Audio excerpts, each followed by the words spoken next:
Hello everyone, I'm the Creeps Cabin. I know you use these videos to fall asleep. So before that, like the video and subscribe to the channel.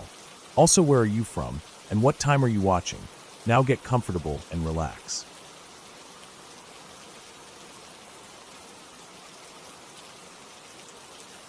I was driving back from a short weekend trip in the mountains. It was a solo trip, just something I needed to do to clear my head. Life back in the city was starting to feel too noisy, too cramped, and I needed a break from the mess. I had left early that morning, hoping to beat the Sunday traffic, but I took a wrong turn coming down from one of the less traveled forest roads. I wasn't too worried at first. I had fuel, I had a power bank for my phone, and I figured I'd just turn back around once I realized where I'd gone off course. But I didn't realize it quickly enough. I was at least 2 hours off my planned route before it hit me that I'd messed up bad. I'd been driving through dense pine woods, narrow gravel roads that barely had enough room for one car, and the GPS on my phone had been bouncing between no signal and a spinning wheel for the last 45 minutes.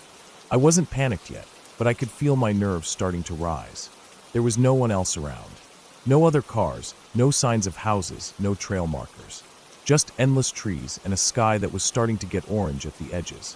The road started to slope downward into a valley, and I thought maybe that would help with signal. I followed it, thinking maybe it would lead me out. But instead, it dead-ended near an old clearing that looked like it had once been used for logging or farming.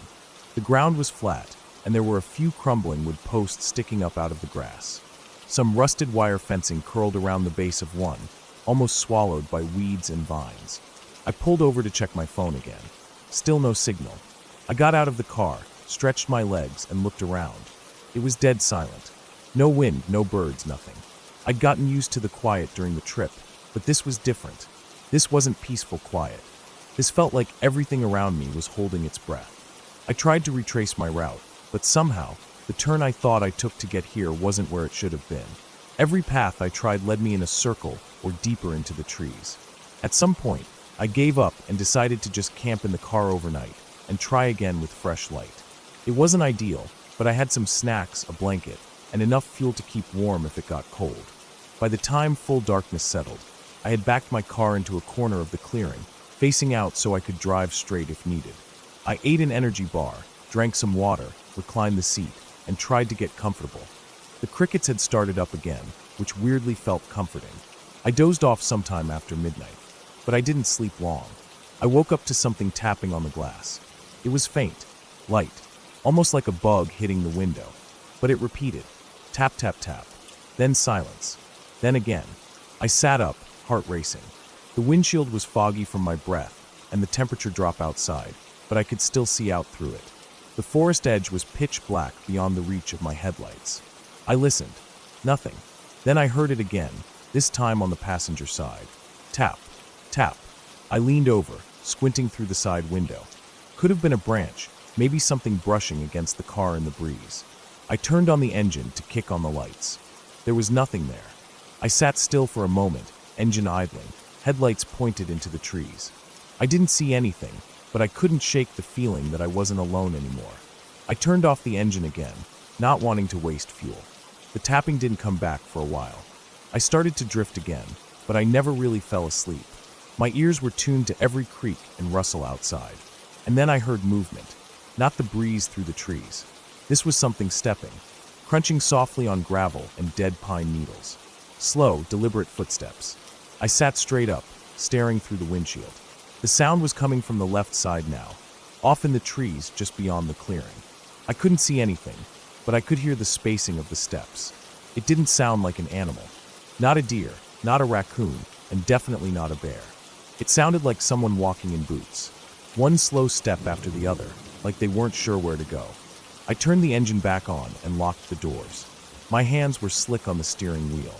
I kept the lights on, scanning every part of the tree line in front of me. Then the sound stopped. Just like that. No more steps. I waited, leaning forward, eyes darting between the gaps in the trees. Suddenly, I saw movement. Just a flicker. Like someone stepping back behind a tree trunk. My stomach dropped. I threw the car in reverse, backed up a little, and then turned it around to face the road I came in on. I didn't care if it was the wrong road. I just needed to be moving, away from this place. The road twisted tightly, and I couldn't go too fast without risking hitting something or getting stuck. I drove with both hands on the wheel, eyes wide, trying to follow the path out. After about 10 minutes, I realized the road was sloping upward again. That was good, right?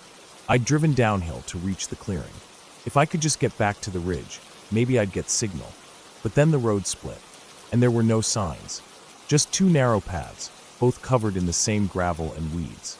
I chose the one to the right, thinking it looked a little more worn, like it had more tire marks. I followed it for another 15 minutes. No signal, no houses, nothing. Then I saw something up ahead. Another car. It was parked off to the side of the road, half hidden under the trees. Looked like a dark blue SUV, older model, maybe early 2000s. The windows were dusty. There were dead leaves all over the hood. It looked like it had been there for a while. I slowed down as I passed it, curious. Then I noticed the driver's door was open.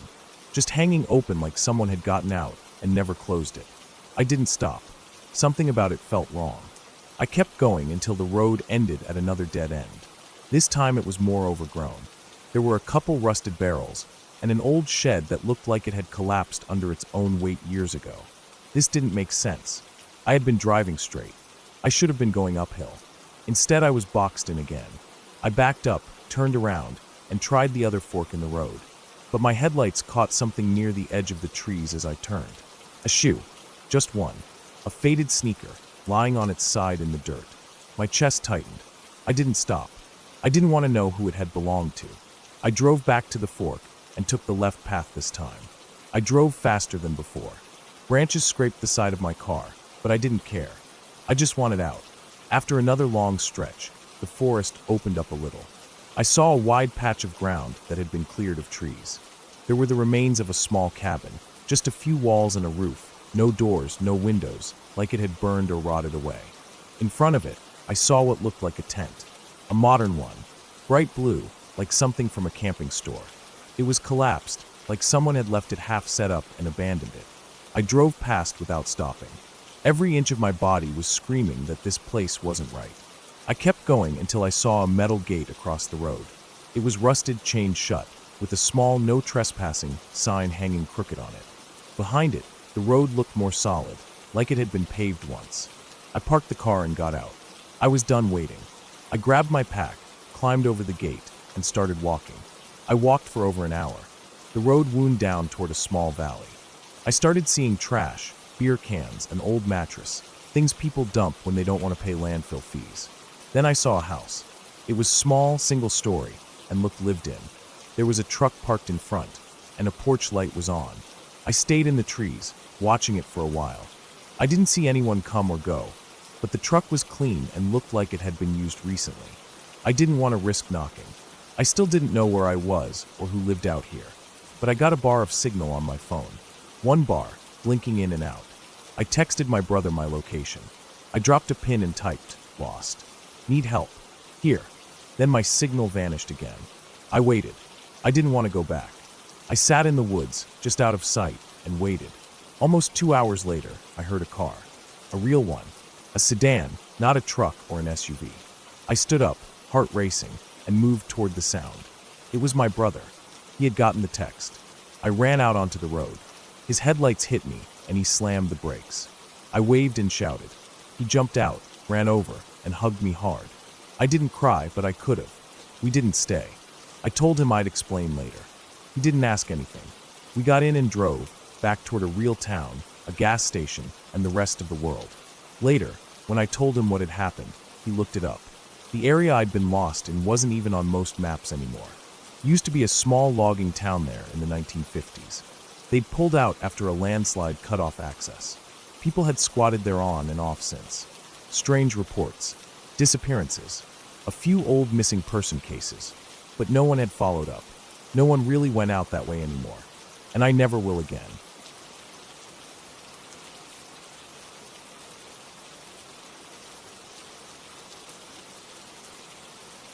I don't usually talk about this, mostly because it sounds too strange, even though nothing about it is impossible. It wasn't supernatural or unexplainable, just a series of things that happened in a place where no one could help. And I got out. That's what matters now.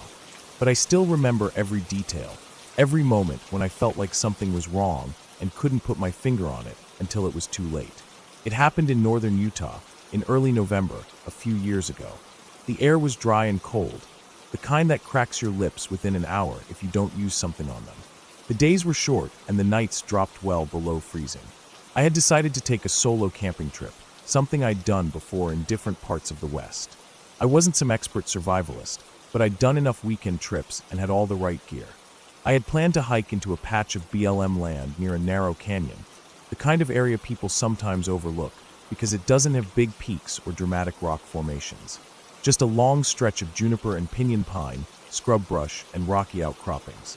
But it was quiet, open, and wild enough to be interesting. The kind of place where you can walk all day and not see a soul. That was exactly what I wanted. I parked my car at the mouth of a dirt road that had long since been blocked off by large rocks.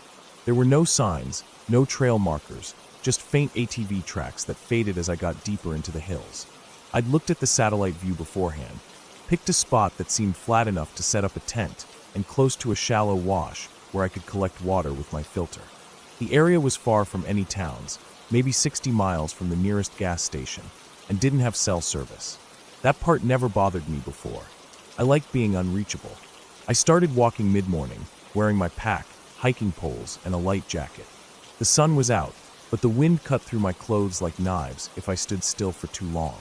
The terrain wasn't hard, gentle slopes, patches of loose rock, dry brush, the occasional prickly pear cactus. I made it to my planned campsite by mid-afternoon, around 2 p.m. The wash nearby was mostly dry, but had a few standing pools of muddy water trapped between smooth boulders. Enough for filtering, as long as I boiled it too. I set up my tent in a small clearing next to a dead juniper tree that had fallen long ago and been bleached by the sun. I unpacked, changed into warmer clothes, and started boiling water for dinner. I didn't realize I wasn't alone until just after sunset. It was that deep blue hour where everything turns colder by the second. The shadows stretch and blend into the rocks and trees. I had walked a short distance from my camp to collect more water from the wash when I saw it, a boot print. It was on the edge of the wash, maybe 10 feet from where I'd been earlier. It wasn't mine. I wear size 11 trail runners, and this print was clearly a boot, a heavier tread, smaller size, maybe a 9. The print looked fresh, pressed clearly into the soft, slightly damp mud near the edge of the standing water. There hadn't been any wind or animals around that would have distorted it. My stomach tightened. I looked around slowly, scanning the nearby trees, boulders, and the path I'd walked in on. Nothing. No sound, no movement, not even a rabbit or bird. I waited for maybe 2 minutes, completely still, just listening. My mind started coming up with explanations.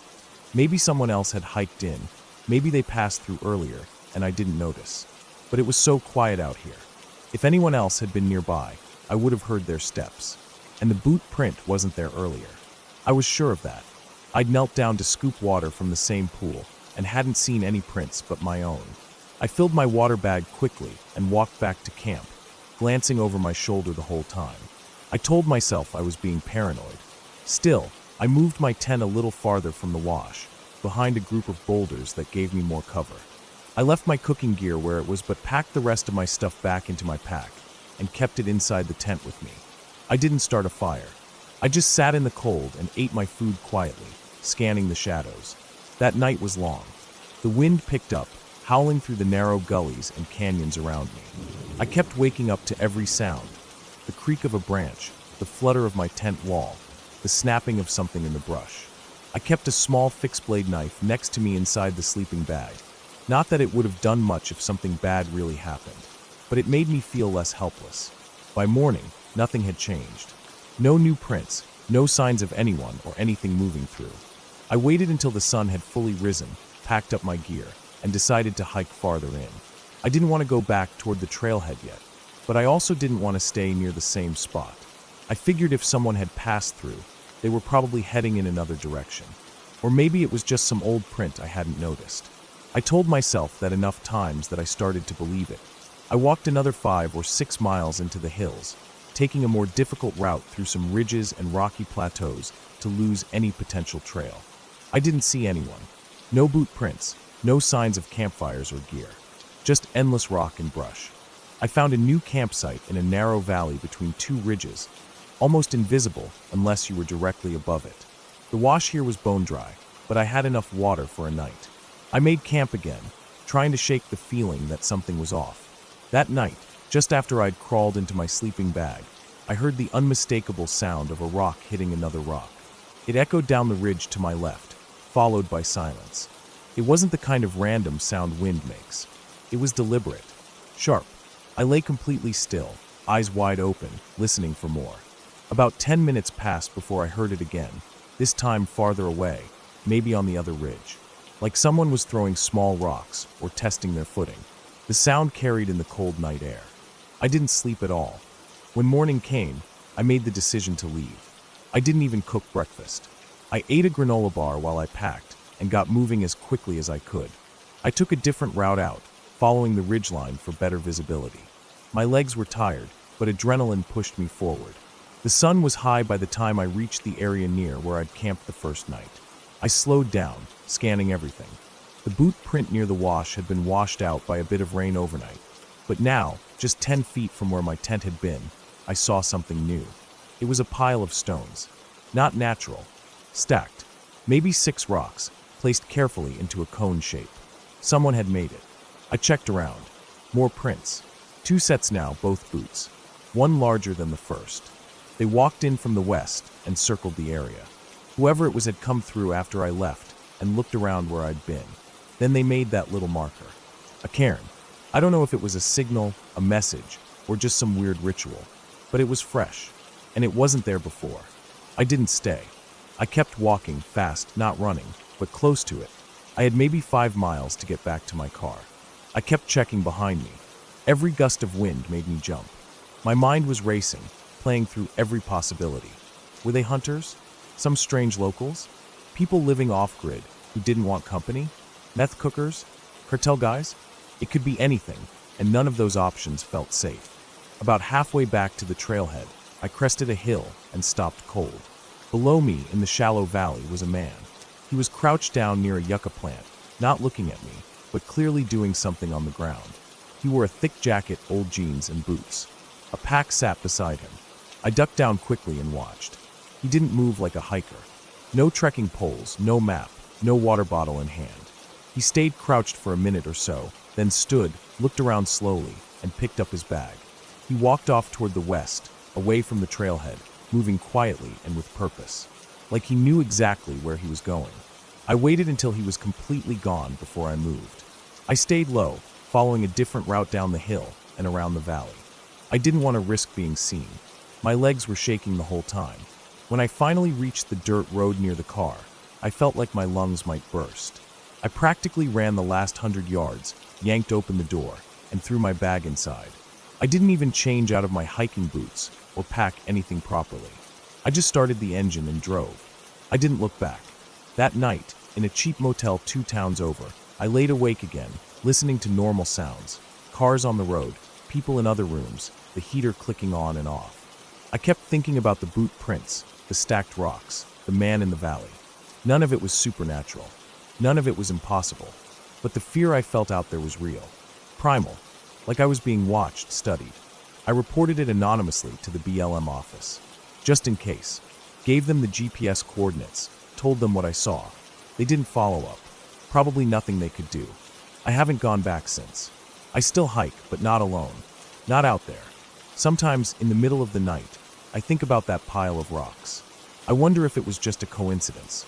Maybe some harmless backpackers doing their own thing. But it didn't feel like that. It felt like someone was marking me, tracking me, waiting for me to come back. And I never will.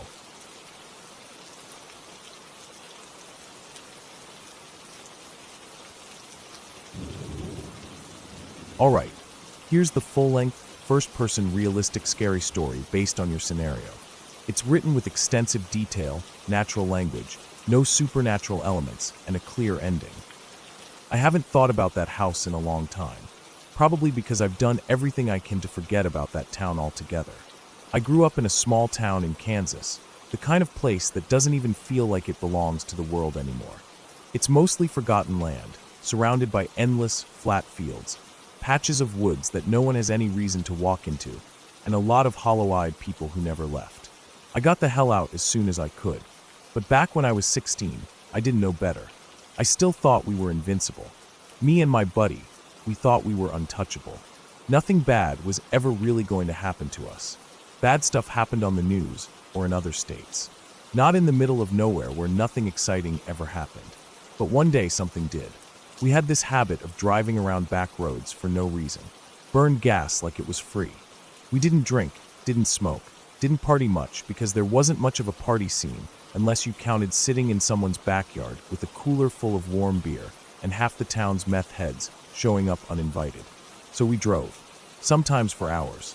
Down roads we knew, down roads we didn't. That day it was hot. Summer was just starting to bite down. The kind of heat that makes your shirt stick to your back, and the steering wheel too hot to touch without burning your fingers.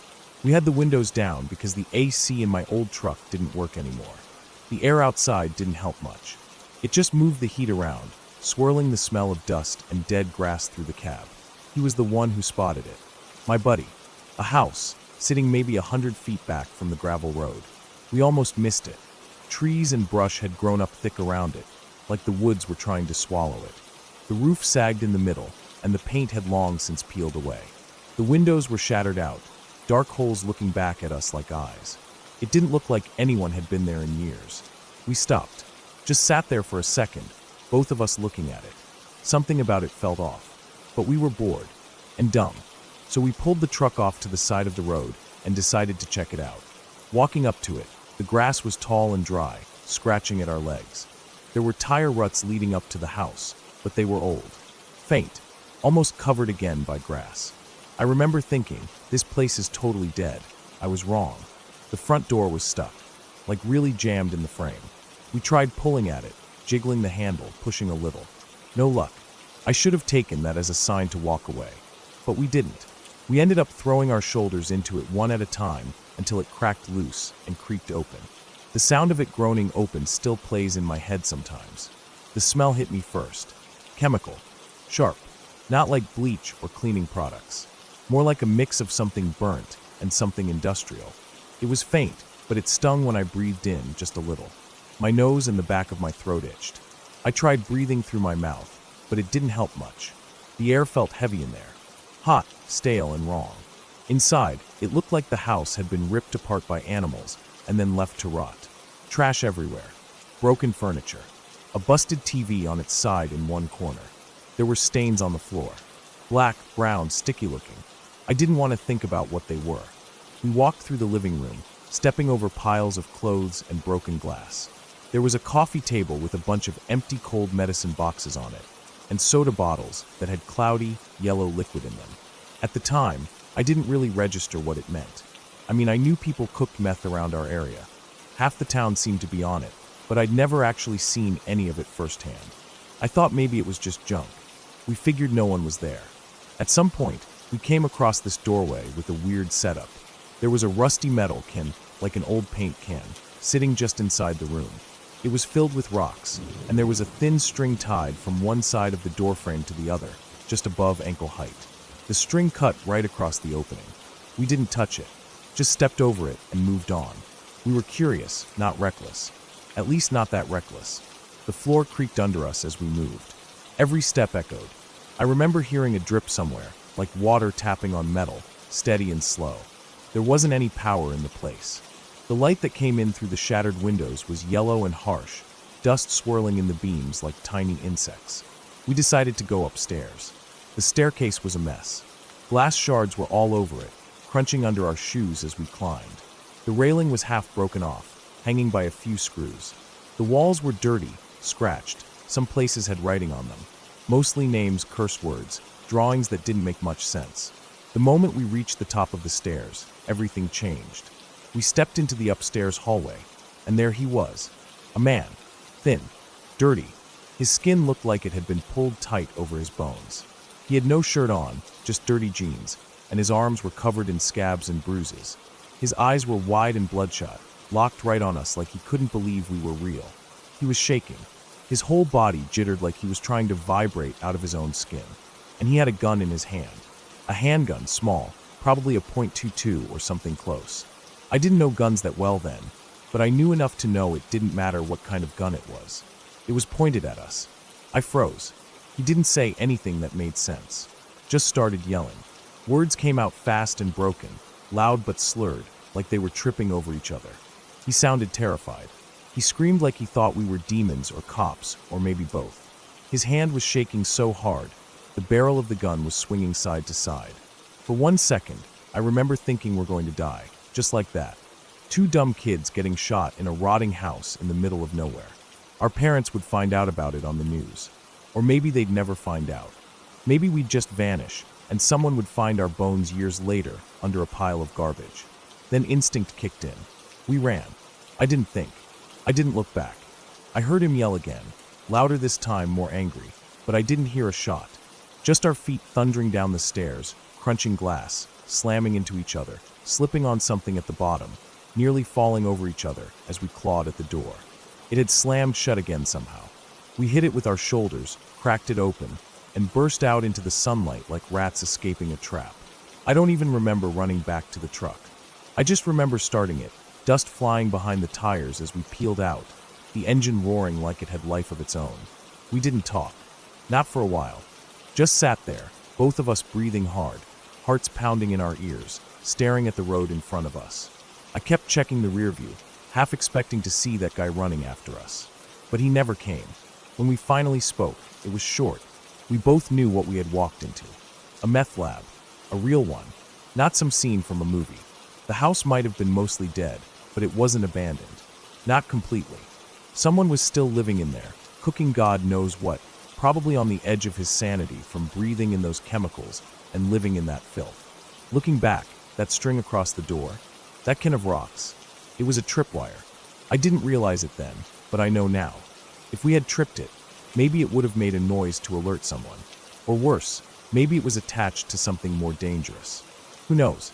That guy might have booby-trapped the house thinking cops would come, or other junkies trying to steal his stuff. We were lucky. So damn lucky. I drove past that place a couple years later. It was gone, leveled to the foundation. Nothing left but a patch of dirt and weeds growing wild over it. I didn't stop. Just kept driving, pretending I didn't know what used to stand there. I don't talk about it much. Most people wouldn't believe it anyway, or they'd just roll their eyes and say we were idiots. And they'd be right. We were. But we were also just bored kids in a dying town looking for something to make us feel alive. We found it, and it nearly got us killed. That's the scariest thing that's ever happened to me. Not ghosts. Not monsters. Just a real person, real drugs, and a real gun. And the dumb luck of walking away without a bullet in our backs.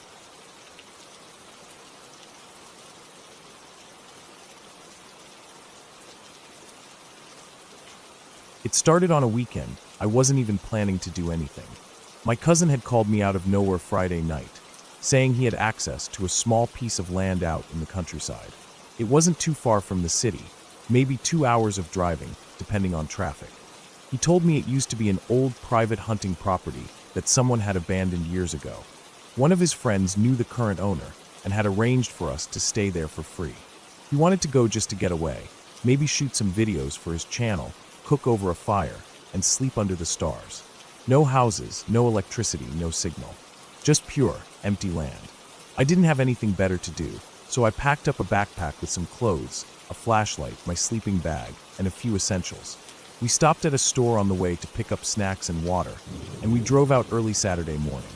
The drive was mostly quiet, winding through roads that slowly turned from pavement to gravel to dirt. We saw fewer houses, fewer signs, until eventually it was just trees and shrubs on either side. He had a GPS marker from his friend, and we followed that as far as the car could go. When we couldn't drive any farther, we got out, slung our bags over our shoulders, and hiked the last stretch in on foot. The place was quiet, almost too quiet. You don't realize how much background noise cities make until you're far enough away from them. No distant hum of traffic, no sirens, not even birds at first. Just wind in the trees and the sound of your own steps. Eventually, we found a flat clearing surrounded by trees and decided that would be our spot. My cousin said there used to be a hunting shack deeper in the woods, but it was broken down and full of bugs and spiderwebs. We didn't bother going to look at it. We set up camp, pitched 2 small tents, built a fire ring out of rocks, and gathered some deadwood. The weather was nice, not too hot, not too cold. The air felt fresh. We cooked instant noodles over the fire that night and sat back watching the stars. It was peaceful. We both even joked about how silent the place was. No traffic, no barking dogs, no shouting neighbors. Just the sound of wind and an occasional owl. It was sometime around 11 p.m. when things started to feel different. I had gone to pee in the woods, maybe 20 feet from our camp. I left the small light from my headlamp on and faced a tree. As I stood there, I suddenly felt this strange sensation, like someone was standing just out of view. You know how you can feel eyes on you? That kind of thing. I froze. I didn't hear anything, but the feeling wouldn't go away. I turned my head slowly, scanning behind me. Nothing, just darkness and trees. Still, I hurried back to the fire without saying anything. My cousin had already crawled into his tent. I sat there by the fire for a bit longer. I kept glancing into the woods. I told myself it was just me overthinking, being a city guy in the middle of nowhere. The fire was starting to die, so I tossed on a couple more sticks and decided I should sleep too. The woods weren't silent anymore. As I crawled into my tent and zipped it closed, I could hear this faint crackling sound. Not fire, not wind, something else, like sticks snapping slowly one at a time. I laid still in my sleeping bag, trying to hold my breath and listen. It was faint, and it stopped for a while. Then I heard it again. Not constant, just one crunch here, then silence. Then again, always in a different spot. I told myself it was animals. A raccoon maybe, or a deer. But the movements weren't natural. They didn't seem like a creature walking calmly. It was more like someone trying to be quiet, but stepping on twigs now and then. I laid there for what felt like an hour. I eventually fell asleep. When I woke up the next morning, everything seemed normal. Birds were chirping. The fire pit was cold. My cousin was already awake, stretching outside his tent. I asked if he heard anything weird last night. He said no. I let it go. We made breakfast and hiked around the area. Took some photos. Threw rocks into a small stream we found. Everything was calm again. We explored a bit deeper into the woods and eventually came across an old fence made of rotting wood. It was broken down in several spots. Behind it was a wide, open section of dead grass with tree stumps poking out here and there. It looked like it used to be cleared land, maybe where hunters set up tree stands. It had long been taken over by weeds. There was a weird feeling there, though. Even in broad daylight, it didn't feel right. Something about how quiet it was. Even the birds seemed to avoid that part. I didn't mention it, but I was glad when my cousin said we should head back to camp. That night, we stayed up later. The stars were even clearer. We made some tea and ate chips, sitting close to the fire. Around midnight, we both started to get tired. He went into his tent first. I stayed up just a little longer, tossing a stick into the fire now and then. Then I heard it again. Crunch. I froze. The same sound from the night before. A stick breaking somewhere in the woods. I turned my headlamp on and pointed it toward the sound. Nothing. Just trees and shrubs. Crunch. This time to the left. I pointed the light there. Still nothing. I stood up slowly, now fully alert. I held the flashlight steady, trying to see past the first row of trees. My heart started to beat faster. The fire crackled behind me, and I could feel the heat on my back. Then I saw it. A shape. Just for a second. Tall, not wide. Upright. Too tall to be a deer. It moved between two trees, just a flash of motion in the darkness. I couldn't see a face or clothes or even skin. Just a movement. I called out to my cousin, but there was no answer. I wanted to run to his tent, but I didn't want to turn my back to the woods. I kept the flashlight steady and slowly stepped backward until I was at my cousin's tent. I knocked on it hard until he finally unzipped it and looked up at me, groggy and confused. I told him something was moving out there. He thought I was joking at first, but when I kept my voice low and serious, he stepped out and joined me by the fire. We stood there for 10 minutes, scanning the woods, but saw nothing. Eventually, he got annoyed, said it was probably just a deer, and went back to bed. I didn't. I stayed up the whole night by the fire. I didn't hear any more footsteps, but I never fully relaxed. When the sun finally rose, I felt like I had been awake for days. I packed up my gear and told my cousin I was heading back early. He didn't argue. I think he saw something in my face. I told him I'd wait by the car. He said he wanted to look around one last time, maybe fly his drone before leaving. He told me to go ahead. I hiked back alone, sticking to the same trail we came in on. I didn't hear anything this time. Just my own boots on the dirt, birds chirping, branches swaying. It wasn't until I got back to the car and waited for over an hour that I started to worry. I tried calling his phone, but there was no signal. I paced around, checking the trail to see if he was coming. Nothing. Another hour passed. I started to panic. I wanted to go back, but I didn't know the way as well as he did. And the thought of going back into those trees alone made my stomach twist. Eventually, I saw him walking down the trail. He was pale, sweating, and walking fast. No gear, no drone. When he got to the car, he didn't say anything. He just opened the door and sat down. I asked if he was okay. He nodded, but his hands were shaking. We didn't talk the whole drive back. Later that night, he texted me one sentence. Something followed me. I tried calling him, but he didn't pick up. I haven't seen him since. He won't respond to texts. Won't answer calls. His social media went dark. I think about that weekend all the time.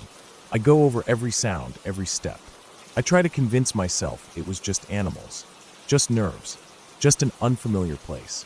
But then I remember the shape I saw, the way it moved, the way it was just watching, and the way my cousin came back without any of his stuff.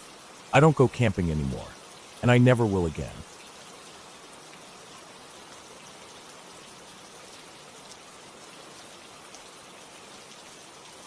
Stephen had just turned 30, and we wanted to make sure it was a birthday he wouldn't forget.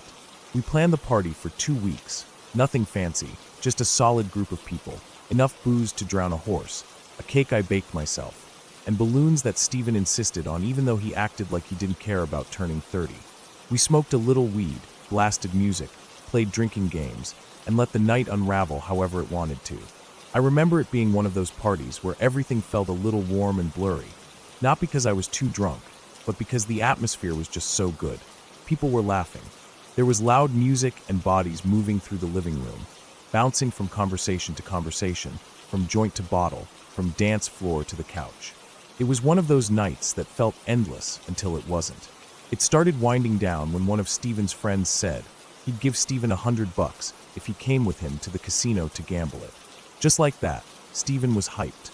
I remember him grabbing his shoes like it was the most exciting idea he'd ever heard. A few other people decided to tag along.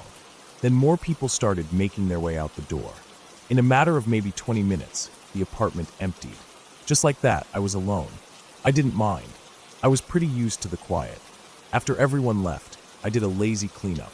I tossed half-full cups in the sink, picked up crumpled napkins, turned the music off, and then went around switching off all the lights except the one in my room. The living room still smelled like weed and sweat and sugar from the cake. The kind of smell that sticks in the air long after the last person leaves. Eventually, I got into my night clothes, loose shorts and a shirt, and sat on the edge of my bed. I turned on the TV, something mindless to fill the silence. Probably one of those shows I don't even pay attention to, just enough noise to not feel completely alone. I was sitting there, not really watching, when I started to hear a sound. At first, I didn't think anything of it, just a dragging sound. Slow, light. Then about 15 seconds later, a soft plop. It was faint, but in the quiet, it stood out. I paused the TV. The dragging came again, same rhythm. Drag, then a few beats later, plop. It went on like that, consistent but far off. I figured maybe something with the fish tank was going wrong in the living room. We had a medium-sized tank by the window. One of the filters had been making weird sounds for a while now. I made a mental note to check on it, but stayed where I was, figuring it wasn't urgent. But the sound didn't stop. It went on for maybe another 20 or 30 minutes. Drag, plop. Drag, plop. I told myself it was the balloon strings shifting from the AC draft, or maybe the tank filter backfiring. I thought about getting up to check, but kept putting it off. It didn't sound threatening, just weird. Then, in the middle of all this background noise, something moved. I caught it out of the corner of my eye. Just a subtle shift by the hallway, something that wasn't there before. I turned my head and stared. Right there at the threshold of my door was a balloon, one of the big metallic ones we used for decoration.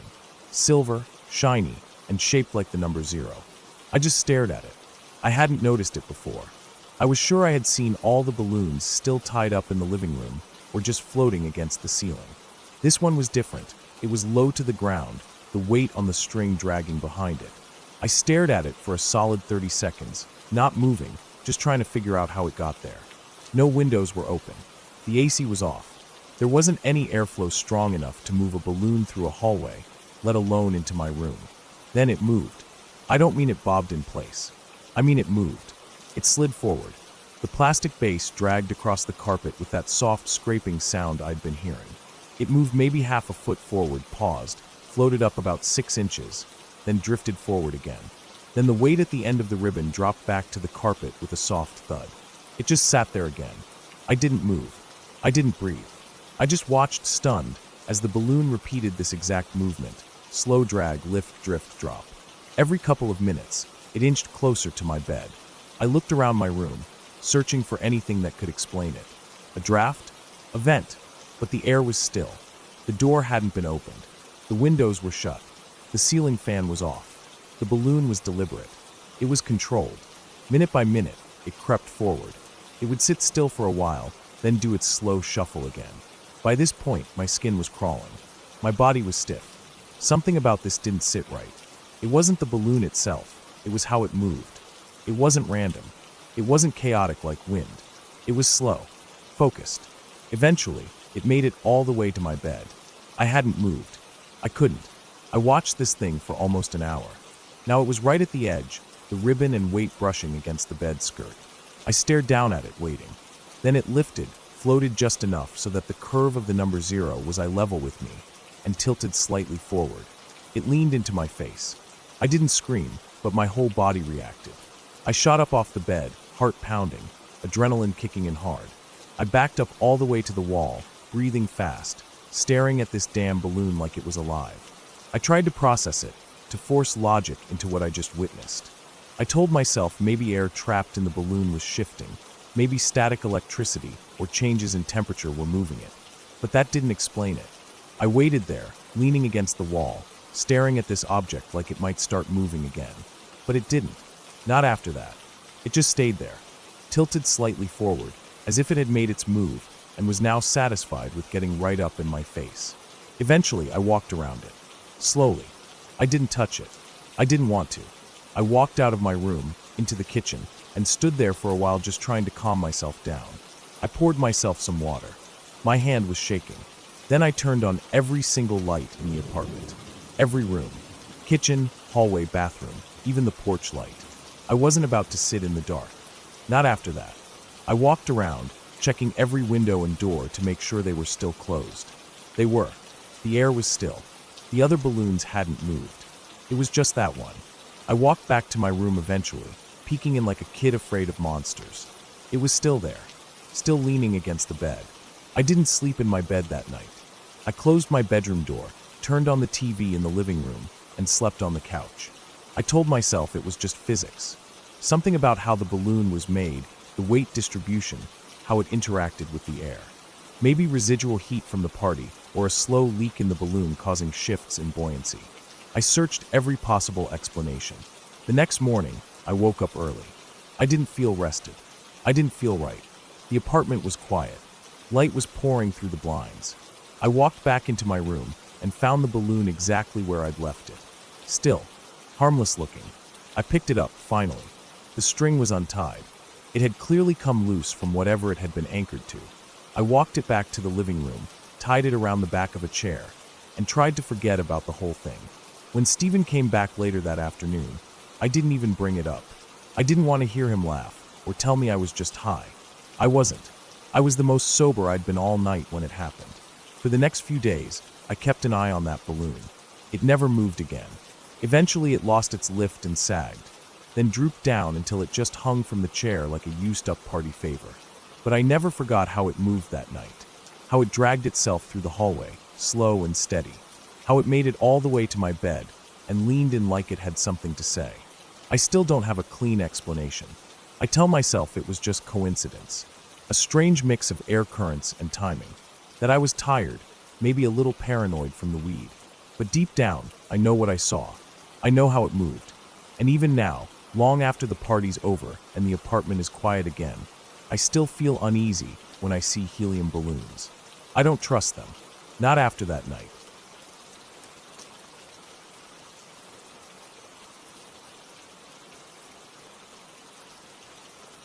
When I was a kid, I had an imaginary friend named Jesse. I don't remember much about him now, just little flickers of things. I remember sitting in my room, on the carpet, pushing toy cars along the floor, and feeling like someone was there with me. Not in a scary way, just present. I used to talk to him a lot, according to my parents. I think I remember giving him one of my toy trucks once. But honestly, I thought it was all just the usual stuff kids do. You imagine someone to play with when you're alone, and you grow out of it. I never thought twice about it growing up. But then a couple of years ago, I visited some relatives in Ireland. My family has deep roots there, and every time we go, we end up sitting around a fire or a kitchen table with tea, telling old stories.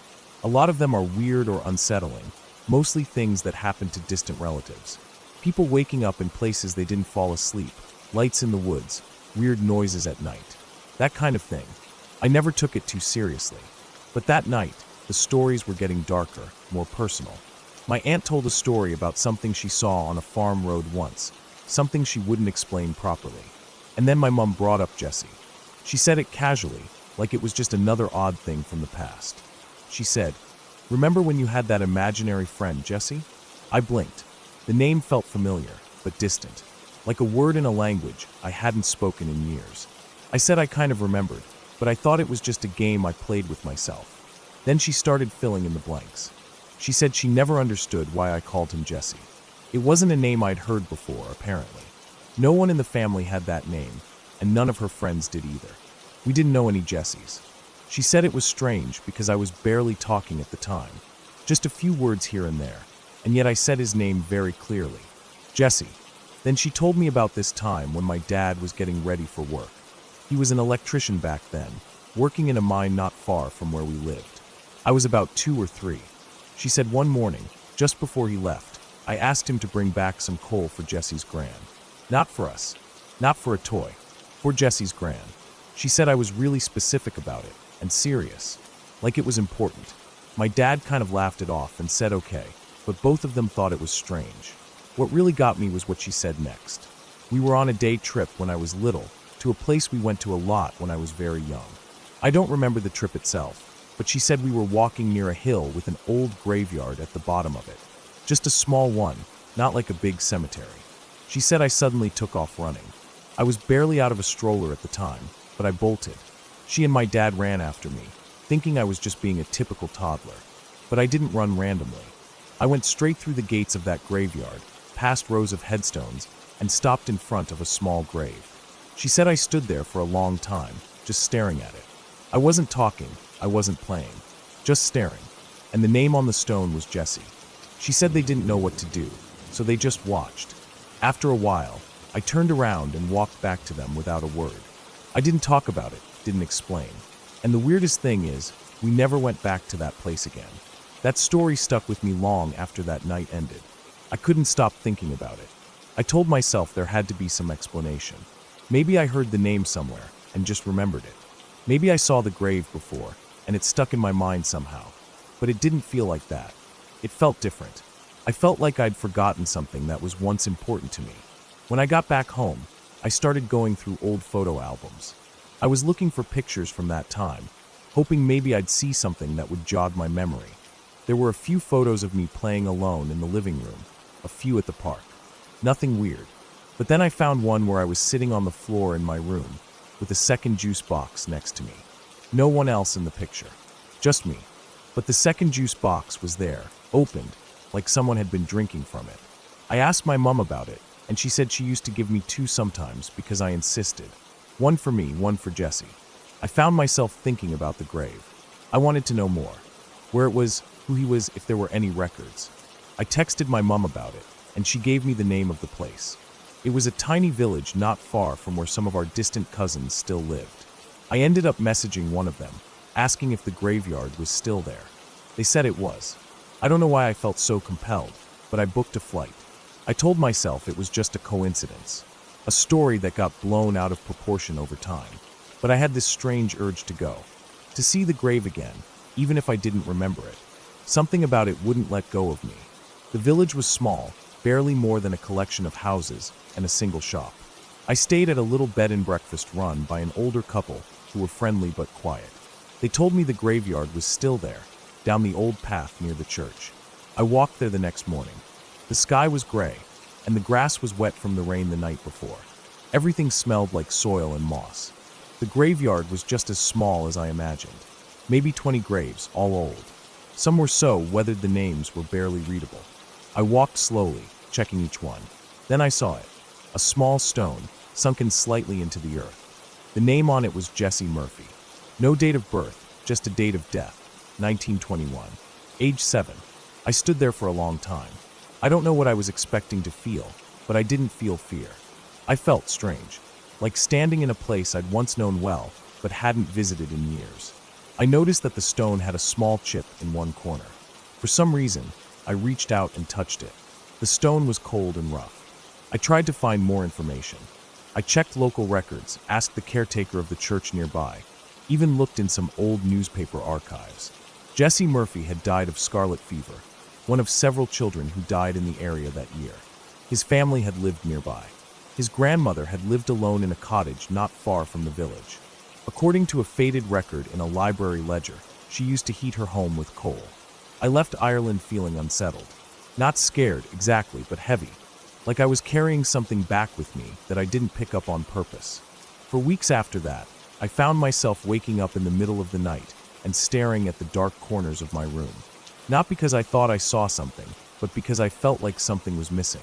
Like I'd forgotten to bring someone back with me. I stopped talking about Jesse after that. I didn't tell many people what I found. Not because I was afraid they wouldn't believe me, but because I wasn't sure what I believed myself. It didn't feel like a ghost story. It felt like a gap in time had opened up, just for a little while, and I had stepped into someone else's life without meaning to. And maybe, just maybe, someone had stepped into mine. I think about Jesse sometimes. Not like a child remembering a game, but like someone thinking about an old friend they lost touch with. I don't remember what his voice sounded like. I don't remember his face, but I remember the feeling of not being alone, of sitting on the floor of my room with the sense that someone was beside me, even if I couldn't see him. Was he real? I don't know. Maybe I was just a lonely kid who made up a friend and stumbled into a coincidence years later. Or maybe memory works in ways we don't fully understand. Maybe there are pieces of us that reach backward or forward, touching lives we don't remember living. Maybe some friendships don't end, even when one of you forgets they ever began. All I know is that I'll never hear the name Jesse the same way again. And sometimes, when I see a second juice box sitting somewhere, unopened, I still feel like I'm not entirely alone.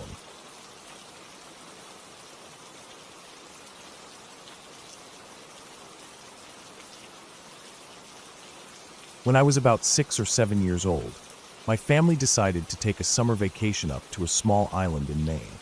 My memory of that time is cloudy in places, like watching an old tape that flickers and skips, but some moments are crystal clear. The kind that stay with you no matter how old you get. We had rented an old house on the edge of the island, right on the water. You could hear the waves lapping at the rocks if the wind came in the right direction. It should have been peaceful. Maybe it was for someone else. But for me, that trip never stopped being strange. The island itself was small, maybe a couple dozen acres at most, and only accessible by ferry. There were only 6 or 7 other houses scattered around it, and every one of them looked like it had been there for a century. Peeling paint, sagging porches, windows that looked like they hadn't been cleaned in decades. The people who lived there were mostly old. Not just retired, but old. Most had white or silver hair, bent backs, thin wrists, voices that never rose above a murmur. All of them seemed to move in slow motion, like they were being cautious not to disturb something they knew was always watching. Except for one man named Bubba. Mid-40s, big hands, strong back, always in boots and overalls even in the summer heat. He fished for a living, hauling in bluefish from the bay and gutting them on a makeshift table behind his weather-worn shack. He looked out of place among the elders, but nobody ever really explained how he ended up there. He mostly kept to himself. I only remember him because his name was Bubba, and, even as a kid, I found that funny. The house we stayed in looked like it hadn't been touched in decades. Every part of it smelled like old wood and musty books. The floors creaked with every step. The furniture was stiff and heavy, like it was carved out of tree trunks. There was no television, which bothered me more than it should have. The water came from a well pump in the kitchen that groaned every time we used it. The pantry had shelves lined with glass jars filled with things I didn't recognize. pickled vegetables, dried roots, dark liquids. What stuck with me most was the books. Hundreds of them. They were everywhere. On shelves, stacked on tables, even in the bedrooms. Most were brittle and yellowed, their covers falling apart.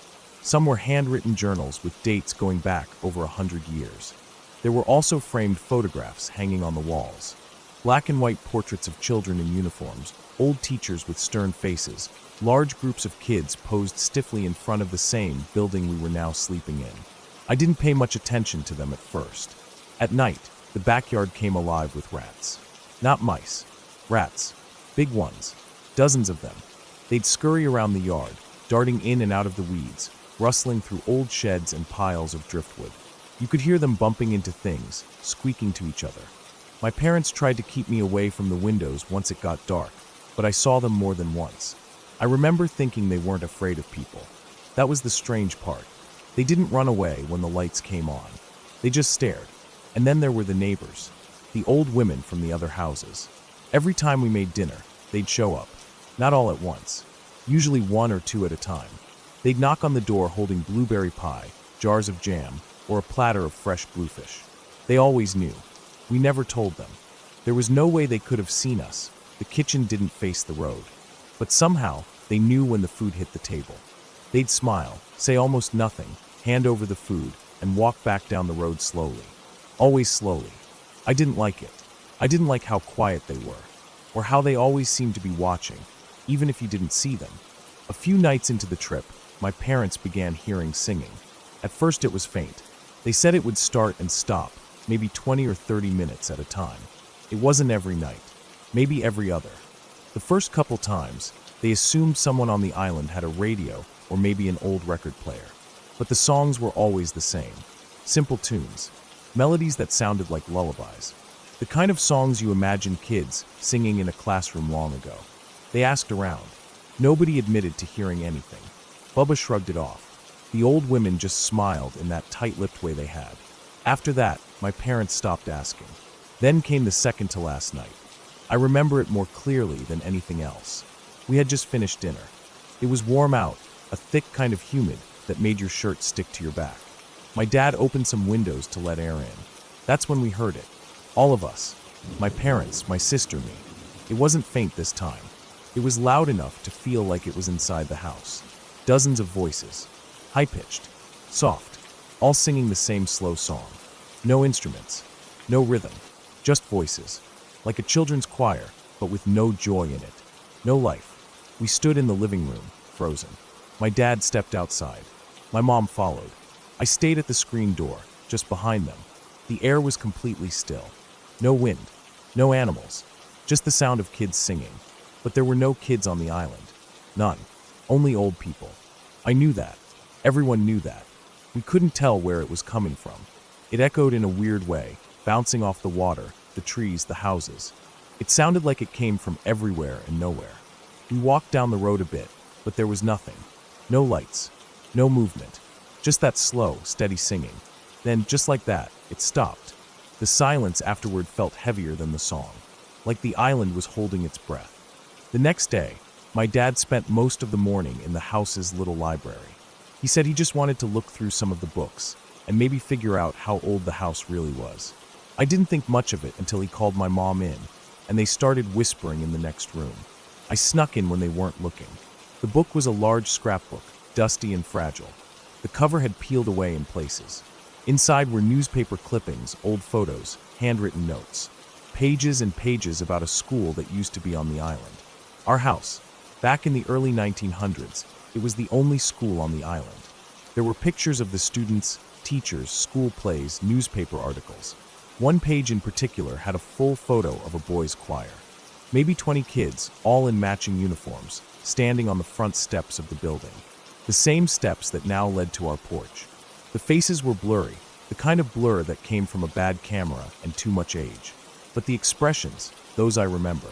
None of them smiled. I remember my mom covering her mouth and turning away. My dad just stared.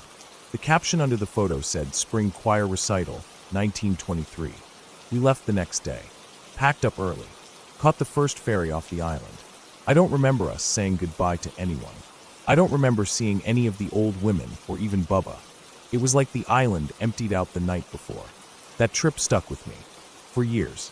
I've never gone back. Never asked to. My parents don't talk about it. Not even when I brought it up later. They act like it never happened, or like it wasn't a big deal. But I know what I heard. I know what we all heard. I know what we saw in that book. And I still wonder about that singing. Not what caused it, but why it stopped.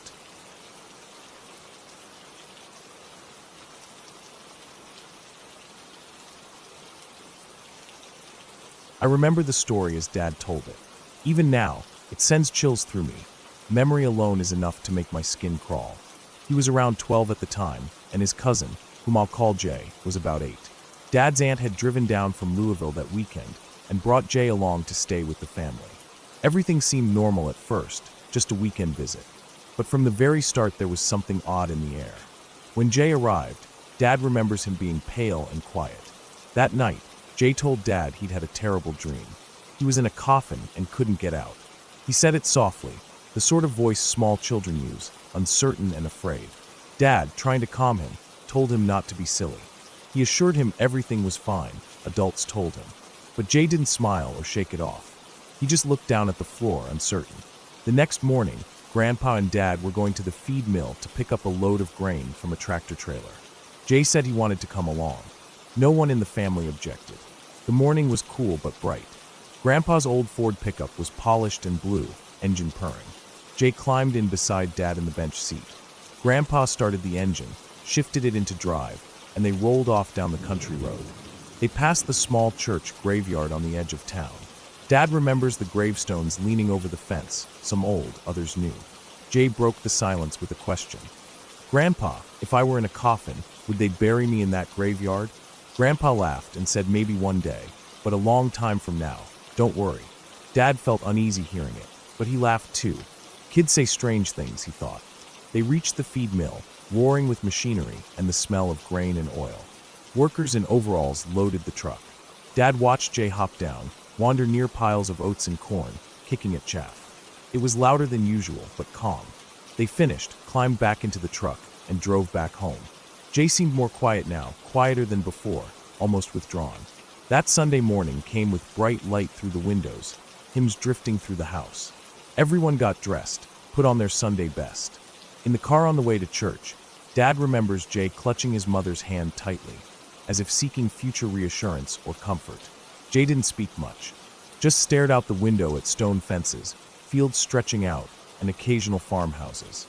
At Sunday school, the kids were together. The teacher welcomed them in gentle tones. Eventually, she asked, "Does anyone want to tell us what it's like to be with Jesus?" Jay raised his hand. The classroom quieted, and Jay spoke softly. "I want to know what it feels like." The teacher started to carry on with the lesson plan, reading passages.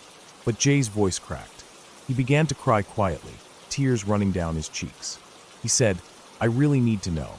It wasn't whining or fussing. It was something different, more urgent, deeper.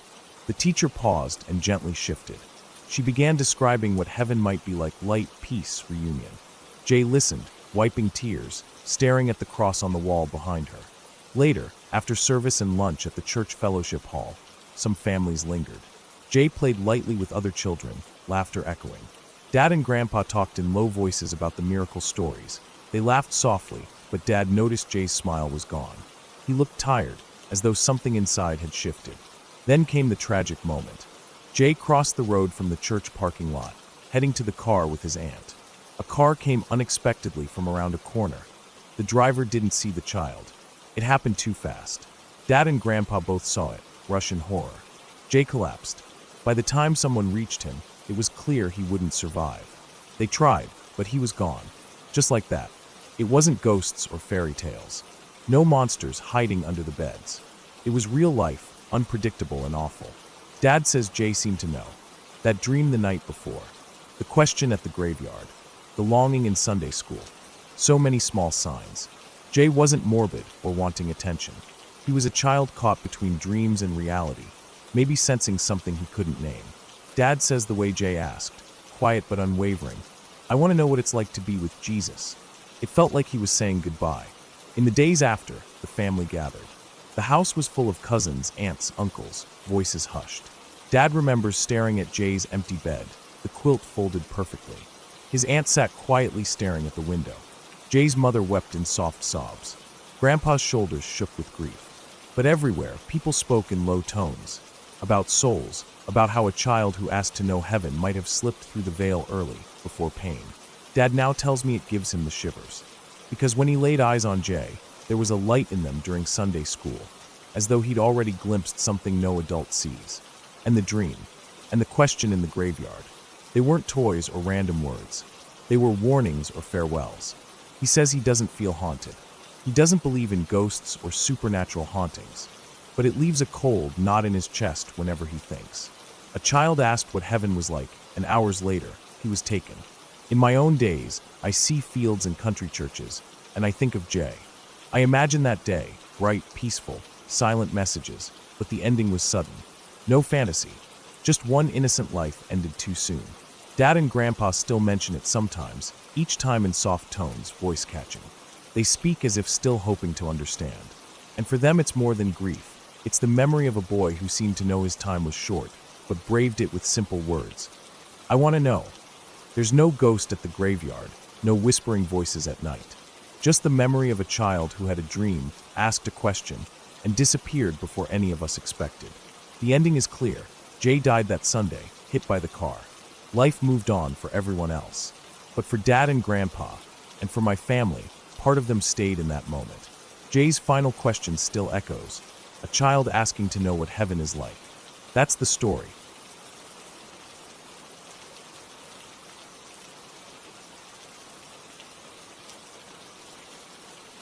I step out of my car at the edge of the gravel road, the engine ticking as it cools. My heart pounds, not from excitement, but from the strange hunger in the silence around me. The evening air is damp and cold, mixed with the faint odor of wet pine and rotting leaves. I have no company, no conversation, just me and the heavy world breathing around me. I came here because I thought I could fix something, repair a broken generator in the power station at the old logging camp. I drove nearly 2 hours into the woods. Along the way I passed splintered tree stumps, decaying logging trucks left to rust, and a few derelict trailers. I told myself all that history was behind me. Now I stand before a squat concrete shed marked with fading letters. The doors hang off their hinges.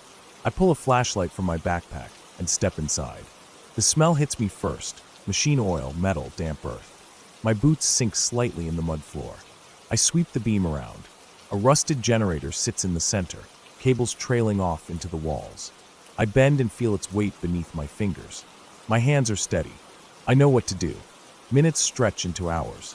I test wires, swap fuses, check oil levels, clean contacts. My flashlight beam shakes as sweat drips down my scalp and drips into my eyes.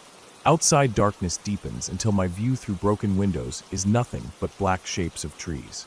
I sit upright and wipe my face on the sleeve of my jacket. I pause and listen. No wind, no animals. I realize the forest has grown still. Even the distant drip from leaking pipes stops. I grip a socket wrench and shut off the fuel line. I flick the switch. The generator hums, easing into life. The hum bubbles into a steady growl. Lights in the shed flicker on. A soft flood of electricity. Relief washes through me. Then something snaps. I freeze. The machine sputters, the hum stutters. In that interruption I catch it, a sound outside. Something heavy brushing against the chain link fence around the clearing. I don't want to look. I don't look at the windows. I breathe. Oil drips from the generator, a tiny rhythm beneath my pounding heart. The hum returns, steadier now. Just as I flip the final switch to power up the nearby cabins, I hear another sound. The generator labors, and beyond it, the faint echo of footsteps, crunching over gravel. They stop. The world holds its breath. The generator hums. My hands are wet. I taste iron in my mouth.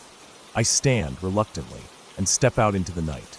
Rain has started to fall, tiny cold drops on my face. The floodlight above the station flicks on, a halo of pale yellow, jagged through the darkness. The cabins that line the clearing glow, windows dark, doors closed. I never saw anyone living here. Now at least the light is on. At least there's warmth somewhere close. I carry my backpack behind me and head toward the nearest cabin. The rain picks up. My footsteps slip in mud. My flashlight's additional beam slices through the downpour. I reach the door, let myself in. It's empty, clean enough. The soft drip of rain through a crack in the roof. A wooden table, a metal bed frame. I plug in a small heater. It sputters to life with a faint glow, a whining cough. Warmth spreads slowly. I close the window shutter, not wanting to look outside. I breathe, listening to the heater and the rain and hope. Then I step over to the small kitchen counter and open my lunch bag. A sandwich gone cold. A bottle of water. The lights flick inside the cabin as power takes hold. For a moment I'm so relieved I almost laugh. Outside there's no more music of footsteps. The rain masks everything.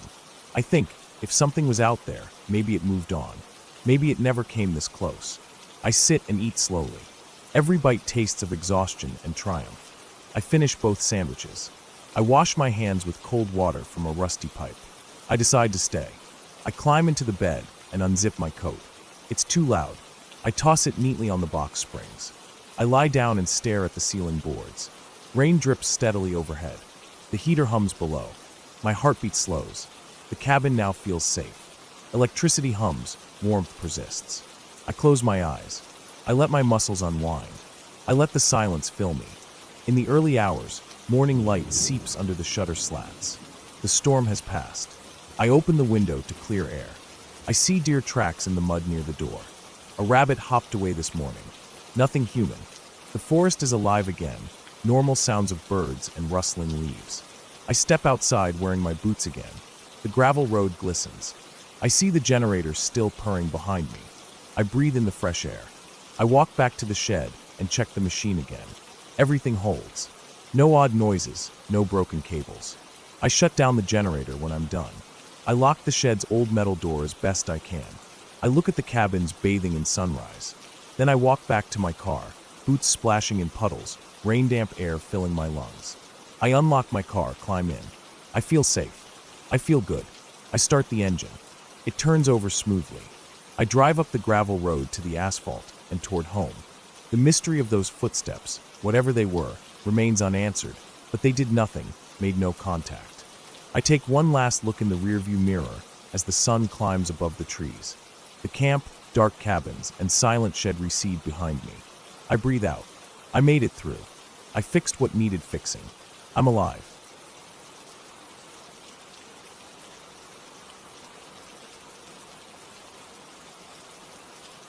It was supposed to be a quiet weekend. I had driven out alone to a cabin a friend of mine owned, deep in the hills of western Montana. He had offered it to me for a few days after hearing how burned out I was from work. I'd been living in the city for too long, drowning in noise and artificial light. The idea of silence, real silence, had started to sound like heaven. No cars, no phones, no crowds. Just me, the woods, and some peace.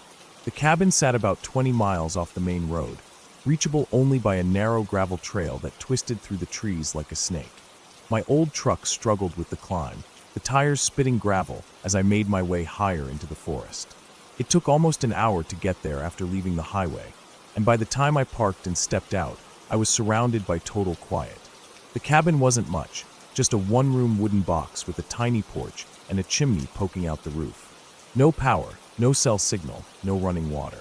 There was a wood stove in the corner, a stack of firewood beside the porch, and an outhouse 20 feet off to the side in the trees. It was perfect. I felt something in my shoulders relax for the first time in months. The first night was uneventful.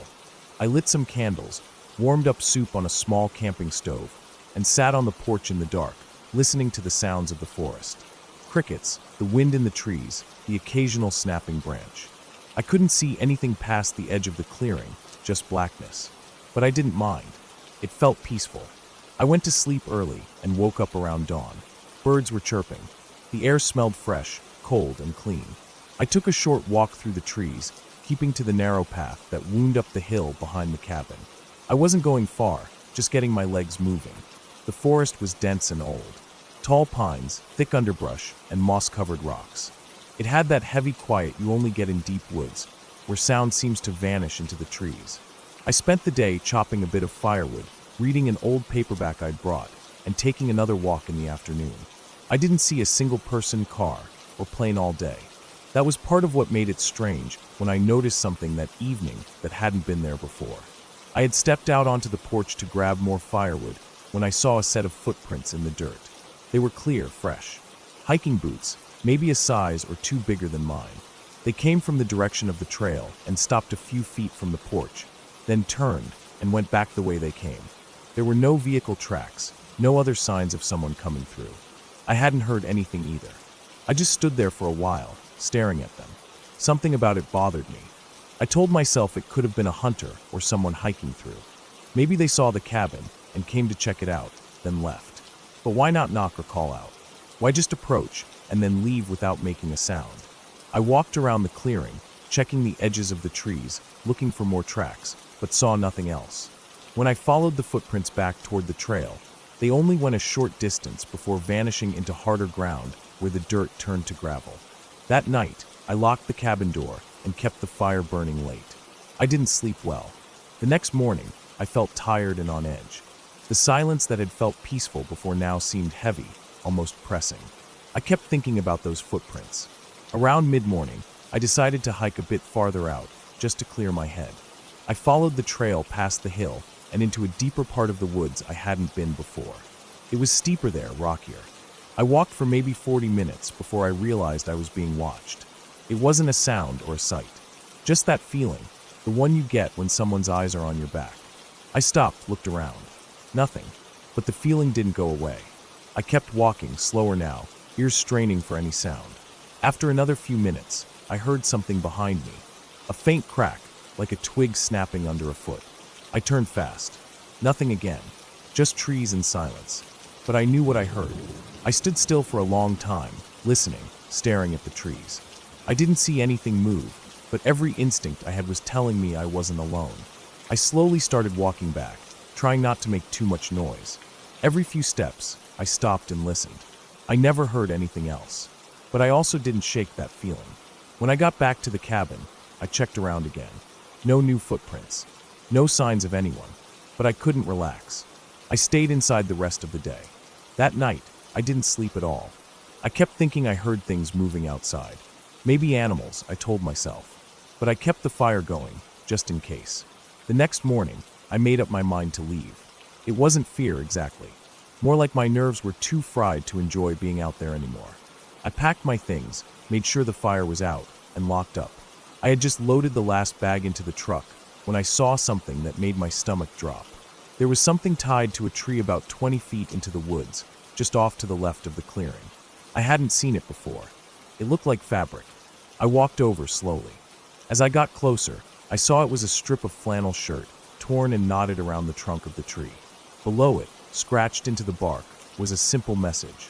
Leave. That's all it said. The letters weren't carved deep, but they were clear and fresh. No moss, no aging. It had been done recently. I backed away and got in the truck without looking back. I drove faster than I should have down the trail, the gravel spraying out behind the tires. I didn't slow down until I hit pavement. When I reached the nearest town, I pulled into a gas station and sat there for a while, hands shaking. I looked at my phone and saw I had full bars again. I considered calling someone, maybe the local sheriff. But what would I say? Someone walked near my cabin, scratched a word into a tree. It didn't seem like much. Still, I reported it to my friend when I got back. He said he hadn't been up to the cabin in months, and no one else had keys. He seemed unsettled, said he might go check it out later himself.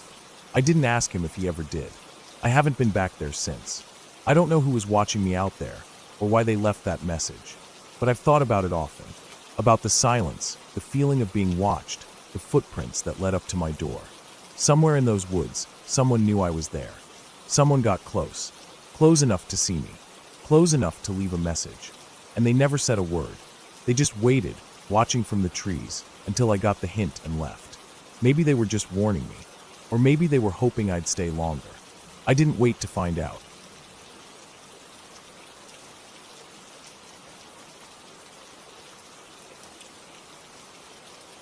I took a few weeks off work that summer. Everything had been building up. Long hours, missed weekends, no real rest.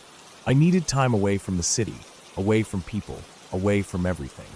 I remembered this old place up north, a small cabin a friend had told me about a couple of years ago. It was deep in the woods, miles from the nearest town, the kind of place people go when they want to be forgotten for a while.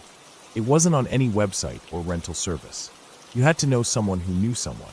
I called the number I'd saved, and a man's voice told me it was still standing, still empty, and I could use it as long as I didn't mind roughing it. I packed what I thought I'd need: canned food, water jugs, a couple gas canisters, my camping stove, a sleeping bag, a thick coat just in case the nights got cold. I loaded up my old Jeep and started driving north early one morning. The highway gave way to narrow roads, which turned to gravel, and eventually just a single dirt track winding through pine and birch forest. It was late afternoon by the time I reached the cabin. It looked rough but solid. A single story with a sagging porch, peeling green paint, and a roof patched with different colors of shingles. The windows were dirty but unbroken. There was no electricity. I had to pump water by hand from a rusty spout out back. Inside, it was dusty and smelled like damp wood and old cloth. But there was a working fireplace, a cot with a mattress, and a table with two mismatched chairs. It was enough. The first 2 days passed easily. I hiked a little, read books I'd been meaning to finish, sat by the fire at night with a flashlight and some music from my old portable speaker. No cell signal, which was perfect. The silence was thick but peaceful. I saw deer the first morning, just standing between the trees, watching me. A few squirrels, birds I didn't recognize. The woods were full of small noises, but nothing threatening. It felt good to be out there, really alone. But on the third day, something changed. That morning started like the others. I boiled water for coffee, ate a couple granola bars, and set out to explore a little deeper into the forest. I brought a small day pack: water, a knife, a flashlight, and a snack. I wandered aimlessly, following a small stream for a while, then cutting uphill toward a ridge I thought might give me a view of the area. It took longer than I expected. The trees were dense, the ground uneven. Roots twisted under the dead leaves, and I had to watch every step. I slipped a couple of times, nothing serious, but enough to slow me down. When I reached the top, I could see over the treetops. Miles of forest in every direction. No houses, no towers, no roads. It felt good, but I didn't stay long. The wind picked up, and it had a bite to it. I turned back and started heading down, trying to retrace my steps, but the forest looked different now. The light had shifted. I walked for a while before realizing I wasn't seeing anything familiar. I stopped and looked around. The trees were close together, all thin trunks and tangled branches. No sign of the stream.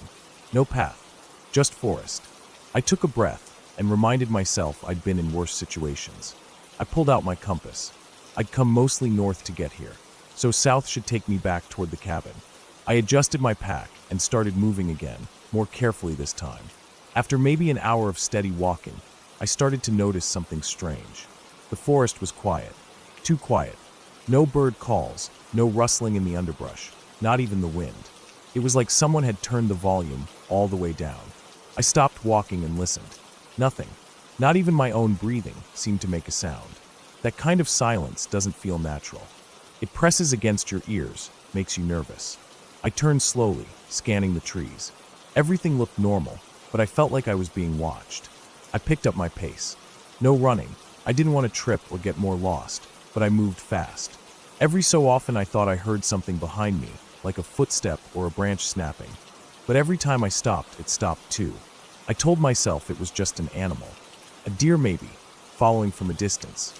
Or just my imagination. But the feeling didn't go away. The light was fading fast. I hadn't realized how late it was getting. I kept heading south, and finally, after what felt like forever, I saw something through the trees, the cabin. Relief hit me hard. I didn't even bother to be quiet anymore. I stomped through the underbrush, up to the porch, and inside, slamming the door behind me. I sat there for a while, just breathing. I checked my watch. It was nearly 7 p.m. I hadn't planned to be out that long. I got the fire going, made some food, and tried to shake off the unease.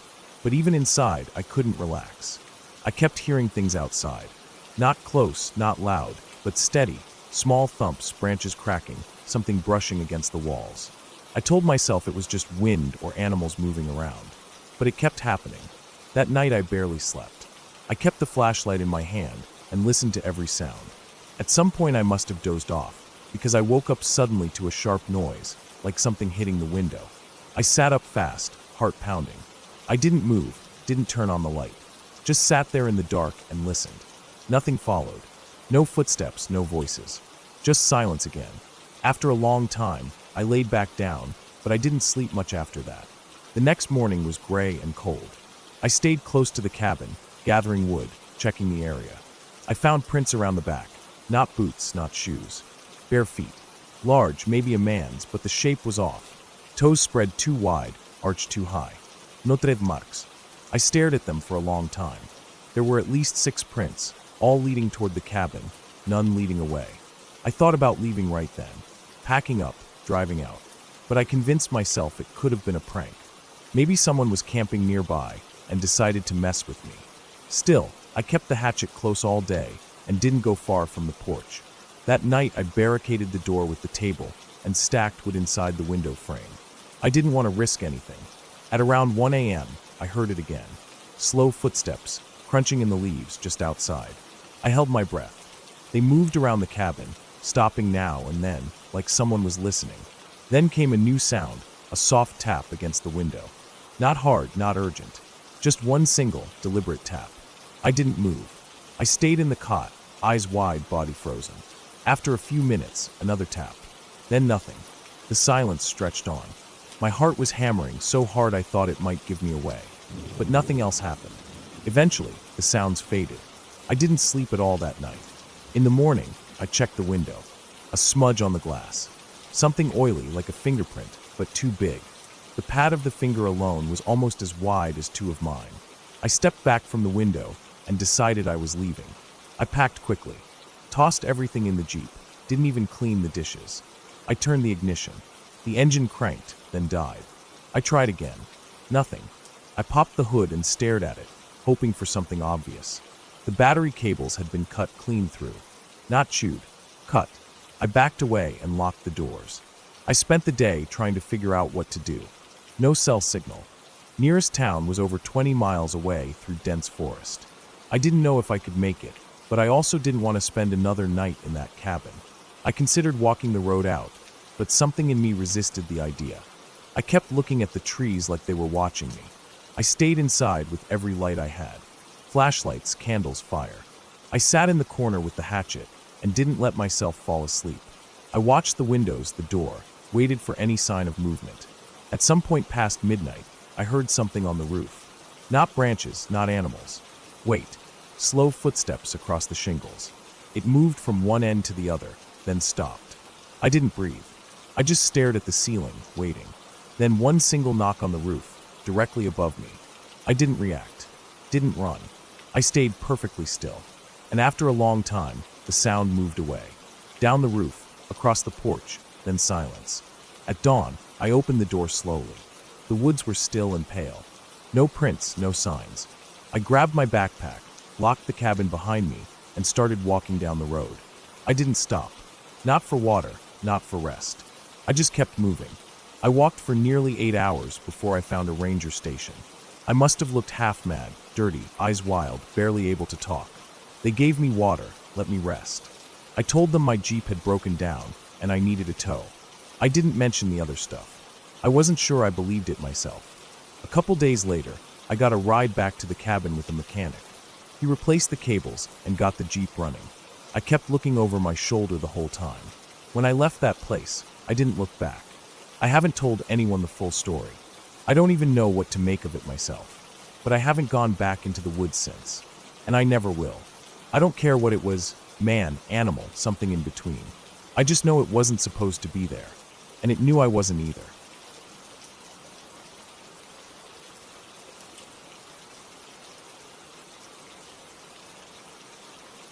I never really liked driving at night, especially on roads I wasn't familiar with. But that week, I had no choice. I was returning from a job in a small town out west, somewhere past the last gas station for miles. It had taken longer than expected, and by the time I was done loading equipment back into my truck, the sun was already gone, and the sky was just this deep, dark blue. I checked my phone before I got in the truck. No signal.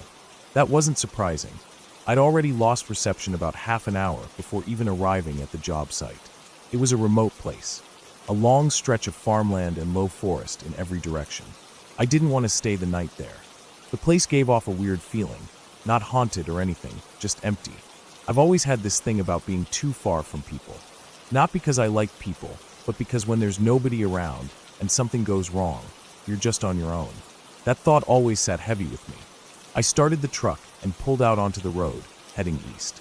I knew I'd have to drive for a while before I saw another sign of life. My GPS had gone blank hours ago, but I remembered enough of the turns to be confident for a while. The road was narrow.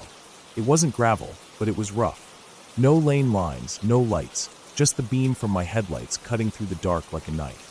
Trees lined both sides, and the branches sometimes arched over the road like a tunnel. Occasionally, I'd see something dart across the road, a rabbit, maybe a fox, but nothing unusual. About 30 minutes in, I noticed something strange. The temperature inside the cab felt like it dropped. I checked the controls. Everything looked fine. No AC on, heater was off. I rolled the window up tighter, just in case it had slipped open. Then I noticed I was gripping the steering wheel tighter than usual. My jaw felt tense.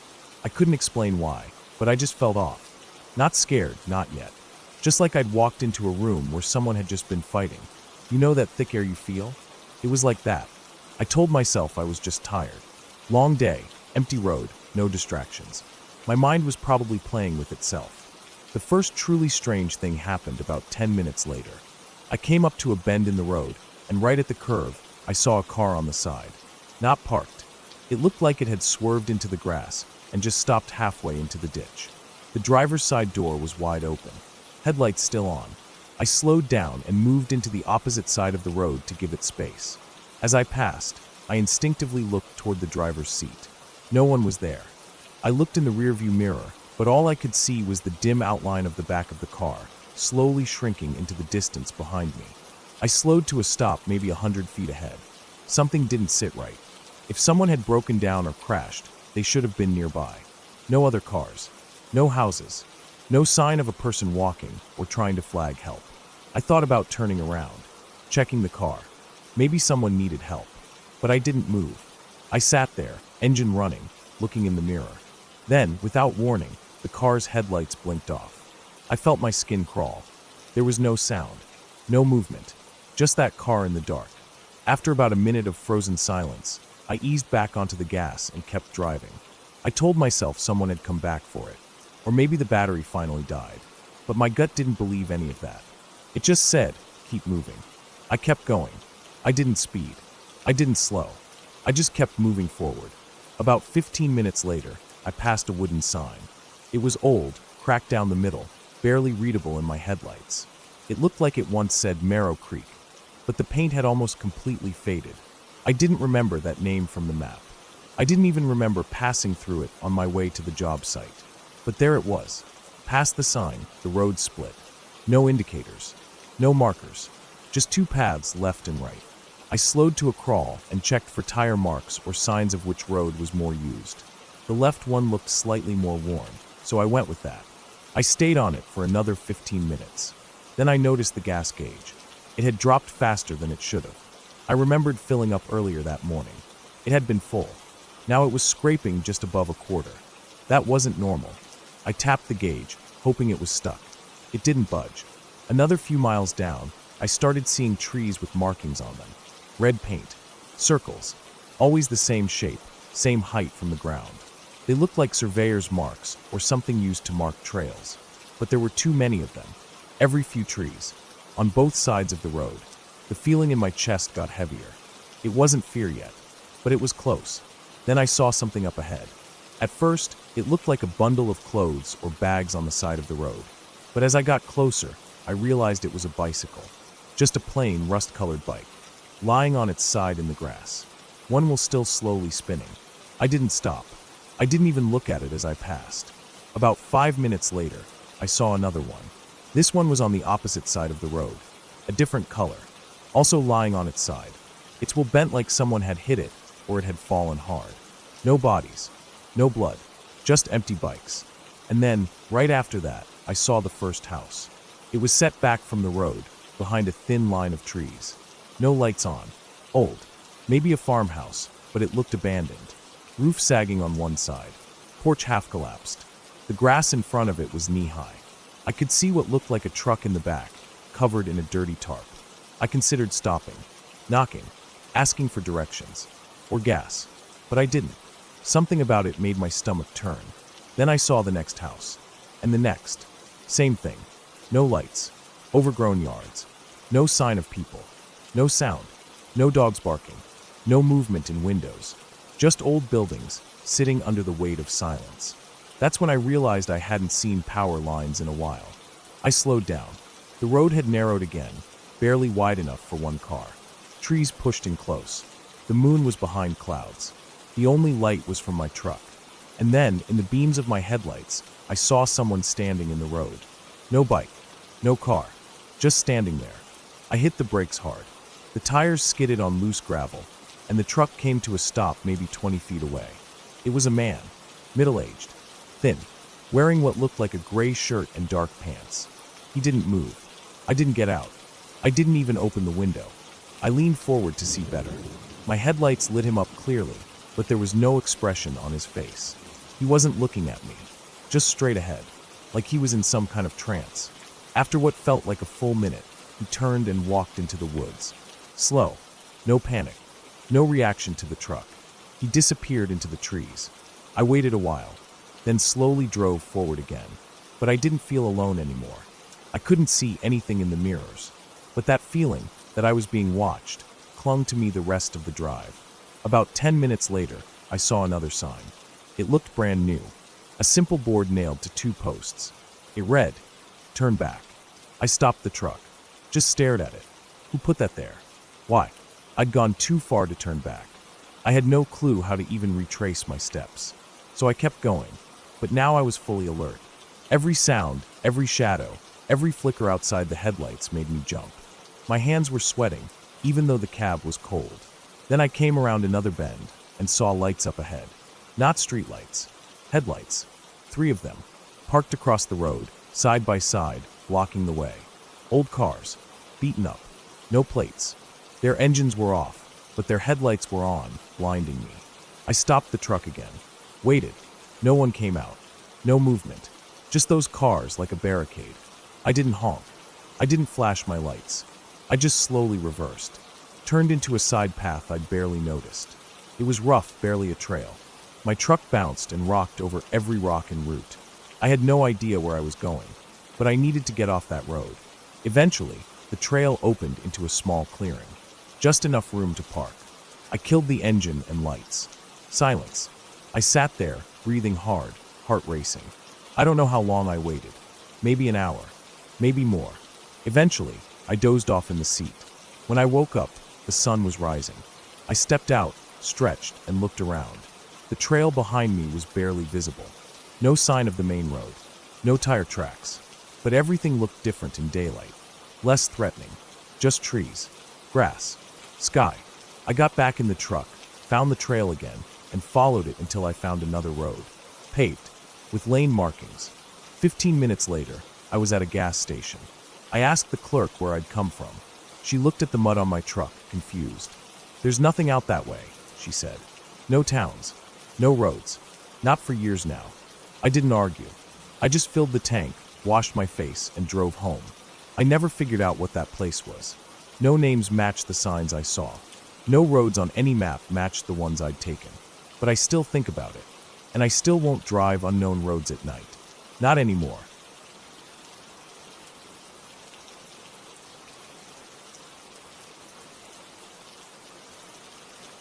I had never really believed in being watched. Not in the paranoid sense, anyway.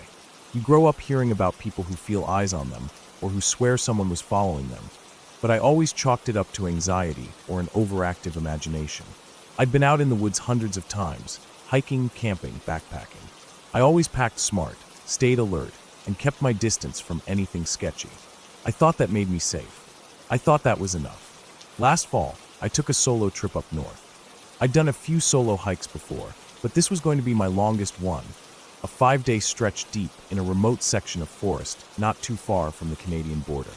I'd planned everything for weeks. Mapped out my route, packed carefully, brought a GPS, and let a couple people know the general area I'd be in. There wasn't much cell service where I was headed, but that was part of the appeal. The first 2 days were beautiful. Cold mornings, clear skies, and the quiet kind of stillness that you can only get miles from roads or power lines. I stuck to the trail, made camp before dusk, and slept soundly both nights. No animals, no bad weather, no problems. But on the third day, things started to feel off. I don't even know when it started, exactly. There wasn't one big moment, just small things. It was early in the morning. I'd packed up my tent and was working my way along a narrow ridge that overlooked a dry creek bed below. The wind was still, and all I could hear were my own footsteps, the occasional bird, and the rustle of my pack. But every now and then, I'd stop, not on purpose, just kind of instinctively, and I'd listen. And I'd hear nothing. That's not normal in the woods. You always hear something: birds, wind in the leaves, squirrels, water. But this stretch was silent. Not just quiet, silent, as if the whole place was holding its breath. I kept walking. It was probably just nerves. Or maybe I was imagining things because I was alone. I tried not to focus on it. But I noticed something else around mid-morning. I'd been hiking downhill toward a valley where I planned to set up camp by a small lake. I'd passed a few deer trails and old logging tracks, and I thought I saw a black bear's prints at one point, but nothing fresh. But then, about halfway down, I saw something strange in the dirt. It was a boot print. Not mine. I wear size 11 trail runners with a very distinct tread pattern. These prints were bigger, maybe a 13 or 14. Heavy tread, hiking boots, deep set, which meant whoever made them was carrying weight. And they were recent, not fresh enough that the edges were crisp, but no more than a day or two old. That wouldn't have bothered me so much on its own. The trails were public, after all, but these weren't on the trail. They were about 20 yards off to the left, heading through the brush. And they weren't following the terrain. They cut diagonally up and over the hill, through dense undergrowth, like whoever made them wasn't following any path at all. I stood there looking at them for a while. Part of me wanted to follow them, just to see where they went. But that was stupid. There was no reason to. I didn't know who they belonged to, and the last thing I needed was to get lost trying to track some stranger's footprints. Still, I couldn't shake the weird feeling I had. I kept checking over my shoulder for the rest of the day. I never saw anyone, but I started to notice more little signs as I walked. A broken branch that didn't look natural. A scuff mark on a rock like someone had slipped. Things that, again, could easily be nothing. Could be animals. Could be coincidence. But they all pointed in the same direction, behind me. I reached the lake by late afternoon. It was small and still, nestled in a bowl of trees that were just starting to show signs of turning. I filtered some water, set up my tent on a flat patch of mossy ground, and gathered some firewood. I wasn't planning on a big fire, just enough for warmth and to boil water. I didn't want to attract animals. But as night fell, I found myself building it a little higher than usual, just enough to throw more light. I told myself it was for comfort, that I just didn't like how quiet the forest was. But the truth is, I wanted something between me and the dark. I wanted something that felt safe. That night, I barely slept. Every time I closed my eyes, I heard something. Not close, but not far either. A snap of a twig, a soft crunch of leaves. Once, I could have sworn I heard a faint cough. Just a single, dry sound, like someone clearing their throat in the cold. I sat up in my tent, not moving, barely breathing. The fire had burned down to coals, and the woods outside were black. I waited for something else, another noise, a shape, anything. But nothing came. After a while, I convinced myself it was just the woods settling. Maybe a deer. I still didn't sleep. By morning, I felt wired and stiff. I got moving fast, didn't even bother making coffee. I packed up quickly and got back on the trail, heading for the next ridge that would take me closer to my pickup point. I only had about 2 more days of hiking left, but something in me had changed. I wasn't enjoying it anymore. I wasn't relaxed. I kept checking behind me, kept pausing to listen. I felt like I was being watched, like someone knew exactly where I was. Around noon, I came to a split in the trail. To the left, the official route curved around the side of a hill and dropped into a narrow canyon. To the right, there was an old logging road, overgrown and clearly unused, but it cut across a high slope and rejoined the trail a few miles ahead. I didn't think long. I chose the logging road. I figured, if someone was following me, they'd expect me to stay on the trail. If I took the road, I could double back, or at least buy myself some distance. I know it sounds paranoid, but by then, my gut was screaming that something was wrong. I made good time up the slope. The old road was rough, with fallen branches and weeds, but it was open enough to move fast. I kept looking for signs behind me. I saw nothing, heard nothing, but I also didn't relax. I knew that didn't mean I was alone. About 3 miles in, I stopped to rest. I crouched behind a thick pine trunk, drank some water, and tried to slow my breathing. That's when I saw it. Across the ravine, maybe 200 yards away, up near the tree line, a shape. Not moving, not clear, just a figure standing still. Too far to make out details, but it was tall, solid, upright. I stared for a long time. It didn't move. I blinked and looked again. Still there. I packed up and moved fast. The rest of that day was a blur. I hiked until my legs burned, cutting through brush, scrambling over rocks, sometimes losing the road entirely. I wasn't even following the map anymore. I just wanted distance. I just wanted space. By the time I stopped, it was well after dark. I didn't make a fire. I didn't cook. I found a narrow dip between 2 rocks, laid out my sleeping bag, and crawled in fully clothed. I kept my knife close. I kept my headlamp off. I waited. I didn't sleep at all. The next morning, I moved before sunrise. My GPS had a signal again, and I used it to locate the fastest way back to the trailhead.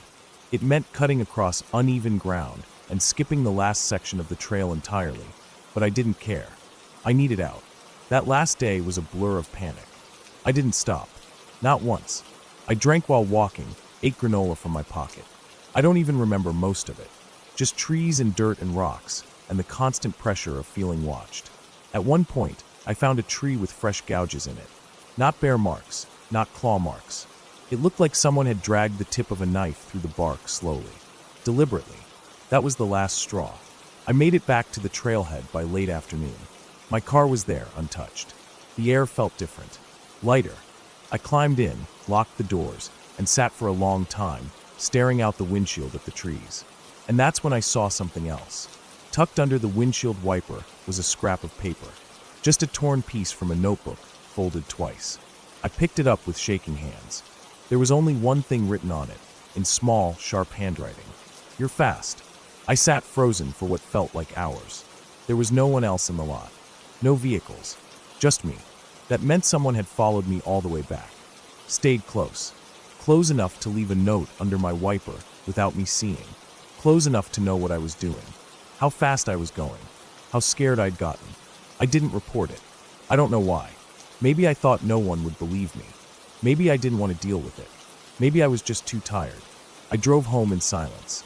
I washed my gear, stored my pack, and avoided the woods for months. Even now, almost a year later, I can't go hiking without checking over my shoulder every few minutes. I can't camp without waking at every sound. People always ask why I don't hike alone anymore. I just tell them I had a bad trip. But the truth is, I don't think I was alone out there. Not for a second.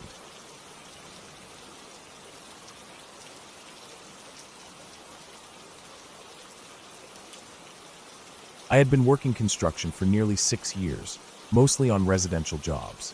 My back was always stiff in the mornings, and my hands were permanently rough. Still, I liked the work. There was something solid and satisfying about finishing a job you could point at and say, "I built that." Most of our projects were in or around the city, but once in a while, we'd get a rural gig that pulled us far off the grid. This one started like that. My boss said we had a new client, some guy who bought land way out near the foothills. He wanted a storage shed and some basic framing work done for a cabin he'd build later. The land was cheap, isolated, and the road to it was barely more than a dirt track. It was the kind of job that didn't pay great, but none of us were in a place to turn it down. It was a 4-man job. Me, Colin, Terry, and Julio. Colin and I drove out first to check the site and drop off equipment, while the others would join us 2 days later. We packed the truck with the usual: tools, jacks, supports, fuel, food for a few days, tents, and a backup generator. There was no signal out there, so we brought a CB radio for emergencies, just like always. The place was farther out than I expected. After leaving the highway, we drove another 40 minutes on a gravel road that narrowed into a winding trail through trees.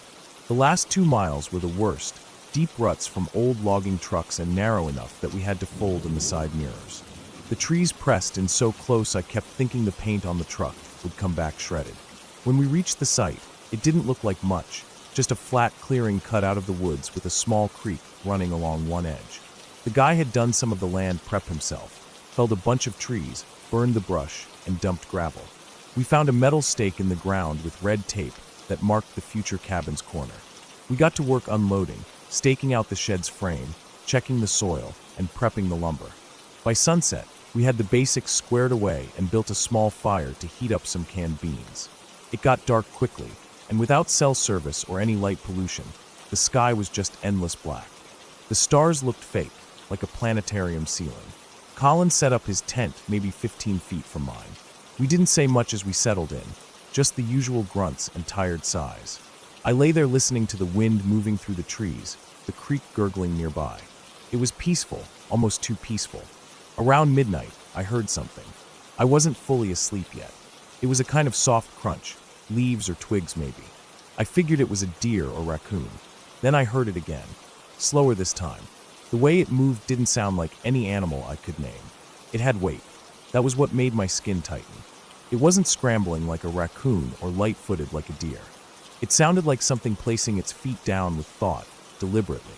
I sat up and looked out through the mesh. Nothing. Just dark trees and the faint outline of Colin's tent. The sound had stopped. I waited a long time, body tensed up like a coiled spring. Eventually, I eased back down. Must have been nothing. Next morning, I asked Colin if he heard anything. He just shrugged and said he slept fine. I let it go. Maybe I'd imagined it. We worked all day, made good progress on the frame. Julio and Terry were due to arrive that evening, but when it got dark and they still weren't there, we figured they got delayed or lost. CB wasn't picking up anything, but that wasn't uncommon in areas like this. That night, I was more alert. I stayed up by the fire longer, poking at the coals with a stick and sipping lukewarm coffee from a dented thermos. Colin had already gone to bed. The woods around us were so quiet it started to feel unnatural. I started focusing too hard on background sounds. The whisper of wind through the pine needles, the occasional creak of a shifting tree. Then I heard it again. Same sound. Same slow, careful steps. But this time it was closer. I turned off the lantern and crouched low behind a pile of cut lumber. The firelight flickered low, throwing moving shadows that didn't help my nerves. I held my breath and tried to follow the sound. The steps circled slowly around the site, never coming into view, just outside the reach of the firelight. I couldn't tell if it was one person or two. Sometimes the spacing between steps shifted like someone stopping and starting again. I stayed crouched until my knees hurt, then quietly slipped back into my tent and zipped it slowly. I held my hammer tight against my chest and didn't sleep at all. Morning came gray and cold. I checked around the site and found nothing. No prints, no disturbed dirt, no snapped branches. Colin looked at me like I was going off the deep end. Julio and Terry still hadn't shown. By afternoon, we were running low on gas for the generator, and I told Colin we'd need to siphon some from the truck if they didn't show by night. He agreed, but I could tell he was getting worried too. That evening, we heard an engine in the distance and nearly jumped with relief. But the sound faded before it reached us. No vehicle ever arrived. The fire was smaller that night. We were rationing wood until the others arrived with more supplies. Colin turned in early again. I stayed up. It was around midnight when the sound came again, this time from the opposite side of the clearing. I grabbed a flashlight and the hammer again, stepped out quietly, and tried to see where it was coming from. I aimed the light toward the trees. Nothing. Then I heard the sharp snap of a branch, loud, like someone stepped on it hard. The flashlight trembled in my hand as I scanned again. Still nothing. And then I caught it. A shape. Not an animal. Not deer-shaped. More like a person crouched low, just behind the tree line. I stepped back slowly, turned, and hurried to Colin's tent. I shook the tent and whispered his name, but he didn't respond. I unzipped it halfway and found it empty. His sleeping bag was there, but it was flat and cold. My stomach dropped. I ran back to the fire and called out his name. Nothing answered. Not even birds stirred. I circled the site twice with the flashlight and hammer. Still no sign of him. No note. No trail. I couldn't understand how someone could disappear without a sound. I didn't sleep at all. I sat near the fire with the hammer across my lap and the flashlight in my other hand, burning through batteries. The woods felt alive in a bad way, watchful. At first light, I packed everything I could into the truck. I tried the CB again. Still dead air. I drove fast, bouncing hard over the ruts, scraping against the tree limbs. It took me over an hour to reach a point where I had enough signal to call the boss. When I told him what happened, he went quiet. Then he said Julio and Terry never left the city. Their car broke down that morning, and they hadn't even packed yet. They had been planning to call and tell us they'd be a day late, which meant we were completely alone out there. Colin was never found. A search party combed the area for a week. Dogs, drones, foot patrol. No signs, no tracks, nothing. They said maybe he wandered off, got turned around, fell into a ravine or hit his head. But the woods weren't that complicated. We were less than a quarter mile from a creek and open terrain. I told them about the sounds, about the movement, about the figure in the trees. They chalked it up to stress, isolation, fatigue. I didn't argue, but I remember the firelight. I remember the shape behind the trees, and I remember how it never came into view, like it knew exactly how far the light reached and stayed just outside it. I remember how the steps circled, how deliberate they were, and how they always came at the same hour of night. Sometimes now, when I'm alone at night, I imagine those same steps outside, just beyond the walls, moving slow, careful, like they're waiting, but I never go back to that place. The land is still there. The shed was never finished. No one took the job after that.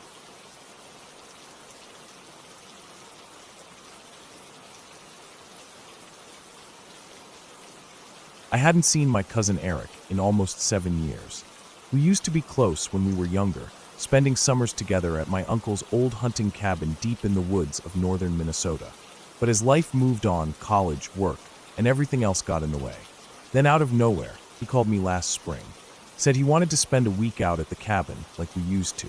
He'd already gotten the keys from his dad, and all I had to do was bring a sleeping bag, some gear, and show up. No pressure, just a chance to get away from the noise of everything. At that time, I needed the break. Work was killing me, my apartment felt like a cage, and I hadn't had fresh air in months. So I said yes. I packed light, just a sleeping bag, warm clothes, canned food, my old hiking boots, and a camp stove. I met Eric in Duluth, and from there we drove up in his beat-up 4Runner, bumping along narrow Forest Service roads until we hit the gate at the edge of the property. The cabin wasn't much. Just a single room with a bunk bed, a small wood stove, and a table. No electricity, no running water, no cell signal. It sat next to a shallow stream and was surrounded by miles and miles of trees. That's what I liked about it. It was quiet, nothing artificial humming in the background.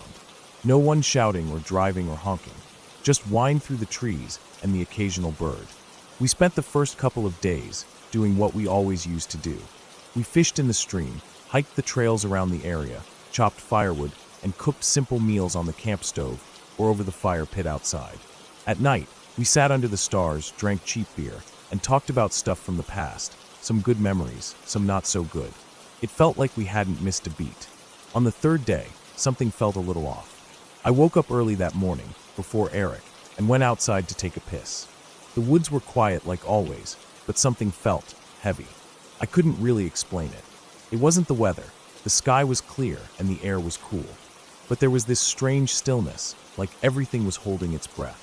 As I stood there, I saw something out of place near the tree line about 50 yards off.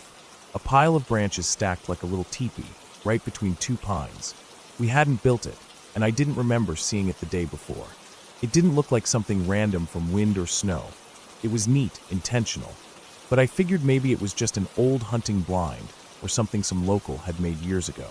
When Eric got up, I told him about it. He shrugged, said it was probably nothing. He didn't seem worried, so I let it go. We spent most of the day out hiking toward a small lake we remembered from our childhood. It was about 5 miles through the woods, and by the time we got back to camp that evening, we were dead tired. I almost forgot about the weird structure near the trees. That night, just as we were settling in, I went out to the firewood pile to grab a few more logs. I had my flashlight with me, and when I swept it across the woods, I thought I saw someone standing just beyond the trees. I froze. My first instinct was to call out, but I didn't. I just stared. The light was weak at that distance, and I wasn't sure what I was looking at. It might have been a tree trunk or even a shadow. I waited a few seconds, then aimed the flashlight again. Nothing, just the woods. I told myself I was imagining things. Maybe I was tired. Maybe the shadows were playing tricks. I didn't tell Eric. I didn't want to sound paranoid. The next morning, I went back to that spot where I'd seen the little teepee structure. It was gone. completely gone. No branches, no footprints, no signs that anything had ever been there. That's when I started to feel something wasn't right. I walked in circles around the area, scanning the ground for broken twigs or anything out of place, but there was nothing. That whole day, I kept looking over my shoulder. The woods didn't feel open anymore. They felt tight, like they were watching us. That night, I had trouble sleeping. Every little sound made my eyes snap open. At some point, just after midnight, I thought I heard footsteps outside the cabin. Not animals, these were deliberate, paced footsteps, crunching dry leaves. I lay there, frozen in my sleeping bag, barely breathing. I didn't want to wake Eric unless I was sure. I waited. After a minute or so, they stopped. I didn't hear anything else the rest of the night. In the morning, I went outside to check. No tracks, but the firewood pile had been knocked over, like someone had kicked it. It wasn't a raccoon or deer. This was deliberate. I finally told Eric everything. The person I thought I saw, the vanishing teepee, the footsteps. He looked uneasy, but still tried to play it off.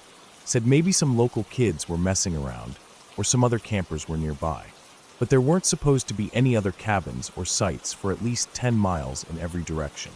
We both agreed to keep our eyes open and maybe cut the trip short if anything else weird happened. That day, we didn't go far from the cabin. We stayed close, gathering wood and checking the area. Around noon, we heard something snap in the woods. Not a branch falling, more like someone stepping on a stick. Loud, close. We both froze and turned toward the sound. About 20 feet into the trees, we saw a flash of movement. It was fast, too fast to make out clearly, but it was human, definitely human. Someone ducking behind a tree or moving downhill. Eric grabbed the hatchet from the chopping stump and started yelling into the woods, even though we'd agreed not to talk to anyone. He shouted, asking who it was and what they wanted. No response, just silence again. We spent the next hour checking the area.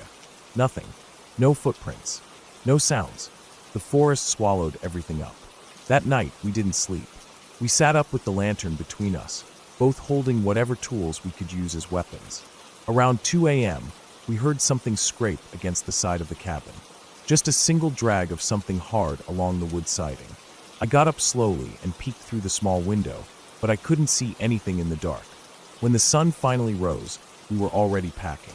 We didn't speak much. It was understood. We were getting out. We shoved everything into our packs, dumped the rest, and locked up the cabin.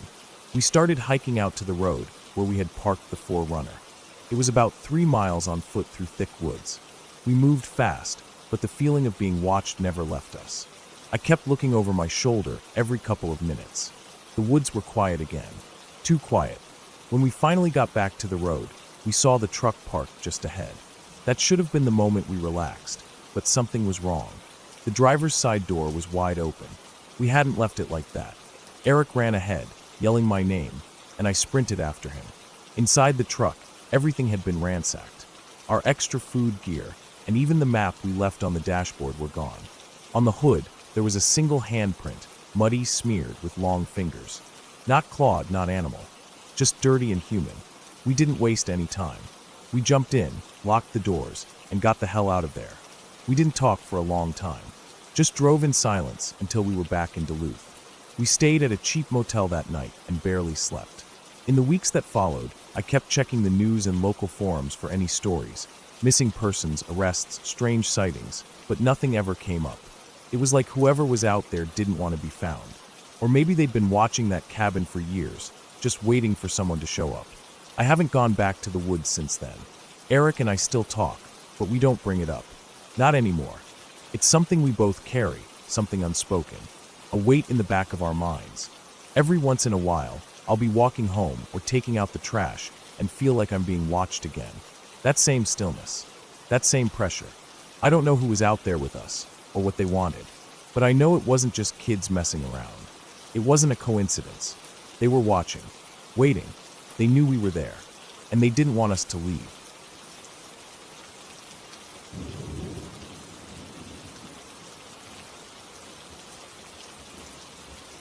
It was supposed to be a quiet weekend. Nothing complicated, nothing wild. Just me, my car, and a 2-day break from city noise. I'd booked a small rental cabin way out in the hills, about 3 hours from where I lived. Not a fancy place, Just a wooden box with a bed, a kitchenette, a bathroom, and a porch that looked out over a long stretch of trees. I'd been there once before, a year ago. It was peaceful. Nothing but hills, trees, and the sound of wind moving through the leaves. No cell service. No internet. That was part of the appeal. I left late on a Friday morning, packed light. Just some food, clothes, a few books, a flashlight, and a couple tools I usually brought on solo trips. The weather was clear. No rain in the forecast. Driving out of the city felt like shedding weight. As the buildings fell away and the road thinned, I felt my shoulders relax. The last 30 minutes of the drive were always a little rough. The paved road ended, and a dirt track wound through thick woods. It was wide enough for one car, maybe two if you drove carefully. The cabin sat near the end of it, perched at the edge of a small slope, with thick trees behind and a dry creek bed running down the hill. When I pulled up, everything looked the same. The porch steps were a bit more worn, and some weeds had grown around the side, but otherwise it looked untouched. I unpacked, locked the car, and settled in. The first few hours were calm. I read for a while, walked around the edge of the property, made some food, and watched the sun drop low through the trees. As night came on, I sat out on the porch. The quiet there always hit me the hardest. No cars, no planes, just wind, insects, the occasional bird. It wasn't until maybe 10 p.m. that I noticed something. I'd been reading by flashlight, sitting in a worn chair on the porch. I kept hearing this soft crackle. Not constant, just now and then, like dry branches snapping. At first I thought it was just a raccoon, or maybe a deer walking through the brush. But the sound kept happening. Not close, but not far either. It was down by the dry creek bed. Every few minutes, crack, crunch, then nothing. I got up and pointed the flashlight down the hill, scanning slowly. I couldn't see anything. I held my breath and waited. Nothing moved. I stood like that for a full minute before sitting back down. Figured maybe my ears were playing tricks on me. 10 minutes later, I heard it again. This time it was closer. Same sound, crack, crunch, but up the hill now, closer to the trees behind the cabin. That bothered me. I hadn't heard anything move between the creek bed and the back of the cabin. No crunching leaves, no rustling. Just quiet, then a sound behind me. I stood up and shined the flashlight at the trees. The beam caught only trunks and undergrowth. Nothing unusual. Still, I went inside, locked the door, and pulled the blinds. Felt stupid doing it, but something in my gut didn't like the pattern. Inside, I tried to distract myself. Made some tea. Read. But the sounds didn't stop. Now and then, I'd hear it, something stepping on dry leaves. Always one or two steps, then silence. Then it'd come from another direction. At one point, I thought I heard something brush the side of the cabin wall. Just a light scratch. I held my breath again and listened. Nothing followed. Eventually I managed to fall asleep, but it wasn't deep sleep. I woke up a lot. Each time I did, I felt the silence pressing on the cabin like a weight. No wind, no insects, just nothing. Around 3:30 a.m., I heard what I thought was a thud, like something heavy dropping onto the porch. I stayed in bed, frozen. Didn't move. My heart was pounding. I waited for another sound, but none came. Not for a while. I must have dozed off again, because the next thing I remember clearly was sunlight filtering through the blinds. I got up, looked around. Everything looked normal. No footprints on the porch. Nothing out of place. I stepped outside slowly, scanning the woods. Nothing, but there was something odd. A smell. It was faint, but it was there. Like rot. Not garbage, not skunk, not animal droppings. Just rot. Something old and wrong. It was coming from the direction of the creek bed. I walked halfway down the hill, but couldn't see anything. I didn't want to go further. I spent most of that day trying to talk myself down, telling myself it was probably an animal, that I just overreacted. But the smell lingered. It came and went with the breeze. In the afternoon, I walked further down the dry creek. About 100 yards along, I found something strange. A small clearing with a ring of old rocks. It looked like a fire pit, but hadn't been used in a long time. The rocks were partly buried, but in the center was something I didn't like. Bones. A few scattered bones. Not large. Maybe raccoon or possum. But they weren't spread randomly. They were stacked. Not neatly, but like someone had put them there on purpose. A few sticks were mixed in, almost like a crude shape had been made, but collapsed. I turned around and walked straight back to the cabin. I wanted to pack up and leave, but I told myself it wasn't that weird. Maybe kids had camped out there long ago. Still, I brought my gear inside, kept my flashlight, knife, and small hatchet on the nightstand. Locked the door. Didn't sit on the porch that night. That second night was worse. Around midnight, I heard the first sound. Not outside. This time it was inside. A creak on the floor. Just one. Like weight shifting. I froze in bed, eyes wide open. I didn't move. Just listened. Nothing followed. I stared at the dark for what felt like an hour. Then I heard something again. A soft sound near the kitchen. Not footsteps exactly. More like a drag. Like someone brushing against a chair. I reached for the flashlight and clicked it on. Swept the beam across the room. Nothing. I got out of bed slowly. Moved through the cabin room by room. Flashlight in one hand, hatchet in the other. Nothing. No windows open. No doors unlocked. I even checked under the bed and inside the closet. Still nothing. I barely slept. When I woke up, the smell was back, stronger. It hit me the second I opened the front door. It was worse than rot. Like something dead and wet and burned, all at once. I walked around the side of the cabin and stopped. On the ground near the back steps was a dead bird. Not just dead, mangled. Torn open. Feathers scattered. No tracks. Just the bird. I buried it a little ways off and tried not to think about it. But now my head was full of doubts. Maybe someone was out there. Maybe someone was messing with me. I packed my things. I was supposed to stay one more night, but I didn't want to. Not with the way the air felt. Not with the way the woods had gone silent again. By late afternoon, I had the car loaded. I took one last look at the cabin. Something about it now felt off. Like it didn't want me there. I got in the car and started it up. About 5 minutes down the dirt road, I noticed something in the rearview mirror. A figure, standing near the edge of the trees. Not moving, just standing. It was far enough back I couldn't see any details. Just the shape. I kept driving. I didn't stop. When I hit the paved road, I didn't relax. I kept checking the mirror, kept glancing at the trees, but nothing followed. That was 6 months ago. I didn't tell anyone. I didn't go back.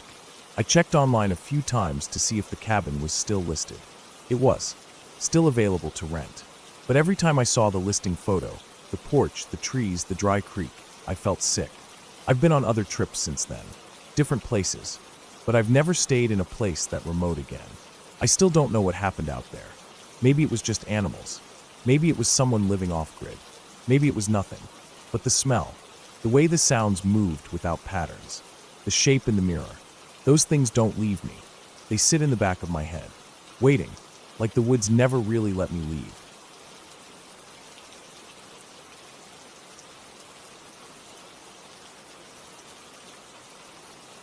I don't even know why I agreed to it. Maybe it was boredom. Maybe I just didn't want to be the only one in the group to say no. Whatever the reason, I found myself alone in an old hunting cabin, miles from town, deep in the woods, with no cell service, a cold wind sneaking through the cracks in the walls, and nothing but a lantern and my sleeping bag for comfort. The others were coming back in the morning. That was the deal. One night alone. I just had to make it to sunrise. The cabin belonged to Ryan's uncle. According to him, no one had used it in years. The wood was gray and brittle like old bones. The porch sagged in the middle, and the roofline dipped in 2 spots. Inside, it smelled like dust, mildew, and mice. There was an old cot, but I chose to sleep on the floor with my bag. The cot looked like it hadn't held a human being since the 70s. I didn't trust it not to collapse under me. The plan was simple. Hike out in the morning, spend the day at the river with the others, and then come back to the cabin alone for the night. No phones, no books, just me in the woods. They said it was a test of nerve, a kind of self-imposed challenge. I told myself it was no big deal. I'd done camping trips before. I wasn't scared of the dark. I wasn't a kid anymore, but it felt different once they left. The silence in the woods is not like silence anywhere else. It isn't quiet, exactly. It's full of little sounds. Cracks, creaks, wind brushing trees, branches popping, small rustles in the underbrush. My ears felt sharper out there, like they were picking up things they didn't want to hear. Every noise felt close. And when the sun dipped behind the hills and the shadows crept in, I could feel the cold settle down like a blanket soaked in ice water. I lit the lantern before it got too dark. The yellow light gave off just enough glow to push back the shadows, but not far enough to be comfortable. The corners of the room stayed dark. The windows, though boarded halfway up, left just enough gaps to let in the wind. Every few minutes, I could hear the wooden planks creak as the air pushed against them. The first hour was manageable. I laid out my sleeping bag, ate a granola bar, and tried to focus on anything other than the fact that I was utterly alone. I played little games in my head to pass the time. Count the floorboards, trace the grain in the wall, close my eyes and try to remember every detail of the hike earlier that day. Anything to distract myself. But somewhere around 10 p.m., things started to shift. It wasn't anything dramatic, just a feeling, a slow build, a weight. It felt like the cabin had changed, like something had leaned in closer. I sat up in my sleeping bag and looked around. The lantern flickered once, then went steady again. There was nothing obviously wrong, no reason to panic, and yet my skin started to crawl. I told myself I was just being paranoid. I stood up, stretched, and walked to the door. Opened it. The woods were pitch black, the kind of dark that makes you feel blind. I couldn't even see my hand in front of my face. I shut the door again quickly, heart beating faster than I wanted to admit. I latched the lock. Then I heard it, a soft crunch, like a footstep on gravel. My head whipped around toward the window. I stared through the cracks in the boards, but I couldn't see anything. I held my breath and listened. Nothing, just wind. I shook my head, laughed nervously, and told myself it was probably a branch falling, or an animal, but the feeling didn't leave. I sat back down in the corner, next to the lantern. I pulled the sleeping bag around me like a shield. My eyes kept drifting to the windows, and then it happened again. Another crunch, closer this time, more deliberate. A step. I stood up slowly, walked to the window, pressed my eye to the crack. Darkness, then movement, a flicker, a shape, just at the edge of the tree line. It wasn't close enough to make out, but it was there, a lump against the dark. Not moving, just there. I blinked, looked again. Nothing. I sat back down. Now I couldn't relax. Every nerve in my body was alert, tense. I stared at the lantern, watching the tiny flame dance in its glass cage. I felt trapped, like the light was giving me away, but I didn't dare turn it off. I kept telling myself I was imagining things, but then the crunching came back, slower this time. Step, pause, step, pause. It wasn't an animal. Animals moved differently, quicker, less precise. This was someone walking. My heart was pounding now. I grabbed the only thing nearby that could be used as a weapon, a rusted old fire poker leaning by the wall. I gripped it tightly, moved to the door, and pressed my ear against it. Silence. Then the faintest sound. A breath. Just one. Right on the other side of the door. I didn't move. Didn't breathe. The hairs on the back of my neck stood straight up. I waited. 5 seconds. 10. Nothing. I backed away slowly. Sat back down. I didn't want to make any noise. Didn't want to give away my position. My hands were shaking. I held the poker in my lap and stared at the door. Minutes passed. Then an hour. Maybe more. The sound stopped. The feeling faded just a little. I started to believe again that it was just my mind playing tricks. That maybe it had just been wind and animals. But I didn't sleep. I sat there, stiff and cold all night. My eyes never left the door. My ears strained to catch every sound. And somewhere around 4 or 5 a.m., just before dawn, I finally stood up and peeked outside again. Nothing. I opened the door slowly, stepped onto the porch. The sky was starting to lighten. There was dew on the ground. My breath puffed white in the air. I walked around the cabin slowly. My legs felt like they belonged to someone else. Every step felt heavy. And that's when I saw it. Tracks. Footprints. Human. Leading from the woods to the cabin. Then stopping. Right at the door. They didn't go anywhere else. No return path. No detour. Just a single trail of prints ending at the front door. As if whoever it was had walked up to the cabin and never left. I stared at them for a long time. Tried to make sense of it. The prints were clear. Fresh. Right through the wet dirt and grass. I even counted them. 12 steps from the tree line to the porch. Then nothing. I looked around. My breath coming in fast puffs. I felt dizzy. That's when I realized the lock on the back door, the one I hadn't touched, was broken, hanging by a splinter of wood, like someone had tried to push it in. The inside of the doorframe was scratched, splintered, but not enough to get in. Whoever it was hadn't succeeded.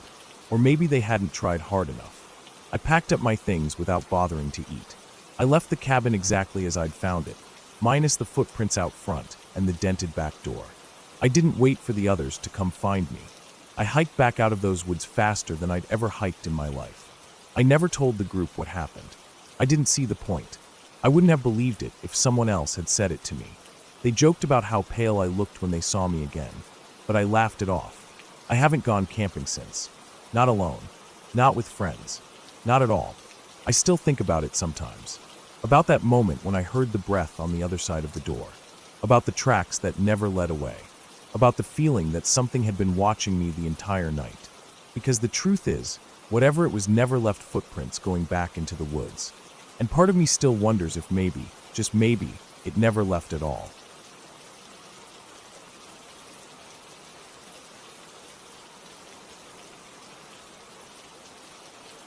I started working for the county's water and sanitation department about 8 years ago. My job was pretty straightforward. Maintenance checks, filter changes, meter readings, all that. Most of the sites were small treatment stations scattered around the outer districts. Some were near residential areas, but others sat miles from the nearest paved road, half-forgotten places that still needed upkeep. One of those was Site 17. It wasn't the farthest or the oldest, but it always gave me a strange feeling. Nothing supernatural, just something off. It was tucked in a low valley near an old rail line that hadn't been used in decades. The road to it was narrow, partly gravel, and often washed out. No homes nearby. No phone signal. There wasn't even much wildlife around. I was assigned to visit Site 17 once every 2 months. Usually it was a routine stop. Inspect the tanks, run the test equipment, make sure the generators were working, log the readings, and move on. Most guys hated going out there. It was always muddy, there were too many wasps in summer, and it got deathly quiet. The kind of quiet that made you constantly glance over your shoulder, even though you knew no one was there. That October, I got scheduled for Site 17 again. Normally I would have tried to swap it, but our team was stretched thin. I loaded up the truck early in the morning and headed out with the usual tools, the water testing kit, and a gas can for the backup generator. It had rained the night before, and the dirt road was slick and uneven. The truck fishtailed a bit as I drove up the incline before descending into the valley where the plant sat. It was barely more than a concrete blockhouse surrounded by a chain-link fence. A couple of big tanks sat to the left of the structure, and a rusted utility shed leaned against the backside. I parked by the gate, unlocked it, and drove in slowly, splashing through shallow puddles. The place looked the same as always. No damage, no signs of anyone else being there. I cut the engine, got out, and immediately noticed how damp the air was. Everything smelled like wet leaves and mildew. I started with the basics. Checked the intake pumps, normal. Filters had some buildup, but nothing urgent. The generator had enough fuel from the last refill, though I topped it off anyway. I took water samples from 3 points in the system, labeled them, and stuck them in the cooler in the truck bed. Everything was going smoothly until I went to inspect the holding tanks. The tanks were cylindrical and stood maybe 10 feet high. Usually, I just had to check the pressure valves and read the meter on each one. But one of the meters showed an odd reading. Pressure was low, which usually meant a leak or blockage. I walked around the tank and found a patch of wet soil on the far side, which wasn't normal. I squatted down and saw that the ground near the base was darker than the surrounding mud. No flowing water, but it was definitely damp in a focused way. I tapped the tank with my wrench. It rang back solid. Then I noticed something else, a faint humming sound. Not mechanical, more like a low, vibrating tone, just on the edge of hearing. I stood there for a second, trying to figure it out. It was too low for a generator, and the pumps weren't running at the moment. I put my hand on the tank. It wasn't vibrating. The sound wasn't coming from inside it. I stood there for a few more seconds, feeling oddly unsettled. Then I realized something. I could hear the humming louder through my left ear than my right. I turned my head slowly. The sound seemed to be coming from beyond the trees on the other side of the chain-link fence, beyond the brush that led up the hill toward the old railroad line. I stood there listening, trying to make sense of it, but it slowly faded away after about 20 seconds. Just stopped. I shook it off, telling myself it was probably an animal, or maybe some weird echo. I went back to the utility room to check the electrical panel. Inside the blockhouse was cold and musty, with concrete floors that were always damp. I flicked on the lights, bare fluorescents overhead that buzzed a little too loud. The panel looked normal. No trip breakers. I logged the readings and was about to step out when I heard something from outside. It was a single, heavy thud. Not like something falling, more like something landing. It came from the direction of the tanks. I stepped out slowly and looked around. The sky was overcast now, darker than it had been earlier. The air felt still, heavier. There was nothing by the tanks. No movement.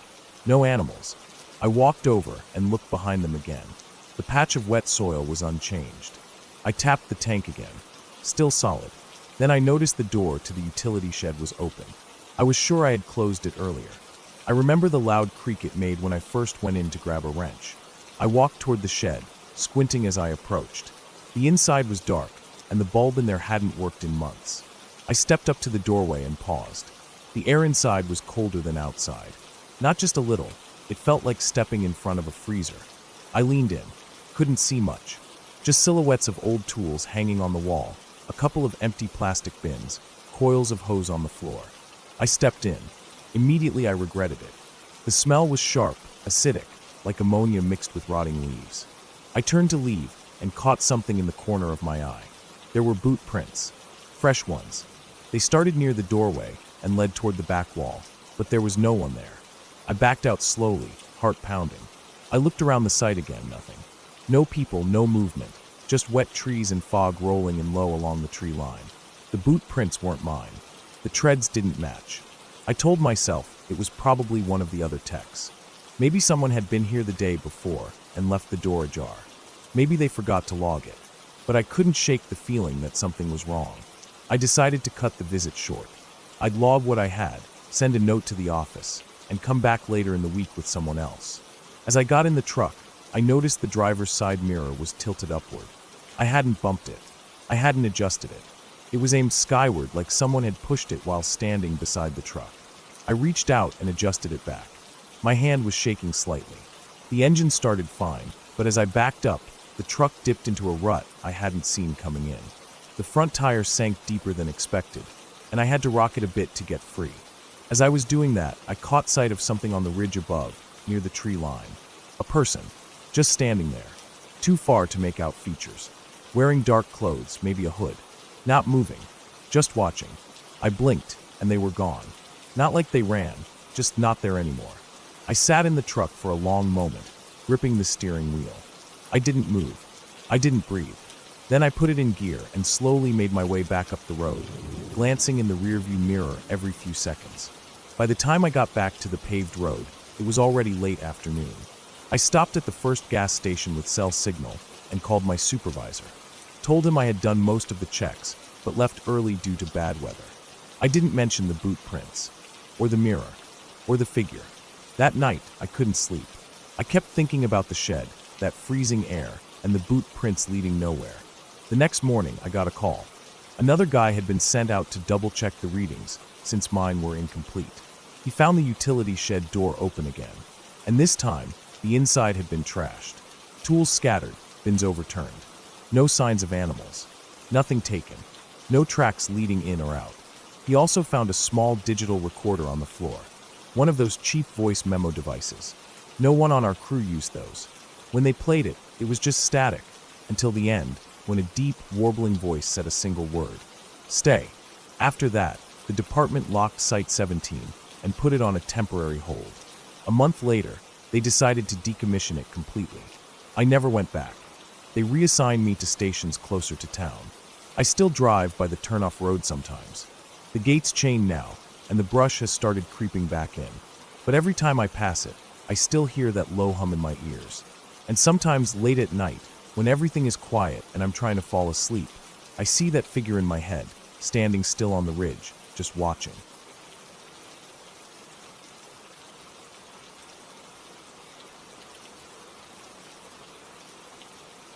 I don't know why I thought it would be a good idea to take that route back home. Maybe it was because I wanted to save time. Maybe I was just tired of being stuck in traffic every time I came back from my sister's place. Either way, I left the main highway and took the old service road that ran along the base of the hills. I hadn't been on that road in years. It used to be paved, but now it was cracked and uneven, eaten up by weeds and time. It cut through some very quiet country, and I figured I could handle an hour of rough road if it meant skipping the evening congestion.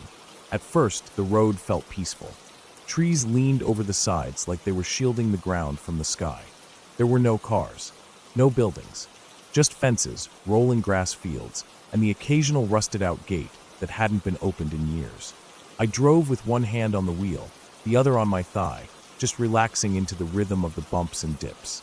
I passed a dried-out creek bed, then a crumbling barn with no roof. I didn't see a single person, but the sun was dipping fast. I noticed it when the shadows got long and sharp across the road, like someone had stretched the trees out. I checked the time, 6:48 p.m. Still early, but in the countryside, darkness comes fast. I turned on my headlights just in case. I was about halfway through the stretch when the road narrowed suddenly, squeezed by a rock face on one side and a barbed wire fence on the other. The pavement ended, replaced by gravel. It wasn't on the GPS, but I kept going. I figured the gravel section would only last a mile or two. Then I saw something odd. A red pickup truck, parked on the shoulder just ahead. Old model. No plates. The back was empty. It wasn't blocking the road, but it stood out like a tooth in a mouth full of gums. I slowed a little as I passed, glancing at the cab. No one was inside. The windows were rolled up, and the glass had that haze to it, like no one had touched it in months. I kept going. A few minutes later, I spotted a black trash bag off the side of the road, half buried in the grass. It was ripped open. I could see a boot sticking out. Not just any boot, a work boot, cracked and covered in dried mud. Looked like it had been there a while. I stared at it a little too long as I passed, and my tires dipped hard into a rut. My steering wheel jerked, and I felt the jolt through my whole spine. I stopped the car to check if I'd blown a tire. All 4 tires were fine. No hissing, no bulges. But when I stood there, next to the car, something felt wrong. The air was too still. Not even the sound of wind. I looked around. The trees didn't move. No birds, no insects, nothing. Just silence. I got back in and locked the doors. I was starting to regret the shortcut. The road kept getting worse. The gravel turned to dirt, and it was packed down in places and soft in others. My tires slipped a couple times, and I had to slow to a crawl. I passed more weird things. An old bicycle, half buried in a ditch. A deer carcass that had been picked clean, just bones and a hide like paper. A set of tire tracks that came out of the woods, crossed the road, and disappeared into the trees on the other side. Then I saw the shack. It wasn't even a real house, just a single-room wooden structure with no windows. The door was open, hanging crooked off one hinge. No lights, no sign of life. Just there, sitting about 30 feet off the road. I don't know what possessed me to stop again, but I did. Maybe I just wanted to understand who used this road, who lived out here, if anyone. I stepped out again, left the engine running. The sun had dipped below the hills now. The trees were throwing shadows like black ink across the road. I walked to the shack. There was a smell, like old oil and wet metal. I got to the doorway and peered inside. Empty mostly. A broken chair in the corner. A dirty blanket on the floor. A tin can with dried beans stuck to the bottom. The wall opposite the door had scratch marks, long, deep scratches that tore through the wood like claws or knives. They weren't random. They looked deliberate. Almost like someone had been marking days, but not neatly. Like they were done in panic, over and over. I backed away. I turned back to my car and felt something shift in the air. Like pressure. Like the kind of pressure you get before a storm hits. But there wasn't a cloud in the sky. My stomach twisted. I walked faster, then jogged. When I reached my car, I saw something that made my chest go cold. The driver's side door was open. I hadn't left it open. I was sure of that. I always lock my door, especially when I'm out of the car on a deserted road. I froze. I looked inside. No one there. Nothing seemed touched. My phone was still in the cup holder. Wallet on the seat. Keys in the ignition. Engine still running. But I couldn't shake the feeling that someone had just been inside. The air inside the cab felt warm, like it had been breathed in. I looked around the road, the trees, the shack. Nothing. I got in and locked all 4 doors. I pulled back onto the road faster than I should have, kicking up dust. My hands were slick on the wheel. For a while, I didn't see anything else. Just more trees, more road, more dark. I kept my eyes forward, only glancing in the rearview mirror now and then. I didn't want to look into the woods again. I just wanted to be out. Then, about 10 minutes later, I saw a man walking along the side of the road. He was walking away from me, in the same direction I was going. Just a figure at first, gray jacket, long legs. As I got closer, I slowed down. I figured he might need help, but something in me screamed not to stop. I couldn't explain it. I just didn't want to be near him. So I drove around him, gave him a wide berth. I didn't look at his face, but in the mirror, I saw him turn around. He stopped walking and just stood there in the middle of the road, watching me drive away. I hit the gas. I didn't stop again until I reached the main road. When I finally got back to familiar ground, I pulled over at a gas station. Bright lights, people, safety. I sat there for a long time, engine off, hands still on the wheel. That road isn't on the GPS anymore. I checked later. It shows up as a thin gray line with no name. Google says it's closed off past a certain point. Says it's overgrown, inaccessible. But I drove it. I never should have. The next morning, I went out to my car. I was going to take it to a mechanic, just to get it looked over. I didn't trust it anymore. When I opened the door, I found something on the passenger seat. It was a boot, the same kind I saw in the trash bag, covered in dried mud. I didn't touch it. I slammed the door shut and called the police. They came and took it, asked a lot of questions. I answered what I could. They called me 2 days later. The boot matched a missing persons report from 5 years ago. A man who disappeared while driving through that area. Never found. Now I take the highway every time, even if traffic's bad, even if it adds an hour. Because whatever is out there, it doesn't want to be found. But it doesn't like being seen either.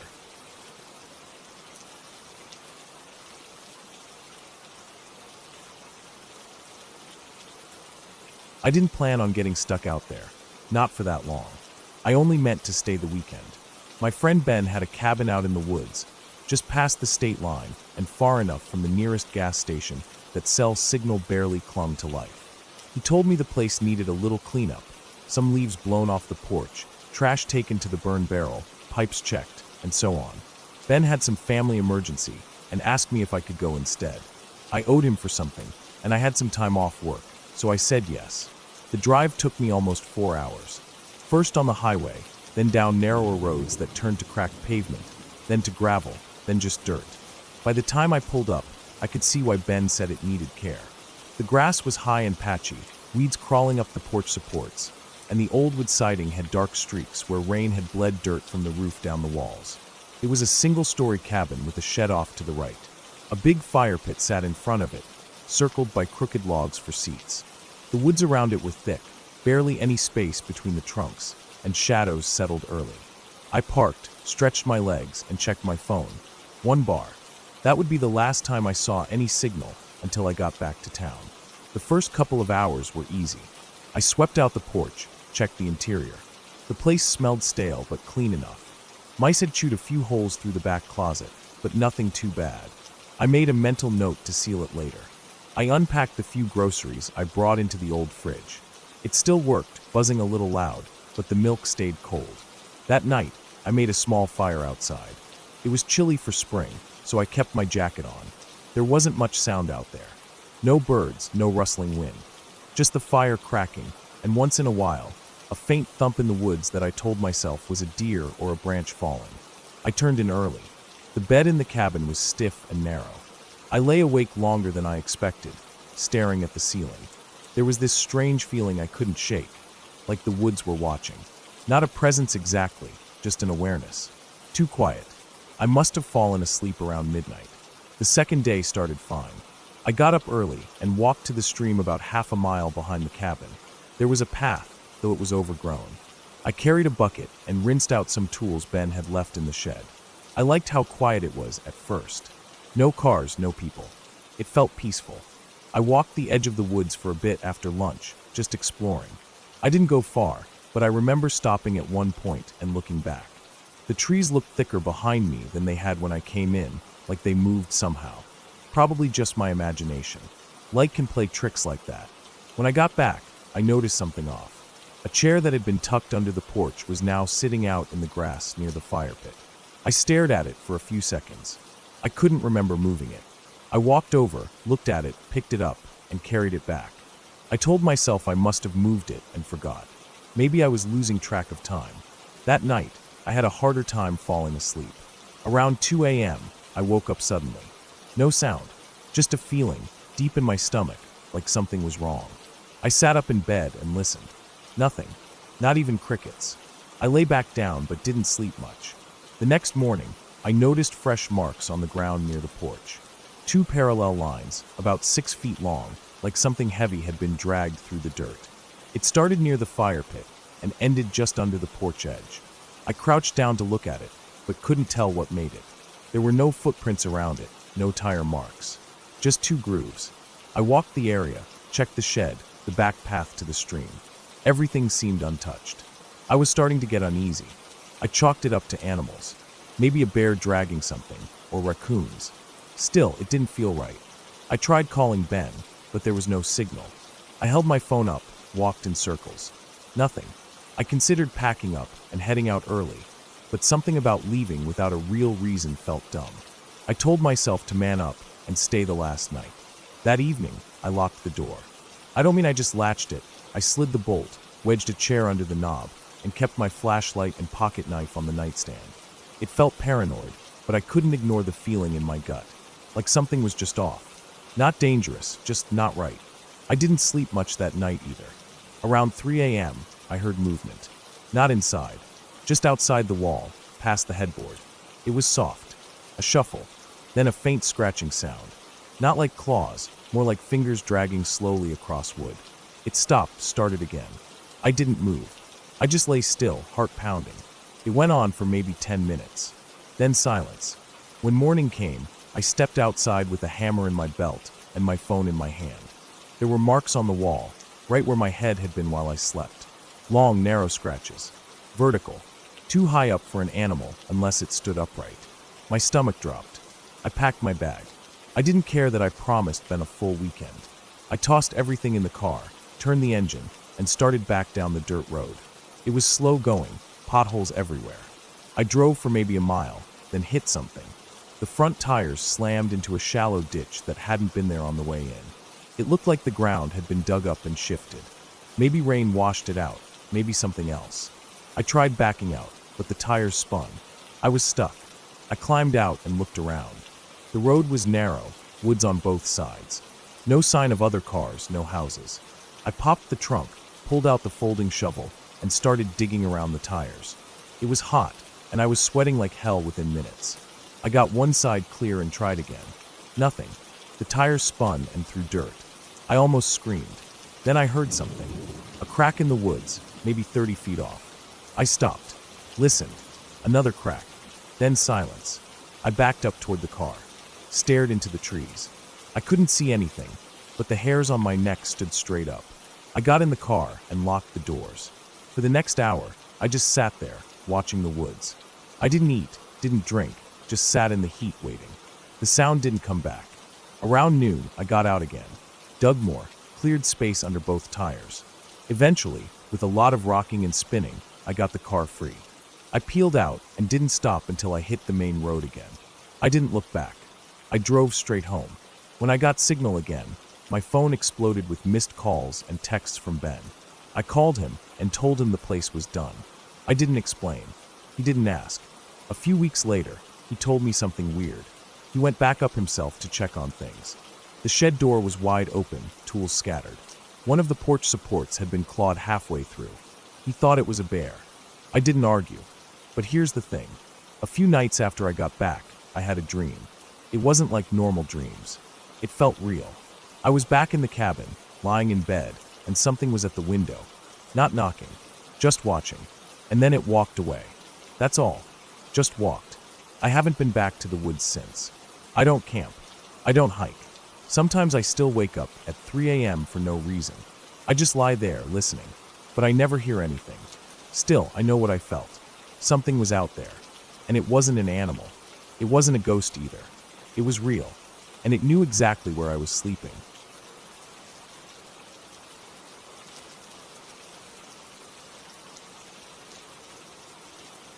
It was late September when I took the trip out to the hills alone. Not a vacation, really. I just needed a break. Work had piled up, my head felt packed with static, and I hadn't slept properly in weeks. So I picked a place off a hiking forum that promised seclusion, a small valley off a logging road in northern Washington, surrounded by thick forest and no cell service for miles. The pictures showed a clearing near a stream and a makeshift fire pit left by someone who'd been there before. It looked quiet, peaceful. I packed my old backpack with the essentials: tent, sleeping bag, some freeze-dried meals, a camping stove, and a couple of tools just in case. I threw in a little hatchet I barely used anymore, and my knife, the one my dad gave me when I was a teenager. I brought a book too, but I didn't expect to read much. Mostly I just wanted to sit, breathe, and be where no one could reach me. The drive out was longer than I'd thought. The GPS cut out about 30 minutes before I reached the trailhead. After that, I followed a series of notes I'd written down. Turn left at the old ranger sign. Keep right at the fork near the burnt stump. The road was rough, just gravel and dirt, barely wide enough for my truck.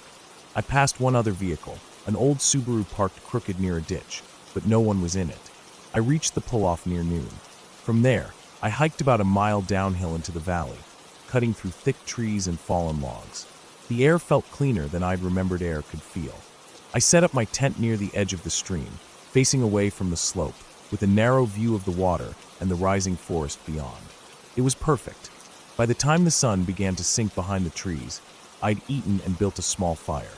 I sat next to it on a log, listening to the crackling and the rushing of the stream. That first night, I slept better than I had in months. No trucks rumbling past, no glowing notifications in my face.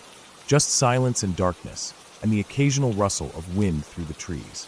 The second day, I hiked up the ridge to get a better view of the valley. The climb was rough in spots, but the view from the top made it worth it. Miles of trees in every direction. I didn't see any animals, but I noticed a few broken branches and some scat that looked fresh. Probably deer or elk. Nothing unusual. When I got back to camp that evening, I noticed something weird. One of my food bags had been moved. Not torn or opened, just shifted, like it had been picked up and set back down a few feet away from where I left it. I figured it was my mistake. Maybe I'd forgotten exactly where I put it. Still, I made sure everything was zipped up tight and stored properly before I went to sleep that night. But something felt off. I kept waking up. Not because of any noise, really. Just that uneasy feeling you get when you think someone's watching you. I even sat up once, unzipped the tent, and looked around with my flashlight. Nothing. Just trees and darkness. The fire had long gone out. I forced myself back to sleep. The next morning, there were tracks. Not boot prints. Not paws either. They were barefoot. Human. And they circled my camp. The prints were faint but clear enough in the soft soil. I counted at least 4 different places where they looped around. Near the fire pit, by the stream, behind the tent. They were small, too. Not like a grown man's foot. More like a teenager's. I stood there for a long time, just staring at them. Then I packed up everything loose and stuffed it into the tent. I kept the hatchet on my belt the rest of the day. I didn't leave camp. By evening, I convinced myself it had to be another hiker. Maybe someone wandered through and didn't mean any harm. Maybe they didn't want to wake me up. Still, I set up a line of small branches and twigs around the camp that night. Just enough that I'd hear a crunch if anyone walked through. Around midnight, I heard it. Snap. Then another. Closer. I stayed still in my sleeping bag, my ears straining in the dark. I kept the knife in one hand, the hatchet in the other, and I listened. The sound stopped after a while, replaced by what I swear was breathing. Not heavy, not loud, just slow, quiet breathing, maybe 10 feet from the tent. Then silence. I didn't sleep the rest of that night. Just laid there with my eyes open, staring at the curve of the tent above me. When the first light came through, I unzipped the tent and looked outside. Nothing. But all the twigs and branches I'd placed around the camp were gone. Not broken gone. I didn't bother eating breakfast. I shoved everything into my pack, broke down the tent, and started back up the trail. The woods felt thicker than before, like they were pressing in on all sides. Every snapping twig made me jump. I didn't stop until I reached the truck. The whole drive back down the mountain, I kept checking the rearview mirror. Once, just once, I saw something move along the side of the road. A shape between the trees. Not an animal. Not a person. Just something there, and then not. I didn't tell anyone about it for a while. Months passed. I went back to work, pretended everything was fine. But it stuck with me. the breathing, the prints. The fact that someone had been out there in the middle of nowhere, barefoot, and quiet enough to move through my camp without waking me up. I went online, tried to find reports of other people seeing the same thing. Found a few posts about weird things in the woods, mostly stories that felt too dramatic or made up. But one caught my eye. It was short, just a paragraph. A guy describing how, years ago, he'd camped near a stream in a valley off a logging road, and woke up to find his gear moved around and bare footprints circling his tent. He left the next day. Said he never went back. No one had replied to the post. I checked the timestamp. It was 6 years old. Same area. That's when I decided I wasn't crazy. I've camped since then, but never in the same kind of place. I stick to state parks now. Campgrounds with rangers and other people nearby. Places with cell service. I miss the silence sometimes. That deep, complete silence you only find in wild places. But I'll never go that deep again. Because whatever was out there wasn't trying to scare me. It was trying to learn me. The way it circled. The way it took the branches without making a sound. The way it breathed, just loud enough for me to know it was there. It wasn't just passing through. It was watching. And it wanted me to know.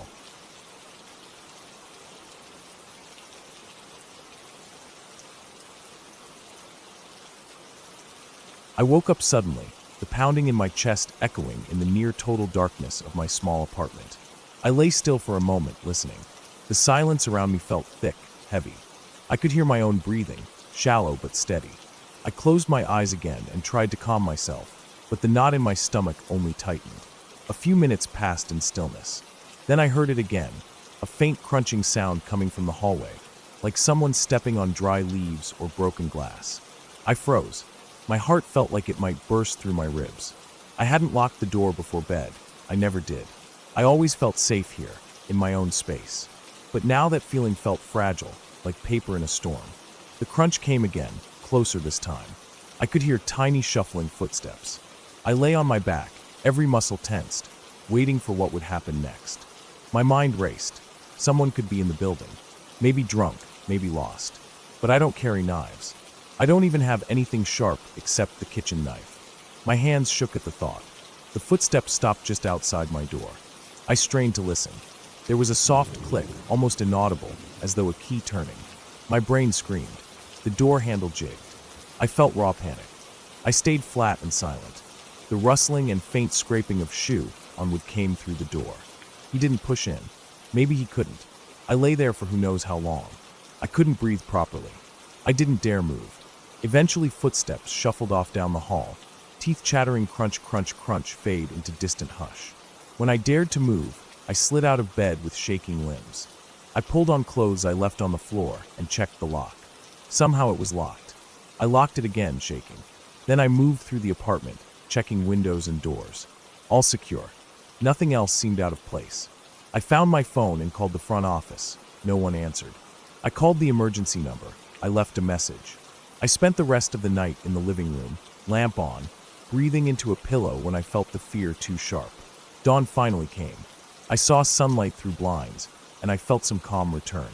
I walked carefully out, down the hallway, to the front office. Someone was waiting, sleep in eyes. I told them everything. They said they'd check building cameras. They escorted me back inside. They reviewed the footage. They found a figure that entered the hallway around midnight, wearing a dark hoodie. He tried several doors. When mine remained locked, he moved on. He left around 12:30. They didn't recognize him as a resident. They called local security and increased patrols. I spent the day nervous, but safe inside. Weeks passed. No further incidents. I started sleeping normally again, though I still locked the door carefully. I installed a security camera at my entrance. I installed a motion sensor light in the hallway near my door. I felt safer. I began to rebuild my peace of mind. One afternoon, I got a call from the building manager. He told me they'd identified the intruder. It turned out to be a delivery person working for a third-party courier company. He had tried doors to see if units were open, looking for a place to leave packages. He hadn't meant harm, just someone lazy or careless. It wasn't the answer I expected, but it explained it. He was banned from the building. I felt relief wash through me at that. It was no prowler with evil intent, just someone sloppy. It didn't excuse it, but it meant I wasn't the target. I felt safe again. By the end, I learned. Fear can grip easily when boundaries feel broken. But I also learned to take action: locks, cameras, motion lights, simple measures that bring real peace. I still smell the sharp edge of anxiety when night comes. But now I breathe differently. I move differently. It ended good and clear. I'm safe. The person who entered is gone and banned. I have locks, I have cameras. I talked it through with the manager. I sleep in peace again. I know now that most threats aren't monsters under the bed. They're messy humans making thoughtless mistakes. And when I saw what happened, I felt relief and gratitude. I rebuilt security in my home and my mind. Fear no longer has the same power.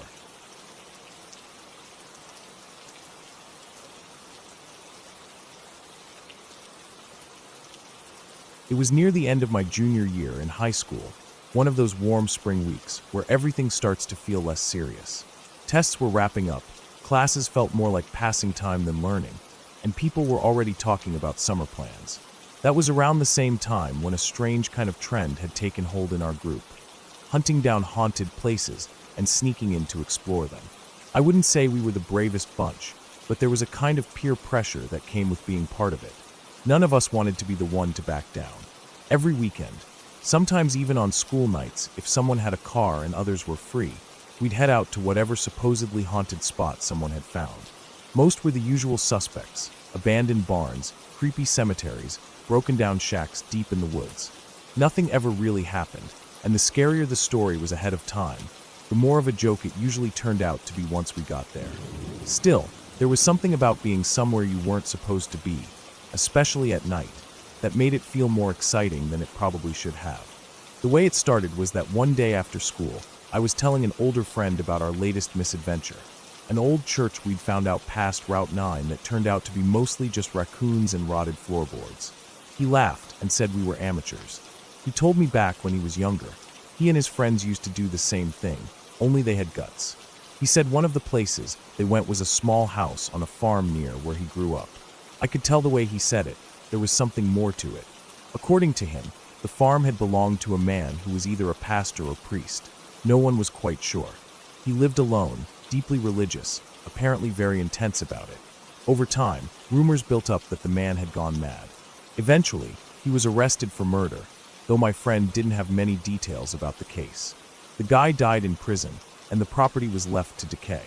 A few years after that, my friend and his buddies decided to check out the house. It was already abandoned and run down by then. He said the windows were smashed, the door was hanging off its hinges, and everything was overgrown. What stuck with me, though, was the part where he said he went upstairs and found a coffin. Not just a box or an old trunk that could be mistaken for one. A real wooden coffin, plain but unmistakable, sitting in the middle of the room like someone had been preparing to use it. He said it took him a second to realize what it was, and when it hit him, he didn't even shout for his friends. He just turned around and ran. They all followed, and no one went back. The way he told the story was simple, but it got under my skin. I wasn't sure I believed it completely, but I didn't think he was lying either. He didn't seem like the kind of guy to make up stories just to scare kids. Later that week, I mentioned it to one of the guys in our group, someone who was always up for a challenge. We decided to check it out ourselves before telling the rest of the group. The plan was to find out if the house even existed, and if it did, then we'd bring the whole crew out for a real adventure. I knew roughly where my friend had grown up, so we drove out there after football practice one day. The neighborhood was like any other in the suburbs: cookie-cutter houses, trimmed lawns, quiet streets. Nothing strange or spooky about it. But behind the row of houses on that street, there was a large open field, covered in tall grass and weeds. Beyond that, the land sloped downward, and in the distance we could see the faint outline of trees, a fence line, and what looked like the edge of a barn or maybe a shed. We parked a few blocks away so we wouldn't look suspicious and walked through a side yard. Climbing over the chain-link fence wasn't hard, but the thick brush right after it made it clear no one had been back here in a long time. Vines wrapped around dead trees, the grass came up to our knees, and insects swarmed around us the deeper we went. We walked for about 10 minutes before the house came into view. It looked exactly how you'd picture a haunted house. 2 stories with chipped white paint, shutters barely hanging on, and a roof that sagged on one side. The windows were all broken or missing entirely. The front door was closed, but not properly. It leaned on its hinges like it wouldn't take much effort to knock it in. A single stone grave marker sat crookedly in the front yard, half swallowed by weeds. That was the part that made both of us hesitate. We got quiet. I remember the way the silence felt, like even the bugs had stopped for a second. There was a black bird on the roof, some kind of crow or raven, just watching. As soon as we got within 20 feet of the porch, the bird took off, not into the sky, but to a tree just beside the house. It landed and stayed there, like it still wanted to keep an eye on us. It wasn't enough to stop us, but it was just strange. The front door was jammed, swollen in the frame from years of rain and no upkeep. But one of the front windows was wide open. The glass had been completely removed, not just broken, as if someone had carefully taken the pane out and set it aside, though we didn't see it anywhere. We did rock, paper, scissors to see who would go in first. I lost, of course, but we were both nervous and climbed through within seconds of each other. The inside of the house was stuck in time. Dust was thick on every surface, but nothing had been ransacked or destroyed. There were picture frames still hanging on the walls, black and white portraits, some of children, others of couples I didn't recognize. In the living room, there was a small couch with floral patterns, still intact, and a wooden rocking chair that looked like it would fall apart if you breathed on it too hard. There were decorations on the shelves, a small cross, some ceramic animals, books that had gone soggy with time. It was strange, almost like someone had left in a hurry and never came back. We stayed close to each other at first, moving slowly and taking everything in. Every creak of the old wooden floorboards made us pause. After a while, we got a little more comfortable. Nothing had jumped out at us. The air smelled old and damp, but there was no sign of anything dangerous. We checked out the dining room, a long table, still set with cracked plates and rusted silverware. The kitchen was dusty but untouched. I even remember a glass sitting on the counter, with a dried-up ring at the bottom like someone had left it there and never came back. Neither of us really wanted to go upstairs, but that was where the original story had pointed. I tried to act calm, but my heart was beating heavy. The staircase looked solid enough, but the banister was broken and twisted near the top. The walls going up were covered in dark, water-stained wallpaper, peeling away at the corners. We moved slowly, one step at a time, making sure each stair would hold. When we reached the second floor, it was just one large room. The walls were bare up there, and the floor was mostly empty, except for some rotting boxes and what looked like a busted dresser. There was no coffin, no furniture besides a few broken pieces. We stood there for a minute, feeling kind of foolish. That was it. This was the place. We laughed a little, maybe more from relief than humor. All the nerves we'd built up started to fade. We talked about how we'd bring the rest of the group out here that weekend. Maybe even plan a night trip for extra drama. It all seemed harmless again. Back downstairs, we wandered a bit more freely, exploring each room with less hesitation. That's when I noticed something strange in the kitchen. Near the floor, between the cabinets and the back wall, was a small door. It was maybe 2 feet high, with a rusted latch and flaking paint. I don't know why it caught my attention, but something about it felt out of place. I crouched and unlatched it. The door opened easily, revealing a dark stone stairwell. It was narrow, maybe 3 feet wide, and steep. The stairs went down into total blackness, but I could see a landing about halfway, where the stairs turned and kept going. The whole thing was made of old stone bricks, slick with dampness and covered in cobwebs. Sitting on that landing, just barely visible in the dim light from the kitchen, was a large, rectangular wooden box. It wasn't some fancy, polished thing. It looked hand-built. Rough, unfinished wood, slightly warped from moisture, with rusted hinges and a thick, heavy lid. But even from that angle, even in the shadows, we both knew exactly what it was. A coffin, the kind you bury someone in. Not a joke, not a prop, not a misidentified trunk or old chest. A real, unmistakable coffin, just sitting in a basement no one had mentioned, no one had touched. There was a moment where neither of us moved. No words, just staring at it. I felt like the floor tilted under me, like something in my brain couldn't quite process what I was seeing. It wasn't fear exactly, not yet. It was something deeper, more instinctive. Like every part of my body had suddenly agreed we were in the wrong place at the wrong time. We didn't even speak. It was like our bodies decided before our brains did. We turned and scrambled for the window.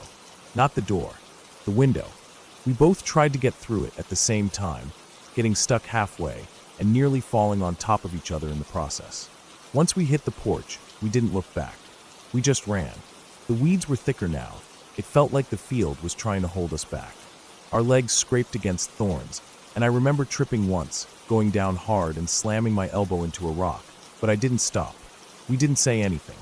Just ran full speed until we got near the fence line again. Only then, when we turned to look back, did we see the bird again. That same massive black bird from earlier. It was flying from the tree back to the roof, gliding without a sound and landing right back where it had started, perched and watching. We didn't stop to think about it. We just vaulted the fence, sprinted through the backyard we'd crossed earlier, and got back to the car without saying a word. We sat there, panting, soaked in sweat, scratched up from head to toe, still not saying anything. It was only later.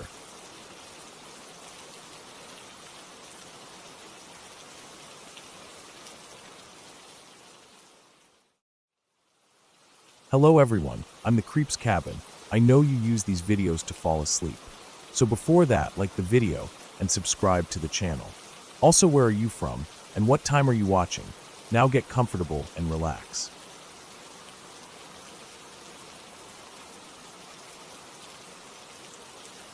I don't tell many people about what I went through. The few times I did, their expressions changed. Not always in a bad way, just that kind of polite nod or raised eyebrow that means you're weird, but I don't want to say it. So I stopped. It's easier that way. Most people are good at hiding how uncomfortable they are, but I can always tell. It started when I was a kid. I can't say exactly when, but it was early enough that I thought it was normal. Like how some people fall asleep to the hum of a fan or the ticking of a clock. I fell asleep to angry faces. That sounds strange, but when something's part of your life from the beginning, you don't question it. I'd close my eyes and see these faces float toward me. Men, women, animals, even cartoon characters I recognized from TV. Their expressions weren't just mad, they were furious. Pure rage, boring holes into me. I never felt like they were going to hurt me, though. They didn't reach me. They just came close, then faded off to the side. Always in two rows, like they were parting to let something through. At first, it was unsettling. Sometimes I'd jerk my eyes open, heart racing. But after a while, I started associating them with something else. Something better. Because every time I saw those faces, I'd fall asleep and dream about a place that felt more like home than my real life ever did. I won't go into detail about the dream world. I don't want to mess with it. It was special, familiar. It felt like somewhere I'd grown up, like I had memories there that went deeper than dreams. It had streets I could navigate without thinking, places I knew by smell and sound, faces I trusted, faces I liked seeing. That place made the angry faces worth it. I'd even try to bring them on, squeezing my eyes shut and hoping they'd come. I made the mistake of telling a few people about it once. Just some friends who liked weird stories. I didn't think anything of it at the time, just casual stuff. I keep having dreams about this place that doesn't exist kind of talk. They laughed. One of them asked if I was trying to write a book. I wasn't. I just missed the place. I hadn't been there in a while and hoped that talking about it might trigger something. I didn't expect what happened next. That night, the angry faces came back. I was thrilled. It had been months since I'd seen them, and I lay in bed practically grinning, ready to be taken back. I fell asleep fast, and when I opened my eyes, I was there. Everything looked the same at first. The familiar buildings, the soft light, the smell in the air. But something was different. People were watching me. Not in the way friends do, but in the way strangers do when they're suspicious. Their expressions were wrong. Cold, tight jaws, narrowed eyes. Angry. And not just random people. People I remembered from before. People I liked. People who used to smile at me. I don't know what I did wrong. I remember walking into a room. I knew that room. I had been there before. There was a red chair in the corner and a narrow window. A man I used to think of like an uncle was sitting there. He looked up at me with that same angry face I used to see before sleep. Then he raised a gun and shot me. I didn't wake up in my bed. I woke up in the dream. Different room. Same cold light. My chest ached where the bullet had gone in, but I was standing. I remember thinking I'd survived. I was confused but relieved, until someone else found me. A woman with braided hair, someone who used to sell fruit in the dream's market, stared at me from across the room. Her eyes were full of hate. She shot me too. I came to again. Not in real life. Still dreaming. That time it was a library. I had never been in that room before, but I knew it belonged to the dream. The windows were dusty. There was a fireplace. I turned slowly, scared to see who was next. It was a little boy I used to play with in that world. His face was warped by anger, and he didn't hesitate. Third shot. This time, I didn't wake up. Not in the dream. Not in bed. It all just went black. After that night, the angry faces stopped visiting me before sleep. The dream world was gone. I'd close my eyes and see nothing but the insides of my eyelids. I tried everything, sleeping in different positions, staying up late, meditation, even drinking myself to sleep. Nothing worked. The angry faces were gone. The dream world was gone. It felt like I had been exiled, cut off from a second life I once had. Years passed. I tried to forget it. Moved on. Got a job. Moved to the city. Worked my way into a position at a hotel downtown. It wasn't glamorous, but it paid well enough. I sold my car last winter. Parking was too expensive, and I wasn't driving much anyway. I started taking the train or the bus. More people, more noise, more time to think. That was both a good and bad thing. About 2 years ago, something strange happened. I had a dream.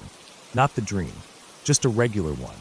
I was walking through a dusty marketplace, old stone stalls and faded cloth awnings. Could have been anywhere. India, Morocco, somewhere like that. There was a well in the center of the square. A woman was leaning over it, wearing a large-brimmed purple hat. I felt a strange pull toward her. She looked up and locked eyes with me. Her face changed. It was the face. That old angry face I hadn't seen in years. Pure hatred. Right in my direction. My heart jumped. Not with fear, not entirely. With something else, recognition. I woke up gasping, sweating. I lay in bed for hours, just staring at the ceiling, trying to hold on to that moment. That face. I didn't expect anything to come from it. Just a strange, isolated dream. But 6 months later, I saw her again. Not in a dream. On the street. It was cold, middle of winter. I was walking to the train station after a late shift. People were moving fast, bundled up in heavy coats. That's when I saw her. Standing across the street, same purple hat. I froze. Her eyes were on me. No doubt. It was her. That same face, filled with fury. I blinked. She was gone. I tried to tell myself I imagined it. I was tired. My mind was playing tricks. But it didn't stop there. Over the next few months, I started seeing more of them. Always briefly. Always in passing. People I remembered from the dream world.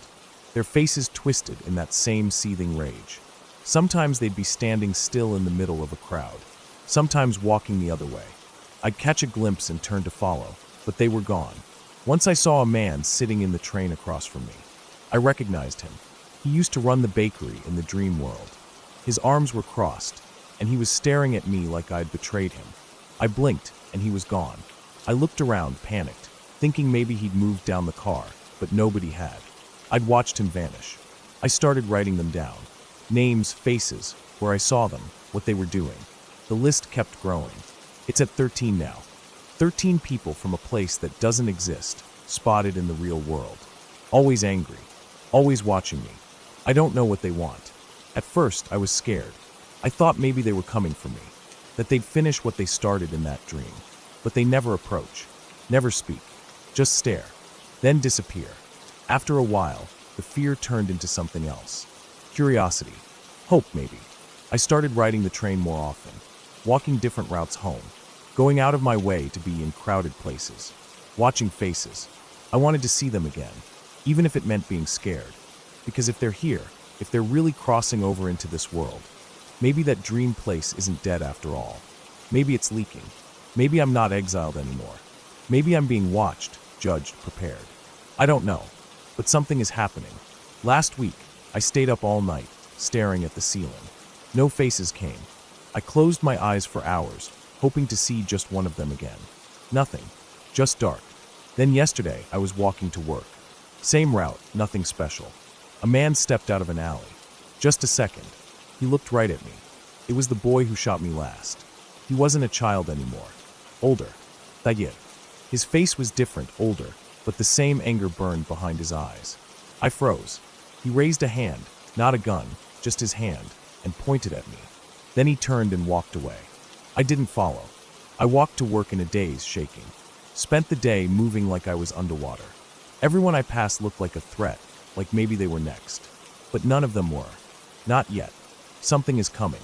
I can feel it. I've seen 13 of them. Maybe more are waiting. Maybe they're trying to decide if I belong there again, or if I've broken some unspoken rule. Either way, I think the line between that world and this one is starting to thin. Maybe I'm not imagining it. Maybe they've found a way through. Or maybe I'm losing my mind. I don't know. But tonight, I'll lie down again. I'll close my eyes and try to remember the angry faces. I'll try to bring them back. Because even if it kills me, I want to go back. I need to know if it's still real. And if they're really here, then I think it always was.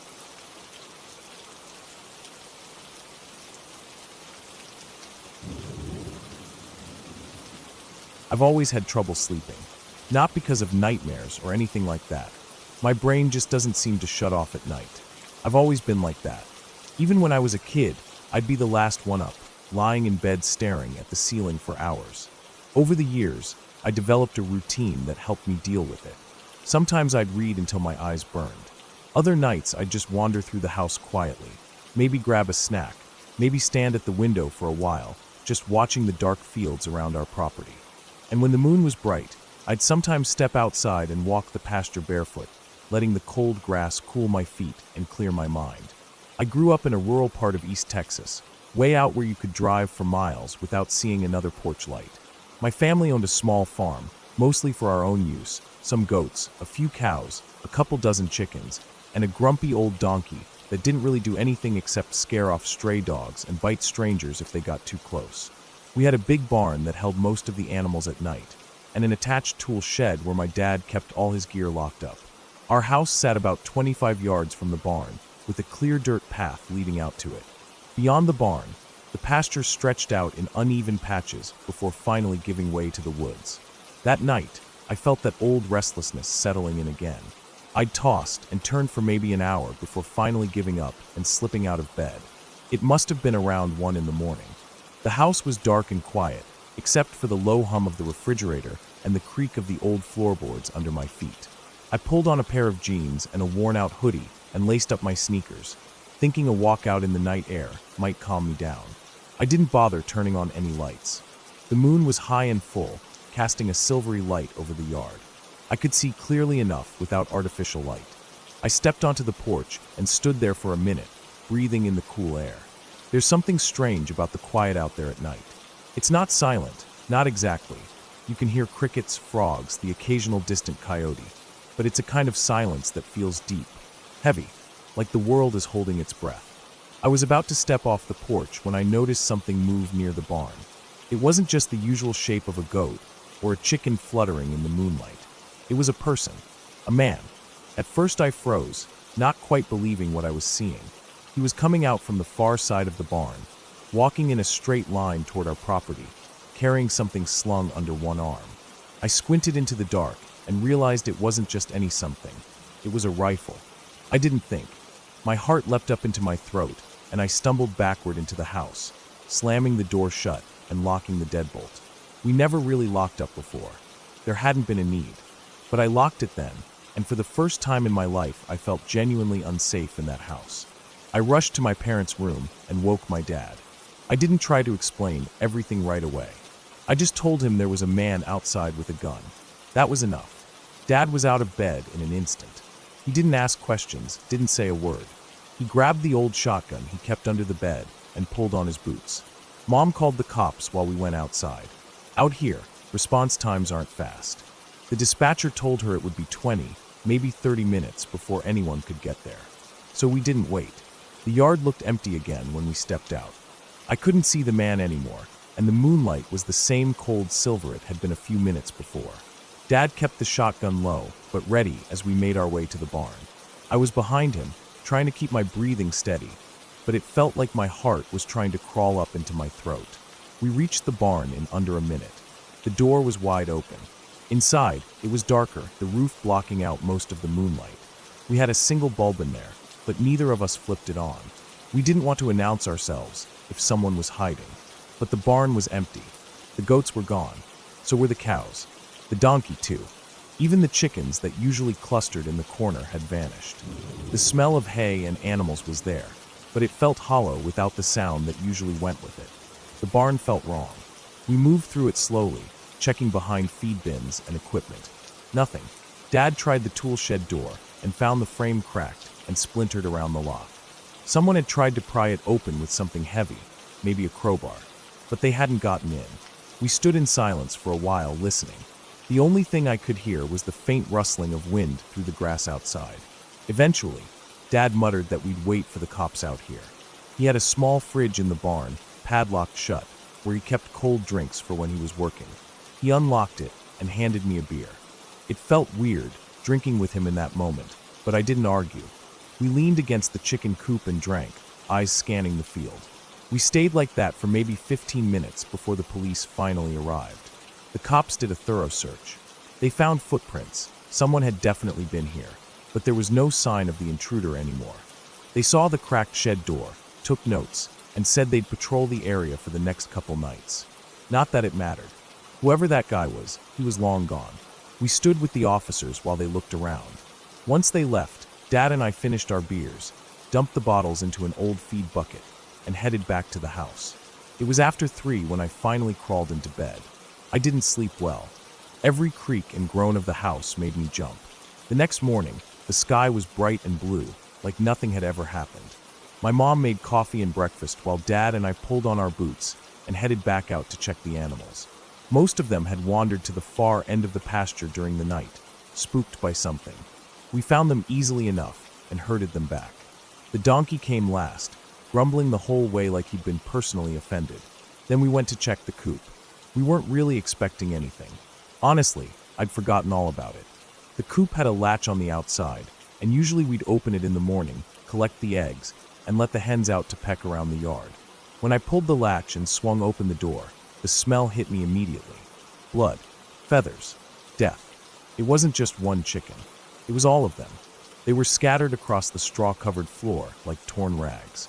Some had their necks twisted, others had been bashed against the wood walls. A few were missing their heads entirely. The inside of the coop looked like a war zone. We just stood there for a long time, not saying anything. It was obvious what had happened. Whoever that man was, he'd been hiding in there while we were out searching the barn. While we leaned against the wall drinking our beers, while the cops walked around with their flashlights, while we felt the slightest bit of relief, he was inside the coop, killing the chickens one by one, silently, probably holding their beaks shut so they wouldn't make noise. He was right there, just a few inches away from us, on the other side of that wall. We never heard a thing. We never saw a thing. We called the cops again. They came out and checked the coop, took pictures, and added it to the report. They guessed the guy had slipped out while we were distracted. Maybe while we were talking to the officers. Maybe while we were walking the pasture. Who knows? There were footprints leading away from the coop into the woods. After that, nothing. He was gone. We fixed the latch and buried the chickens in a shallow pit out past the fence line. The coop stayed empty for a long time after that. Months, maybe. My mom eventually bought new chicks and raised them in a pen closer to the house. She said she couldn't bring herself to walk out to the barn alone anymore. I didn't blame her. I stopped walking the pasture at night. I still don't sleep much. That hasn't changed. But I stay inside now. I keep the doors locked. I keep a light on in my room. And I don't look out the windows after midnight. I don't want to see something I can't unsee. Because that night taught me something. Real fear doesn't come from the dark. It comes from what might be standing quietly inside it. Watching, waiting, holding its breath while you lean against the wall, thinking the worst is over. Real fear is knowing how close he was. How we were separated by just a thin layer of wood and wire. How we were laughing, drinking, while he crouched there in the dark, methodically breaking the necks of our chickens. Real fear is knowing that we never saw his face, never heard his voice, and never found out what he wanted. And that maybe, just maybe, he didn't want anything at all.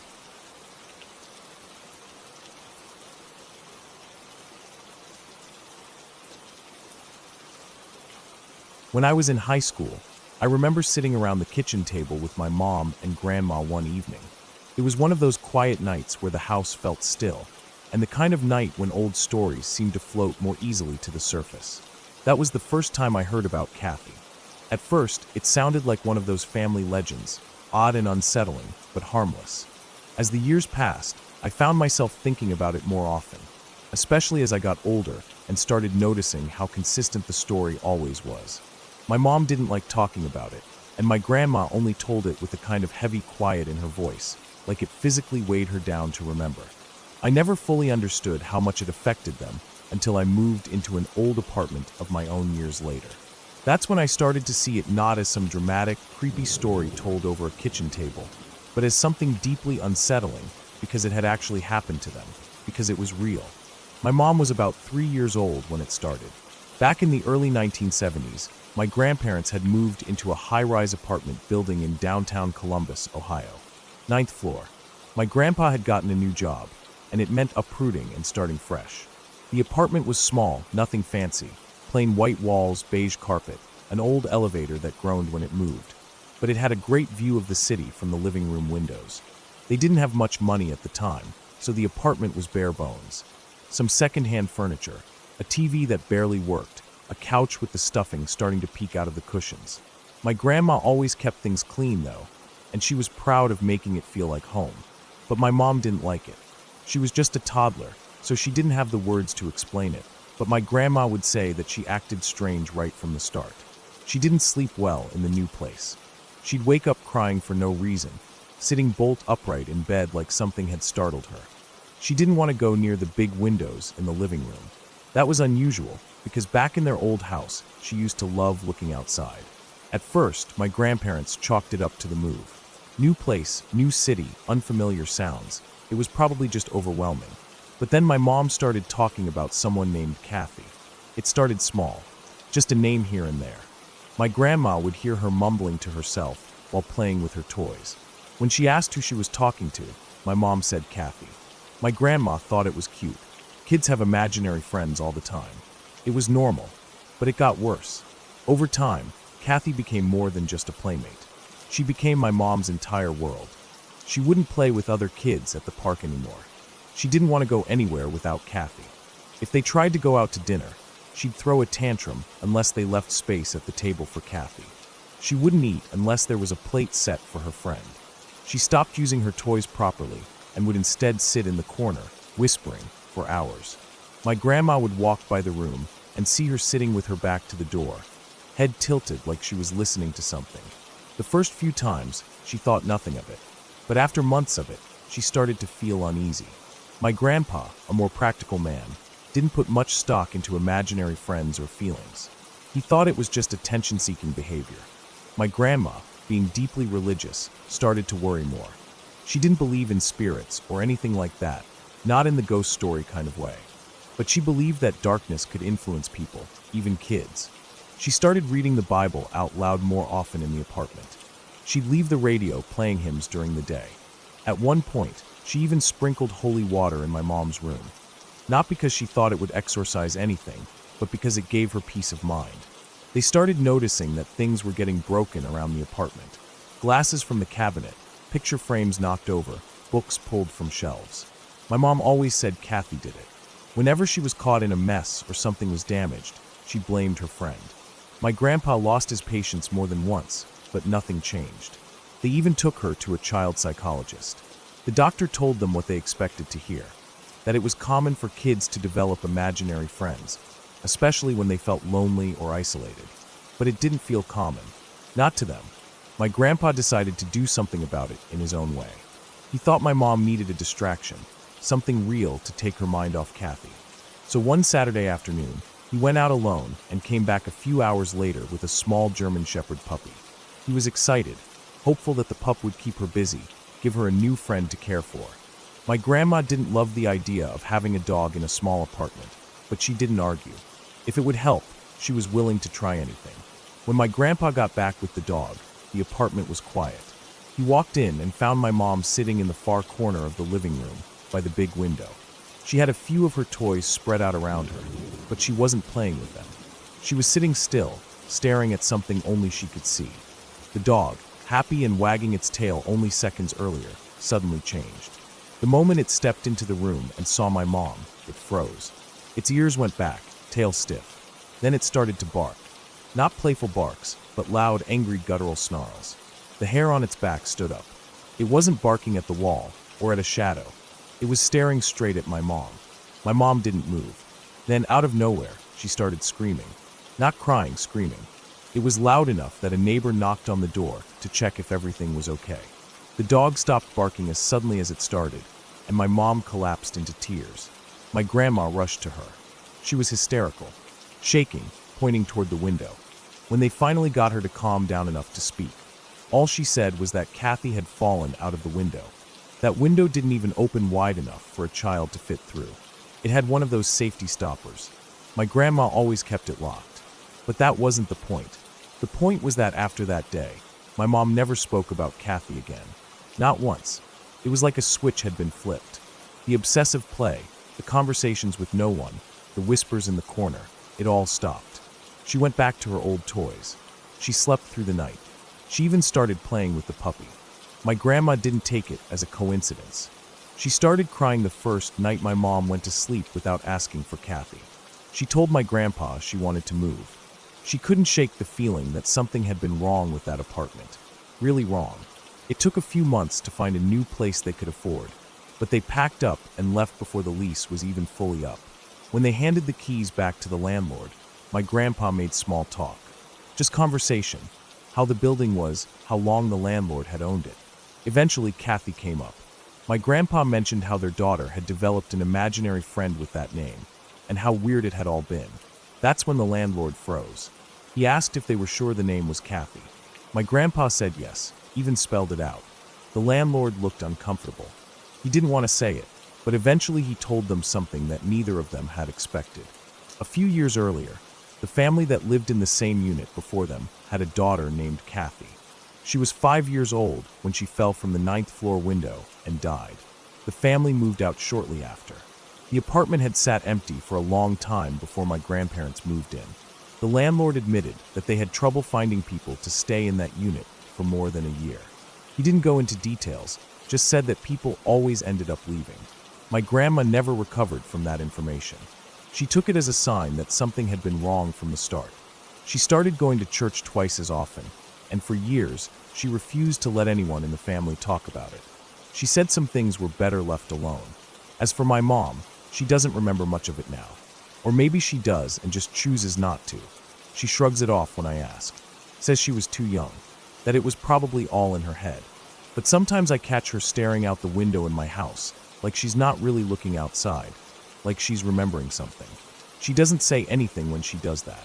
Just watches quietly, then changes the subject. I don't know what really happened. Maybe Kathy was just a creation of a lonely little girl's mind.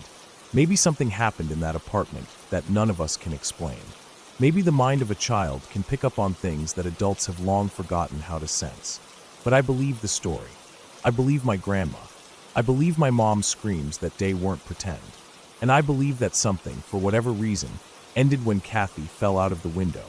And sometimes, when I'm sitting alone at night, I think about how children sometimes see things we can't. I think about the way the dog barked, the way my mom screamed, and the way it all just stopped. Not faded, not slowed, just stopped. I don't think Kathy was ever imaginary, but I don't think she was a ghost either. I think she was a memory, a moment trapped in a place where it didn't belong anymore. A leftover impression of something terrible that happened in a quiet corner of a high-rise apartment where no one could hear a child cry for help. And I think my mom, for just a little while, was the only one who noticed.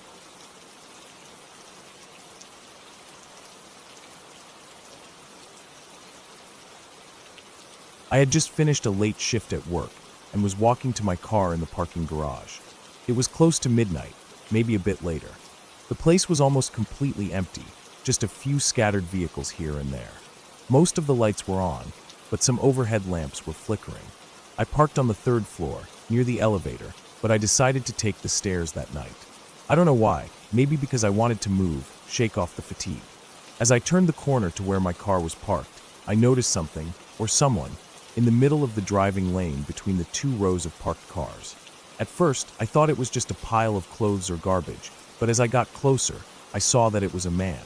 He was lying at an odd angle, one leg bent awkwardly under him, the other stretched straight out. His arms were spread out, and his head was turned to the side. He wasn't moving much, just a small twitch in his hand. He had on a gray hoodie, the hood pulled halfway up. His jeans were dirty, like he'd been crawling on the floor. There was a streak of what looked like blood on the ground beside him, but it wasn't fresh, it looked smeared dark. I stopped walking and stood about 10 feet away. I felt uneasy. Something about the whole thing felt off. The way he was lying there, it didn't look right. People don't collapse like that. I didn't know what to do. I looked around, but there wasn't a soul in sight. The garage was completely silent except for the hum of overhead lights and the distant sound of a car engine, maybe on the street below. Then he moved his head slightly, not much, just a little, and his mouth opened. He made this croaking sound, barely a whisper. I couldn't hear exactly what he said at first, but then I caught it. He wanted help. He needed to go to the hospital. I took a step closer. That's when I saw the side of his face, or what was left of it. There was a deep gash running across his forehead, and blood had dripped down his temple and cheek. His skin looked pale and sickly, like he'd been out there for hours. His hoodie had a big stain on the chest that was almost black with dried blood. He looked like he'd been in some kind of accident, or worse. I hesitated. Every part of me screamed to stay away, to just turn around and walk away, call 911, and let someone else handle it. But something pulled me in. I don't know if it was guilt or instinct, but I felt like I couldn't just leave him there. I asked him if he could walk, but he didn't say anything. He just groaned again, softer this time, and tilted his head a little toward my car. I figured he meant he needed a ride. I unlocked the doors with the key fob and walked toward the back of my car. I popped the trunk and turned back to him. I offered to put his bag in there for him. He didn't answer. He just stood up slowly, way too slowly. I expected him to stagger or limp, but he didn't. He moved in this weird, mechanical way, like he was testing each limb before trusting it. He didn't hand me the bag. Instead, he walked past me and got into the passenger seat. Before closing the door, he tossed a black duffel bag down near his feet. I caught the shape of it just before it disappeared into the shadows of the footwell. It was bulky, probably heavy. I didn't think much of it at the time. I assumed it was just clothes or something. I got in and started the car. I didn't say anything.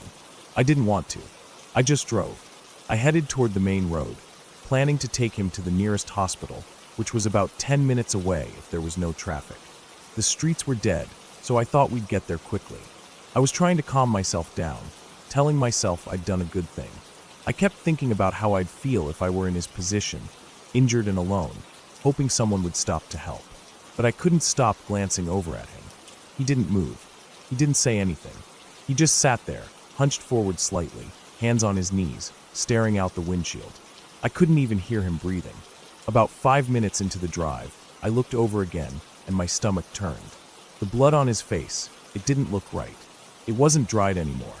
It looked like it was coming off. Not dripping, but peeling. His skin looked wrong. The red on his cheek was curling up at the edges like old paint. I squinted, trying to make sense of it. Then I saw something slide down his jaw. A flap of the wound just rolled off and dropped onto his hoodie. It wasn't a wound. It was makeup, or a mask, some kind of fake injury.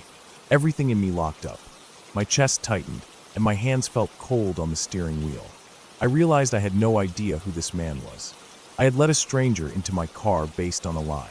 I looked at the bag again, down by his feet. It was closed, but bulging. I couldn't stop staring at it. My mind started racing, coming up with possibilities I didn't want to think about. I had to do something. I didn't want to alert him. If he realized I was onto him, who knows what he'd do. I kept my eyes on the road and tried to steady my breathing. I told myself I needed a plan. I couldn't just keep driving with him next to me. I slowed the car gradually, as if I'd noticed something wrong with the way it was driving. I made a soft turn and pulled over near a stretch of empty road under a flickering streetlight. I told him I thought something was wrong with the back tire. I said I was going to stop and check. I hoped he'd get out too, just to look. And he did. Slowly, he opened the door and stepped out. I could feel my heart pounding in my neck.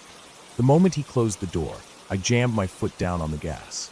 The car jerked forward hard, and the tires squealed. I didn't look back. I didn't care where he was standing. I just drove.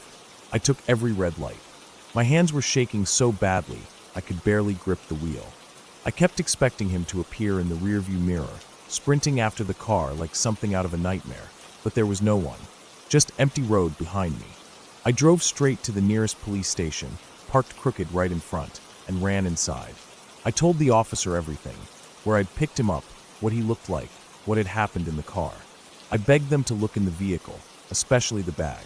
They came out with me and opened the passenger door. The bag was still there. One officer pulled on gloves and unzipped it carefully.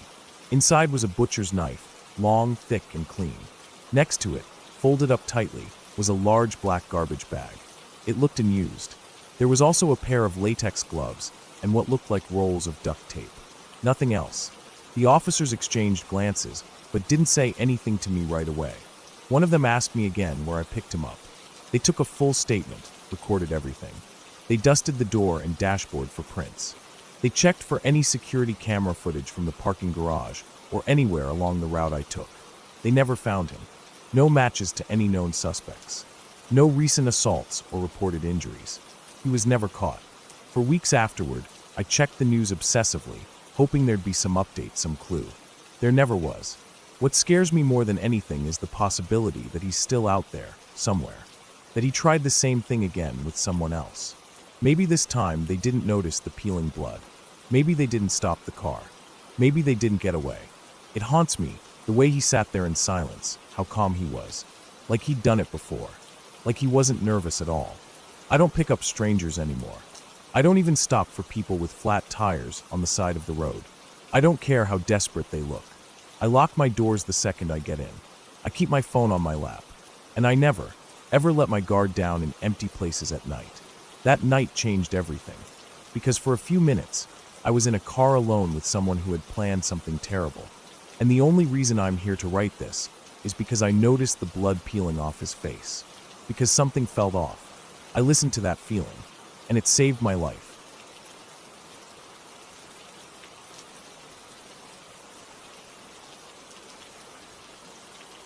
I've driven through a lot of nowhere in my life. Long stretches of desert highways where the horizon never moves and your thoughts echo louder than the engine. The kind of roads where, after a while, you forget the last time you passed a gas station or another human being. That kind of silence starts to gnaw at you after a few hours. But nothing compares to what I saw out near Amboy, California, on a route I'll never take again. This was a few years back. I was stationed out at 29 Palms, and I needed to make a run out to Albuquerque. There were a few normal ways to go, safer, more populated highways. But I'd been dared by a couple of the guys on base to take a more remote route, a shortcut that passed through Amboy and connected to I-40. It wasn't faster by much, but it cut through some strange, forgotten parts of the desert that most people don't talk about unless they've been through them. I figured it would be a cool solo drive. I like being alone on the road sometimes, just me, the desert, and the hum of the tires. That solitude helps you think, clears your head. So I filled up the tank, packed light, grabbed a few protein bars, extra water, and headed out late in the morning. The desert out there is dry, flat, and sun-bleached. After a couple hours of driving, even with music on, it starts to feel like you're drifting through some old, dusty photograph. Every hill, every rock formation starts to look the same. You see mirages on the asphalt ahead, heat shimmering like waves. It's a kind of beautiful nothing, but it plays tricks on your mind if you're not used to it. I made it to Amboy in the early afternoon. It's barely a town anymore, more like the shell of what used to be one. A single diner, a gas station that probably hadn't worked in a decade, a faded motel with half its letters missing. Most of the buildings were sun-bleached and crumbling, windows broken or boarded up. The famous Roy's Motel and Cafe sign still stood, though a tall, rusted landmark in the middle of nowhere. I stopped briefly, mostly to stretch my legs and snap a picture of the Amboy City sign to send to my buddies, just to prove I had actually gone through with it. It was the kind of thing we always did, dumb dares and proof of doing something offbeat. I didn't stay long. The place had a weird feel to it, like time had gotten stuck there decades ago and forgotten how to move forward. I got back in my car and drove out the other side of town, heading northeast into a small mountain range. The road narrowed and twisted more as it climbed. There were no other cars, no houses, no people. Just the Tulane Road and desert scrub on either side. Eventually, the elevation started to drop again, and I found myself descending into a canyon. Tall grass lined both sides of the road. The sun was still high, but out there, the shadows always seemed darker than they should have been. That's when I saw it. A red Pontiac Fiero, old model, sitting sideways across both lanes like it had been parked there on purpose. At first, I thought it was an accident, but there wasn't any sign of a crash. No skid marks, no damage, just the car, perfectly positioned to block the entire road. A suitcase lay open near it, clothes spilling out like they'd been tossed or scattered in a rush. Then I saw the bodies. Two of them, a man and a woman, face down in the road, one on each side of the car, not moving. I brought my car to a slow stop about 100 feet back. I didn't pull up close. Something about it didn't sit right. I've seen car wrecks. I've seen what bodies look like when things go wrong. This didn't look like that. It looked staged, too clean, too symmetrical, almost like someone had laid it all out deliberately. The air inside my car felt tight, heavy. I could hear my own breathing. The engine idled quietly beneath me. I didn't turn it off. My gut was tying itself in knots. I've always trusted that feeling. It saved my life more than once. I was a Marine. Still am at heart. We're trained to look at a scene and recognize threats, to spot things that don't belong. My eyes scanned the road, then the tall grass on either side. That grass was high enough to conceal someone lying down, or crouching. The silence around me was unnatural. I reached under my seat and pulled out my 9mm, chambered around. I wasn't planning to shoot anyone, but I also wasn't planning to be unarmed if something was about to go down. I kept staring at the scene ahead. The way the car was angled, the way the bodies were spaced, it was too much like a trap. If I got out and walked up, I'd be exposed. Out in the open. No cover. No exit. I didn't move. I sat there for what felt like a full minute, just looking, listening. The wind rustled the grass, but nothing else moved. Then I made a decision. There was just enough room on the left side of the man's body to ease my car through. I could swerve slightly right after that and go around the woman, then cut behind the car and get back on the road. It was going to be tight, but I could do it without hitting anything or anyone. I dropped the car into first and pressed the gas. My foot was shaking, but I kept it steady. As I got closer, my heart pounded harder. I passed the man first. He didn't move. His skin looked real. His arms were sprawled like he'd fallen hard. The woman was next. Same thing, face down, unmoving. Then I slipped behind the Fiero. No movement. I exhaled, kept driving. My eyes flicked to the mirror. And that's when everything twisted. Both bodies were moving. Not in pain, not struggling. They were getting up, onto their knees, like they'd been lying in wait. And then, from both sides of the road, people started rising from the tall grass. Dozens of them. At least 20. Maybe more. I can still see it if I close my eyes. Figures in dirty clothes, men and women, some barefoot, some in rags, others in what looked like normal streetwear, just old and faded. No one spoke. They just stood there, watching, facing my car. I don't know if they were all part of it, or if some had been lying in wait even closer than I thought. I didn't waste another second. My foot slammed the gas pedal to the floor. The engine roared, and I didn't let off. I watched the group vanish in the rearview mirror as the road curved and dropped again. I passed 2 more bends in the canyon before it opened up toward flatter land. My hands were locked around the steering wheel so tight my knuckles ached. I didn't stop. Not for water. Not for gas. I didn't slow down until I reached the on-ramp for I-40 East, miles ahead. Even then, I barely let the speedometer drop below 70.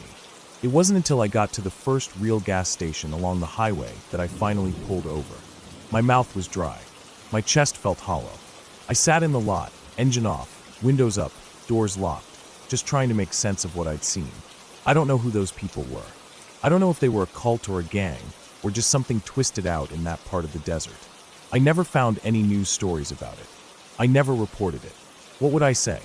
That I saw bodies lying in the road that got up and 20 strangers emerged from the grass like they were part of some coordinated ambush? But it happened.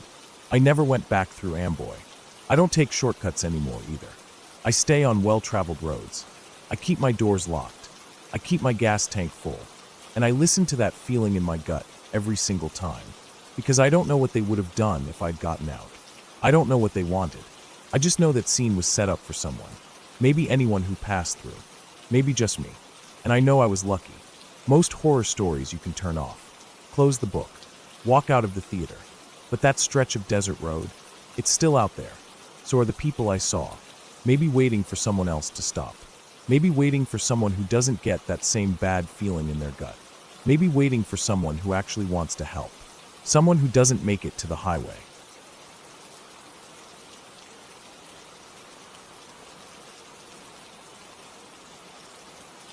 When I was about 10 years old, something happened that I've never fully been able to explain.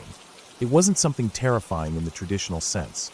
No shadowy figure at the window, no strange creature in the woods, no vanishing person or blood-stained handprint, but it shook me in a way I hadn't felt before. It got into my head, and it never really left. That night started off like 100 others. My father and some of his friends had gone duck hunting earlier that day. They left just after sunrise, bundled up in thick coats and rubber boots, shotguns strapped over their shoulders, coffee thermoses in hand. I remember standing in the doorway with my mom watching them load the last of their gear into the back of my dad's old pickup. It was cold out, and even though the sun was barely over the trees, I could see their breath hang in the air. "Be back late," my father had said, not looking back as he shut the tailgate. My mom nodded, not saying much, and waved as they drove off down the gravel road, tires crunching through small patches of frost. Most of the day after that was quiet. My mom puttered around the kitchen, doing dishes, folding laundry, and occasionally reminding me to put away the toys I kept leaving out. I played with my plastic army men on the carpet for a while, making little forts out of building blocks, pretending they were under attack. I'd get so lost in those made-up battles that hours would pass without me noticing. Eventually, we ate a simple dinner, macaroni and leftover ham, and by 9:30, my mom told me it was time to start getting ready for bed. I argued a little, like always, but I wasn't too upset. I was tired, and the house felt colder than usual that evening. I brushed my teeth, pulled on some old flannel pajamas, and climbed into bed. My room was small, with a twin mattress pushed against one wall and a narrow window over the headboard. Through the glass, I could see the edge of the woods behind our property. They looked black and still under the moonlight, like a wall of shadows pressed up against the backyard. I curled up under the blanket and closed my eyes. I must have fallen asleep quickly, because the next thing I remember was waking up to the sound of the front door opening. It was loud enough that I sat up a little in bed, still groggy and confused. I didn't know what time it was, but everything in the house was dark except for a soft yellow light spilling out from the hallway. I heard voices next, low, tired, casual. It was my father and his friends. I recognized their tones even if I couldn't make out all the words. The hunting trip must have gone late like he said it would. I got out of bed slowly, not making much noise, and padded across the room in my socks. I cracked my door open just enough to peek out. The hall was quiet, the shadows long. From where I stood, I couldn't see the kitchen, but I could hear everything clearly. They were sitting around the kitchen table, drinking coffee, or maybe something stronger, and talking about the hunt. The scrape of mugs on the wood table, chairs creaking under their weight, the occasional burst of laughter. It all felt so normal, so everyday. But something was off. As I stood there listening, I felt a strange wave of familiarity hit me. It was small at first. Someone laughed in a way that felt oddly expected, like I knew it was going to happen before it did. I brushed it off as déjà vu. I'd heard that term before on TV, when someone said it felt like they'd lived a moment twice. But then it happened again. One of the men, Steve, I think, started describing how a duck had flown up from the reeds just as he was reaching for a shell. Before he could even get to the punchline of the story, I felt the words forming in my own head. He slipped on the mud and landed flat on his back. I whispered it to myself before he even got to that part. And then I heard him say it out loud, almost word for word. I frowned and leaned closer to the crack in the door.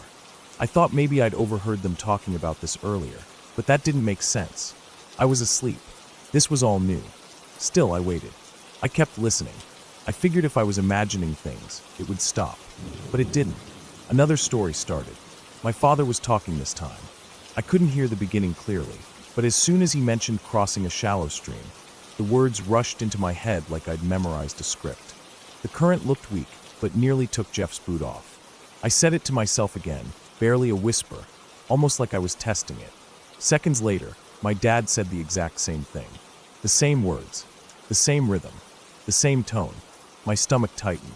The hair on my arms stood up. I kept doing it, over and over, for nearly 10 minutes. They talked, laughed, complained about the cold, joked about someone falling asleep in the blind. And every single thing they said, I somehow already knew. I wasn't just guessing. I knew. It wasn't vague feelings or half-right guesses. I was saying the exact words, 2 to 5 seconds before they did. It was like I had dreamed the entire conversation and then woken up right in the middle of it. But I didn't remember dreaming it. I just knew what was going to be said. The more it happened, the more I panicked. I stopped whispering and just stood there with my hand on the door, breathing hard, staring at the hallway as if something was about to come around the corner. My heart was beating faster than I could remember it ever beating before, not because of anything I saw or heard, but because of the way my brain felt. It was like a string inside me was being pulled too tight, like a part of me wasn't mine anymore. I finally closed the door and backed away from it, my legs shaking a little. I climbed back into bed, pulled the blanket over my head, and stared into the dark. I didn't sleep again for hours. Every time I closed my eyes, I heard their voices again. I replayed every line in my head, over and over, trying to convince myself that I was imagining it, that I was just tired, that it didn't mean anything, but it felt real. Too real. The next morning was quiet. My dad and his friends had already gone, and my mom was making pancakes. Everything felt normal again, like it always did. Nobody said anything about the night before, and I didn't bring it up. I didn't know how to. How do you explain something like that? Over time, I tried to forget about it. I pushed it aside, called it a weird moment, a glitch, a trick of a half-dreamed memory. But deep down, I knew something had happened. Something I couldn't explain. And ever since then, I've never quite believed that the world is as solid or as simple as it seems. Sometimes I wonder how much of what we see and hear is just a story we're being told in real time, and how much of it we already know, somewhere deep down, before it even happens. That night didn't change my life in any big obvious way. I didn't start having visions or predicting the future. I didn't become some psychic or guru or anything like that. But it made me watch things differently, listen harder, question what I thought was real. And every once in a while, I'll catch a moment, someone turning their head, a car door slamming, a line in a conversation, that I swear I already knew before it happened. I don't talk about it. Not really. But it's always there, in the back of my mind. Like I'm just a little out of step with the world, a half second ahead or behind. Just enough to notice. Just enough to never forget that one strange, quiet night when I was 10 years old, standing barefoot in the hallway, whispering words I shouldn't have known.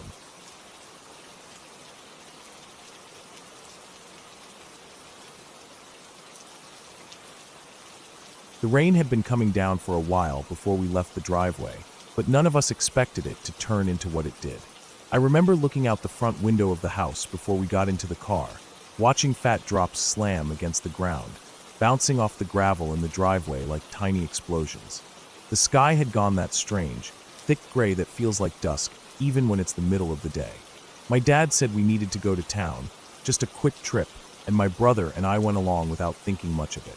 We'd done this drive 100 times, down the old back road near our house, through the stretch of trees and hills that curved and dipped for miles before finally meeting the main road. I sat in the front passenger seat, watching the windshield wipers work overtime. They slapped back and forth across the glass, struggling to keep up with the rain. My younger brother was in the back seat behind me, messing around with his hoodie drawstrings, half asleep and not paying much attention. My dad leaned forward a little more than usual over the wheel, trying to see through the rain. The storm wasn't just rain anymore. It was coming down so hard it sounded like someone was dumping buckets on top of the car. The hail started not long after we got moving, and it hit with hard little taps against the roof and hood like tiny stones. I kept my eyes forward, trying to help my dad spot anything that might come up too fast on the road. The rain made everything harder to see. Tree branches that had fallen into the road, deep puddles that blended into the asphalt until you were already in them. I noticed how flooded the sides of the road were getting. Water was rushing down the ditches, brown and fast, carrying leaves and broken sticks along with it. We weren't even 10 minutes down the road when I saw something up ahead. There was a person walking. At first, it didn't really register. I just saw a shape through the heavy curtain of rain. A figure, yellow, moving slowly. The rain blurred everything. Our windshield, the air outside, even the person. But as we got closer, I could see him more clearly. He was wearing a yellow rain slicker, the kind that has a long coat that goes down past the knees and a big hood that covers most of your head. The slicker was bright against the washed-out gray of everything else. It was almost glowing, but that was the only thing bright about him. The man, If it was a man, was walking slowly, almost dragging his feet, head tilted down.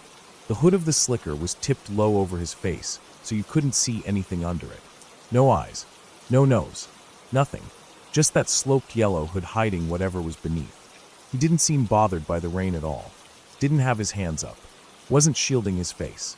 Just moving at that slow, steady pace like he had nowhere to be and didn't care about getting soaked or hit by hail. He was on the right side of the road, our side, and walking in the opposite direction we were driving, which meant we'd be passing him soon. I stared at him the whole time we approached. Something felt wrong about him, but I couldn't put my finger on it. Maybe it was how slow he was walking, or how his head never moved, even when our car came into view. Maybe it was just the fact that no one should be out walking in that kind of storm. But something wasn't right. My dad had slowed down a bit, probably out of caution in case the guy stepped into the road. We were doing about 30 miles per hour. Not too fast, but enough that a person wouldn't survive getting clipped. I kept my eyes on the man in yellow. He was about 30 yards ahead when he stopped walking. He just froze. Didn't look up. Didn't turn.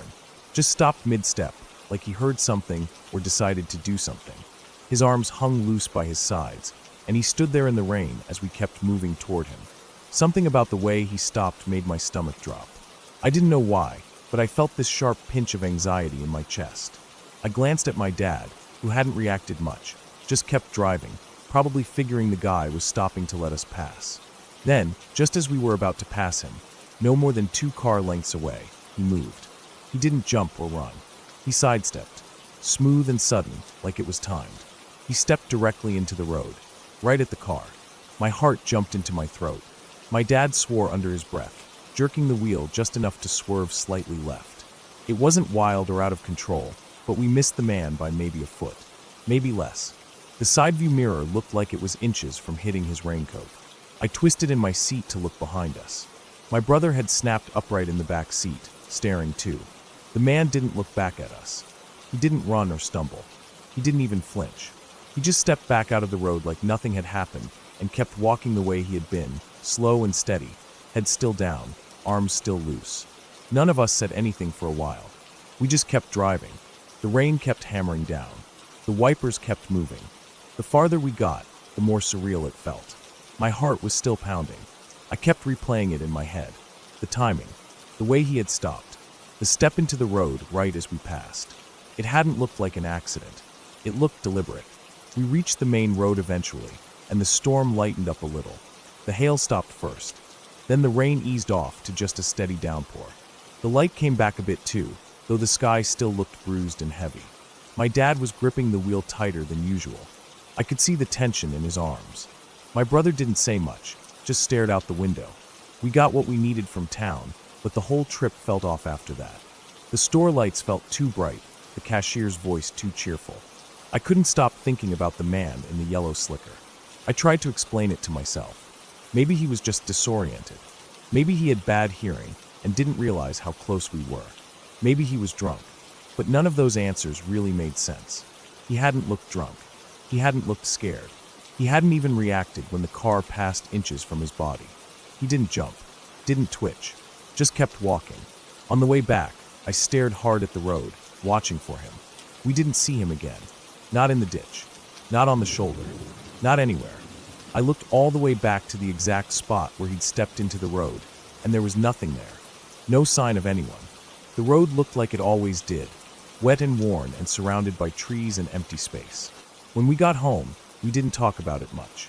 My brother went to his room, and my dad walked out to the garage and started organizing tools like he always did when something was on his mind. I went to my room and sat on the edge of my bed, still trying to make sense of it. For a few nights after, I had trouble sleeping. I'd picture that slicker, that yellow shape in the rain. I kept thinking about how close we were to hitting him, and how he didn't care. It didn't make sense. Anyone else would have jumped back. Anyone else would have looked up when a car was barreling toward them. He didn't even flinch. I started going over different possibilities. Maybe he had some kind of death wish. Maybe he wanted to get hit. Maybe he was mentally unwell. But there was something too calm about the way he moved. Too timed. Like he knew exactly when to step out and when to step back. It wasn't a ghost. It wasn't some made-up story. It happened. And even now, thinking back on it, It doesn't feel like a scary story you tell around a campfire. It feels like something real, something that sits in your memory like a knot you can't untie. There was no big event, no crash, no scream. Just a strange figure in the worst storm I've seen in years, stepping right in front of our car like it was nothing, and walking away like it didn't matter.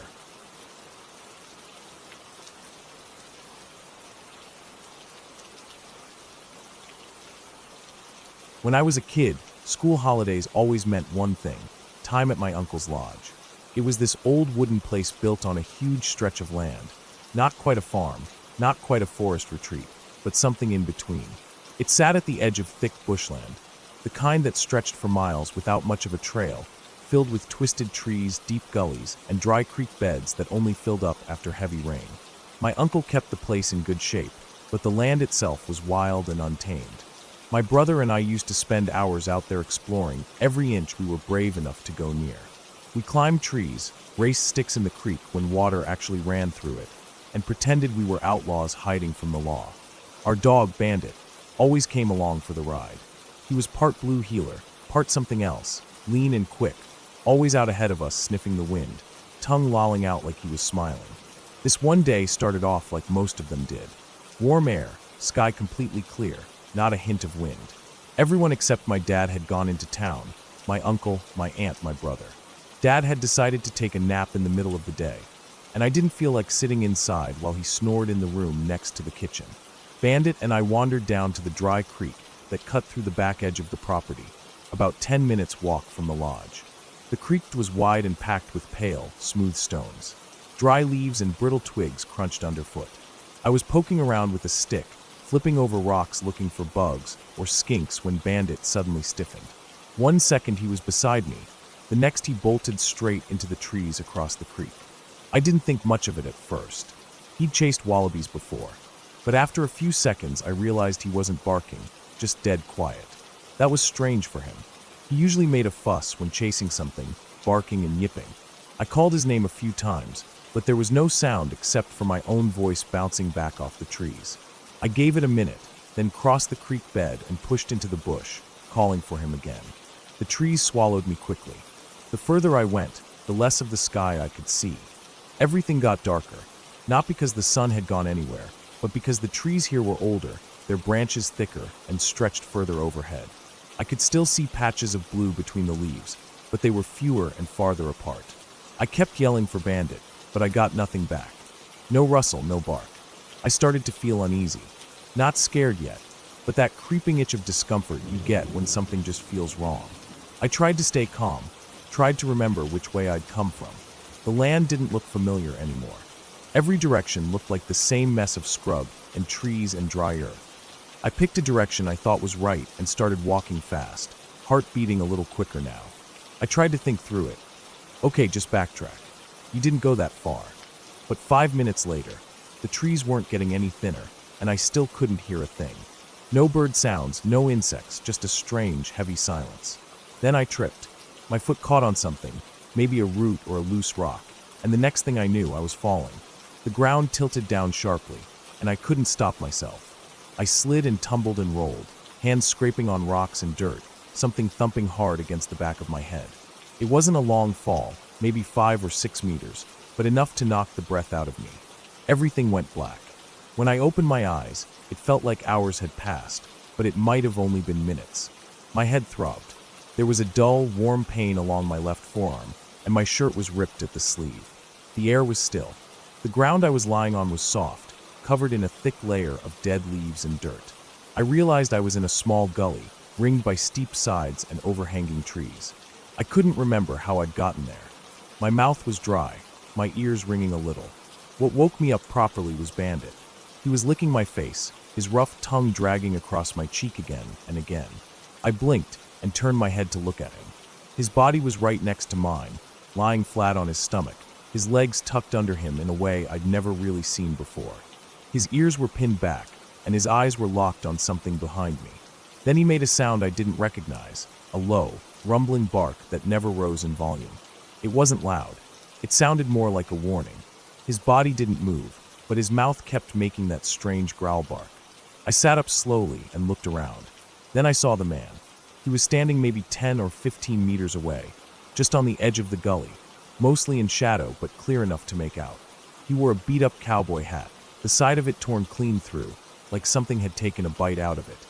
He was tall, broad-shouldered, wearing a heavy coat and thick gloves. I didn't recognize him. He didn't say anything right away, just stood there watching us. I didn't move, just stared at him frozen.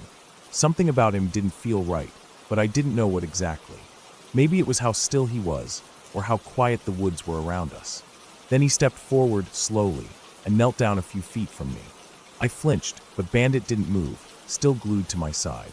The man didn't ask me anything or tell me what had happened. He just reached down, took my hand, and helped me to my feet. I stood, wobbled slightly, and he waited. Then he started walking, his hand still around mine. His glove was thick and worn. I could feel the seams and old patches, and it was hot, far too hot for summer. My arm brushed against his as we moved, and it felt like he was wrapped in layers.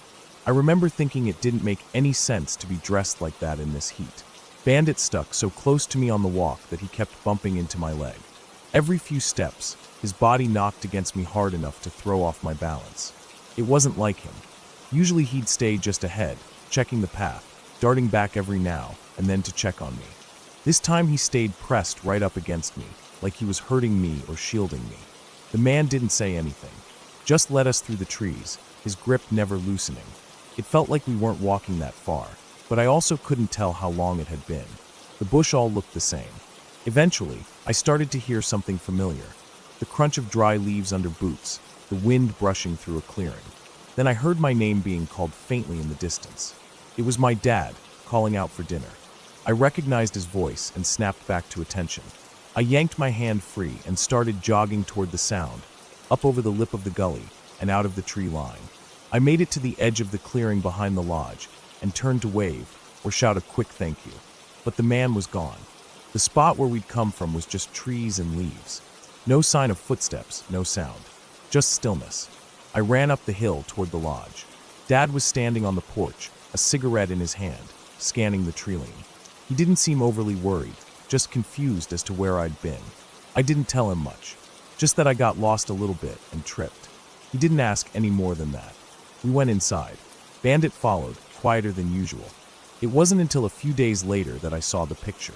We were in the town supermarket, one of those all-purpose general stores that sold everything from canned beans to farming tools.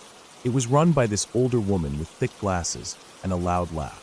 My mom was chatting with her near the register, and I wandered down one of the side aisles. At the end of it, on a corkboard next to a rack of seed packets, there were some old photos pinned up. Most were black and white, some fading badly. One photo caught my eye. It was the man from the woods. Same tattered cowboy hat, same build, same face.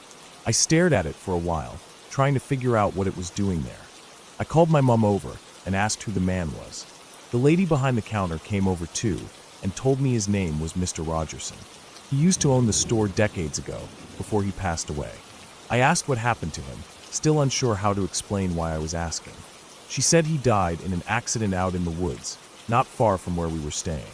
Apparently, Mr. Rogerson had his own little vegetable patch deep in the bush. He'd haul produce back himself. One summer, he went out with his dog to check on the patch, right before a big storm rolled in. On the way back, his dog slipped down a steep embankment into a gully. He went down after it. A tree branch, heavy from the rain and wind, snapped and struck him while he was climbing down. It broke his back. No one knew he was out there. They didn't find him until weeks later. His dog was found curled up beside him. It had died there, too, from starvation. I didn't say much after that. Just nodded. My mom thought I was bored. I kept thinking about that gully. The steep sides. The way Bandit had barked that strange low bark. The gloves, the heavy coat. The way the man never spoke again after those first words. How we never saw him leave. But I didn't talk about it to anyone. Not then. Not for a long time. It was easier to believe it had just been a guy from town. Maybe someone I didn't know. Maybe a hiker who'd seen me fall and helped me out. That's what I told myself. It made sense on the surface. But every time I looked at Bandit after that, I remembered the way he pressed against me on the way back. Like he knew something I didn't. Like he didn't trust the man at my side. I never saw Mr. Rogerson again. Not in the woods. Not in any other photos. But sometimes, when I think back on that day, I wonder what would have happened if Bandit hadn't come back, or if I hadn't followed him into the trees, or if the man hadn't been there, whoever he really was. But most of all, I think about how it all ended, about how I walked out of that gully dirty and scraped, with my dog by my side, about how I got home safe. No ghosts, no fairy tales, just a boy, a dog, and a man who maybe didn't want anyone else to end up alone at the bottom of a gully like he did.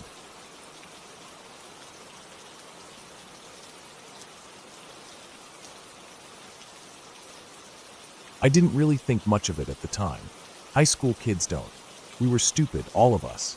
Or at least too trusting, too caught up in the excitement of doing something different, something a little edgy. Back then, the drama department wasn't much of a big deal. It was more like an excuse for people to skip regular classes and hang out behind the curtains painting sets or sneaking around the catwalks. I joined because I liked being around creative people, and because I wanted to do something outside of the usual football and math routine. That year, we had this idea to turn the auditorium into a haunted house for Halloween. Not just the stage, but the whole place. The dressing rooms, the hallways behind the stage, the little storage closet nobody ever used. Someone even dragged a fog machine down from the lighting booth, and we rigged up some of the old strobe lights from a previous production to flash during the jump scares. It wasn't amazing. Honestly, it was pretty janky. We didn't have a real budget. We used whatever props were lying around and whatever costumes people could bring from home.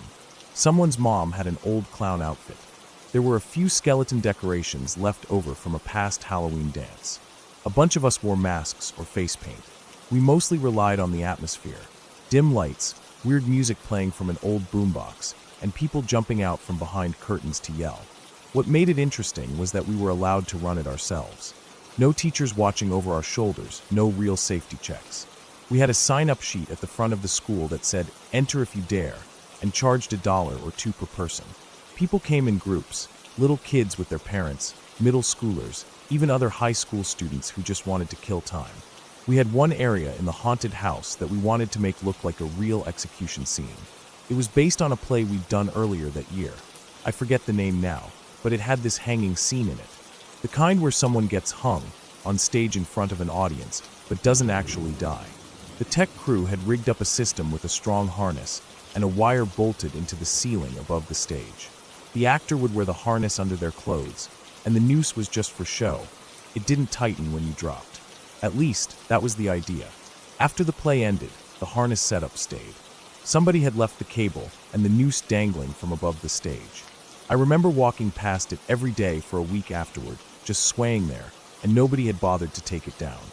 I guess it became invisible after a while. When we were brainstorming ideas for the haunted house, someone, I think it was Josh, suggested we bring it back. "Let's hang somebody," he said, like it was no big deal. "Make it look real, like they've been hanging there all night." We all laughed. It sounded cool, gross and dramatic and perfect for Halloween. Naturally, I volunteered. I wasn't afraid of heights. I trusted the rigging. I knew how it worked, and I thought it'd be funny. I had this bright green dinosaur costume, a cheap one-piece thing with a tail and floppy claws, and this rubber mask with big googly eyes. I added a plastic pumpkin candy bucket and decided my character would be a trick-or-treater who had wandered into the wrong house and got executed by whoever was running the haunted house. It was supposed to be funny in a dark, stupid kind of way. The first couple of hours went fine. I'd climb up a short ladder behind the curtain, put on the harness, wrap the noose around my neck, and let myself hang. Not literally hanging, of course. The harness held all my weight. The noose just sat there, looking tight but doing nothing. I'd keep my body limp, arms drooping down, legs slack. People walked through, looked up, and whispered stuff like, "Is that real?" or "Oh my God." Some laughed. Some looked freaked out. A few kids started crying. I didn't say anything. I just dangled there, breathing slow, trying to stay as still as possible. Every now and then, I'd shift to keep the blood from pooling in my legs. I could only last about 10 or 15 minutes at a time before I'd lower myself down and take a break. What I didn't notice, what none of us noticed, was what happened during one of those breaks. It must have been near the middle of the evening, maybe around 7:30 or so. I stepped down off the ladder and went backstage to drink some water and adjust the harness because it had started to ride up and dig into places I didn't want to think about. It wasn't the most comfortable thing. I was sweaty under the costume, the rubber mask was getting damp, and my back was sore from trying to hold still in that weird dangling position. While I was gone, a group of kids, probably some other drama students, or maybe just a few guys from the football team who were helping with crowd control, decided to mess around. I didn't see it happen, but I heard about it later. Apparently, they grabbed the cable and used the noose to swing themselves across the stage like it was some kind of rope swing, which was incredibly stupid. Not just because of how dangerous it was, but because that noose wasn't built to be used like that. It wasn't just some prop rope. It was thick, real, coarse fiber, designed to look authentic. And while the part that connected to the cable was secure, the loop, the actual noose part, wasn't supposed to be pulled tight. But they must have done it hard enough, over and over, that it slowly tightened. Not the way a proper noose cinches up instantly, but enough that it no longer fell loose around your neck. It held its shape. I didn't know that. So when I came back a few minutes later, I did what I always did. I grabbed the mask, put it over my head, stepped up on the ladder, clipped my harness onto the cable, and slipped the noose around my neck. I didn't even check it. Why would I? It had worked fine all night. I remember shifting a little to get into position, adjusting the candy bucket so it hung right, taking a deep breath. Then I stepped off the ladder. Instantly, I knew something was wrong. The pressure around my neck hit fast, sharp and choking, like someone had punched me in the throat and then started squeezing. The noose didn't slip down the way it used to. It gripped, tightened. The harness was holding my weight, yes, but now the rope was pressing in too, squeezing the sides of my neck and the front of my throat at the same time. At first, I thought maybe I'd just twisted wrong, that maybe I needed to shift and the rope would loosen. But it didn't. The rubber mask made it worse. It was pressing against my face, suffocating me. My breath bounced back into my mouth, hot and stale. My chest started to spasm. I couldn't swallow. My tongue felt thick. I tried to reach up with one hand to pull the rope away from my neck, but the angle was wrong, and my arm wouldn't move right. The weight of my body was dragging everything down, making it impossible to get any leverage. I kicked once hard, but all it did was send a jolt through the harness and make the pain worse. I couldn't yell. I couldn't even cough. The weirdest part was how quickly everything started to fade, not in a panicked, fast-motion way, but the opposite. Slow, like I was falling asleep. A warm, heavy sleep.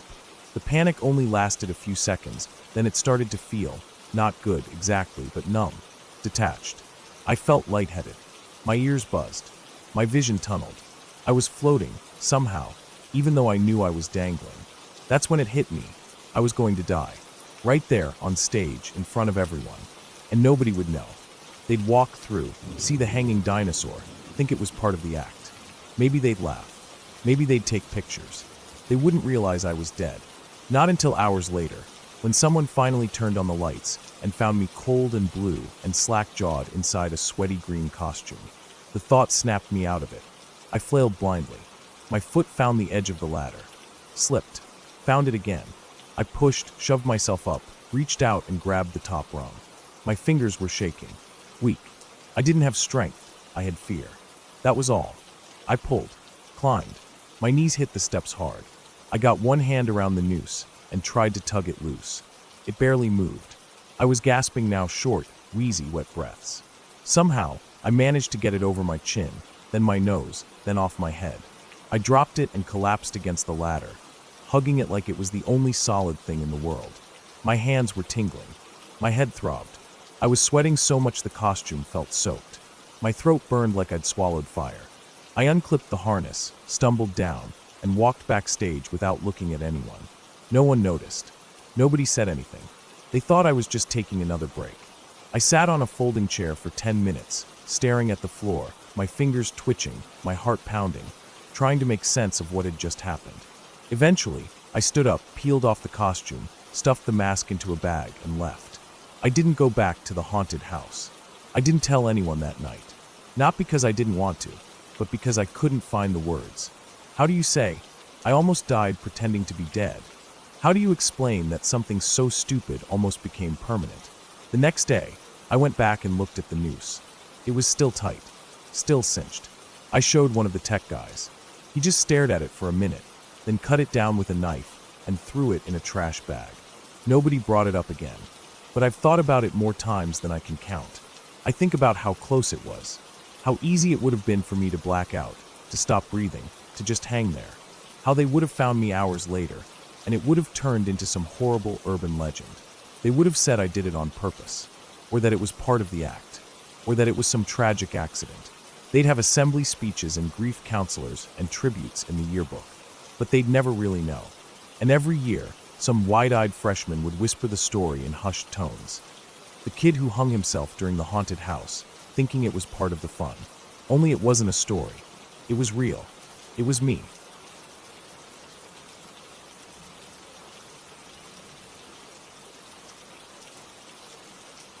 I never really thought anything would happen that day. It started like every other day off from work, quiet, slow, uneventful. I had taken a few days for myself, drove out to a small mountain town that was mostly empty in the off-season. The kind of place that gets tourists in the summer, but is forgotten once the cold months creep in. That's what I wanted, quiet. I booked a remote cabin through a rental site. It was basic. No Wi-Fi, barely any cell reception, no neighbors in sight. Just trees, an old logging road, and the sound of wind moving through the tall pines. I arrived early in the afternoon. The air had a sharp chill, and the sky was already starting to get darker, even though it was only around 3 p.m. The cabin was small, one room, a wood stove, a bed, a tiny kitchenette, and a bathroom that barely fit a shower and toilet. Outside, there was a fire pit, a few rotting stumps, and a path that looked like it hadn't been walked in months, maybe more.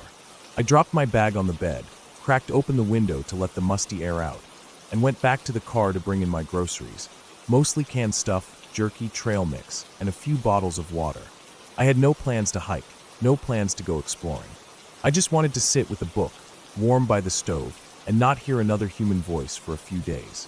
But it didn't stay quiet for long. It started with a sound, a sharp crack, like a branch snapping, just as the sun dipped behind the trees. I had just finished lighting a fire in the wood stove and was lying on the bed staring at the ceiling. At first, I didn't think much of it. Trees make noise. Wind pushes through and knocks branches loose. Animals move through the brush. It was the woods, after all. But then I heard it again, this time closer. Another crack, and then a heavy shifting noise, like something big stepping on dry leaves, then stopping. I sat up, listening. I didn't move. I didn't call out or try to see anything through the window. I just sat there and listened. Nothing happened for a few minutes.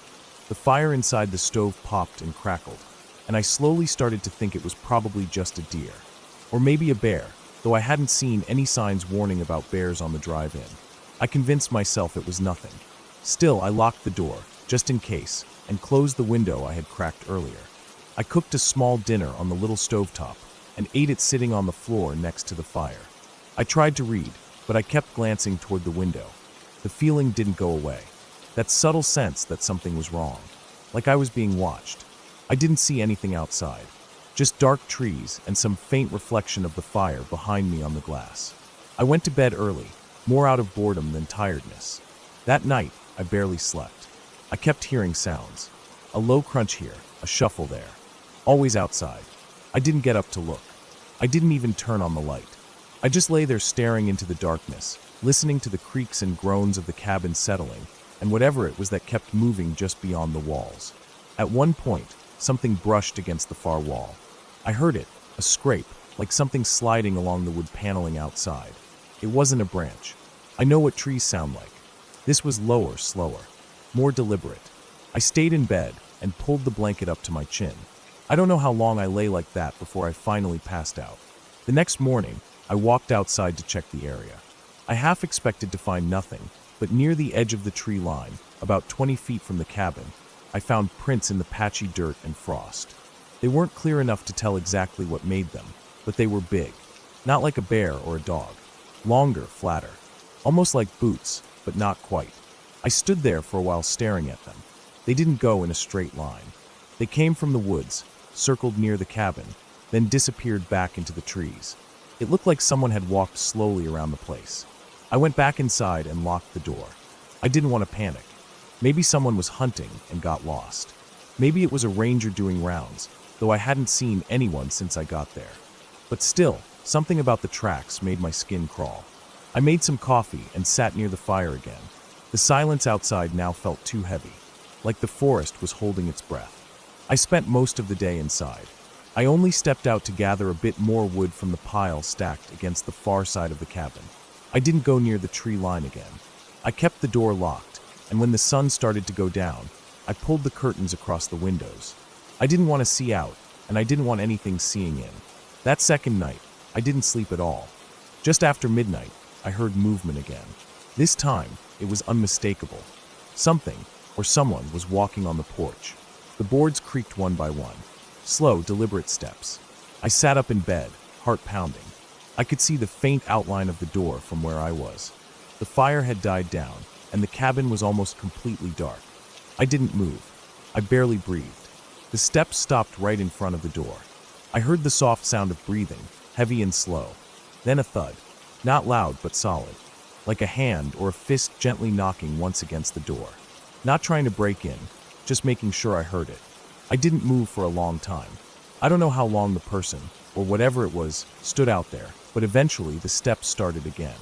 I heard them cross the porch and go back down the stairs. I didn't hear anything else after that. In the morning, I checked the porch. More prints. Clearer this time. Long, deep impressions that didn't match any boot I'd ever seen. Almost barefoot, but too wide and too long. Like a person's foot, but stretched. I didn't know what to make of it. I went back inside and packed my things. I was ready to leave. I tried starting my car. It didn't start. Battery was fine. Tank was full. No damage I could see. It just wouldn't turn over. I tried again and again until I felt sick with frustration. I opened the hood, stared at the engine like I knew what I was doing, and slammed it shut. That was when I noticed it. The small pile of stones near the driver's side mirror. Not natural, stacked carefully, one on top of the other. Like someone had placed them there. A small, silent message. I kicked them over and backed away from the car. I wanted to scream, but I didn't. I didn't want to make noise. I went back inside and locked the door. I spent that third day watching the woods from the window. I didn't eat. I didn't drink. I just watched. I thought about walking down the dirt road, but it was miles to the nearest town, and I didn't know if I'd make it.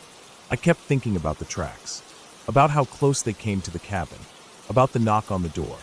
The night came again, faster than I wanted it to. I didn't light a fire.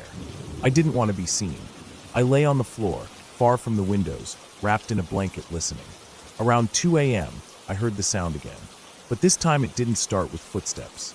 It started with breathing, right outside the window. Not heavy or angry, just steady, calm, like someone standing inches away from the glass, watching. Then came the scrape, long, slow, like fingers moving down the window pane. I held my breath. My heart was racing so fast I thought it might give out. The scraping stopped, then came another knock. This time not on the door, on the wall. Just one knock. Then silence. I didn't sleep. I didn't even close my eyes. When the sun finally came up, I waited a while, then stepped outside. The air felt colder, heavier. The trees seemed thicker somehow. I looked around, saw more tracks. This time there were several sets. 3, maybe 4. All coming from different directions, all circling the cabin, all leading back into the woods. I knew I couldn't stay another night.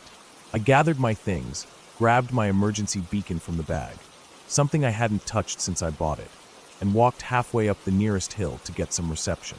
I pressed the button, then waited. I didn't care how much the fine was for misusing it. I just wanted out. It took hours before I heard the chopper. When they landed near the clearing, the ranger looked confused when I ran toward him. I didn't explain much, just that I had gotten scared, thought someone was stalking me. He walked around the cabin, looked at the prints, and got quiet. He said they didn't look like anything he'd seen before. Said maybe they were distorted by frost. But I could tell he didn't believe that. They flew me back to town. I didn't look back at the woods. I stayed in a motel that night, in a room with bright lights and noisy neighbors. I welcomed the sound. I slept for the first time in 3 days. A few weeks later, I got a call from the rental company. The owner of the cabin had gone up to check on it after my report. They said the place was fine. No signs of break-in. Nothing strange. But the owner had found something by the fire pit. Another small stack of stones. Perfectly balanced.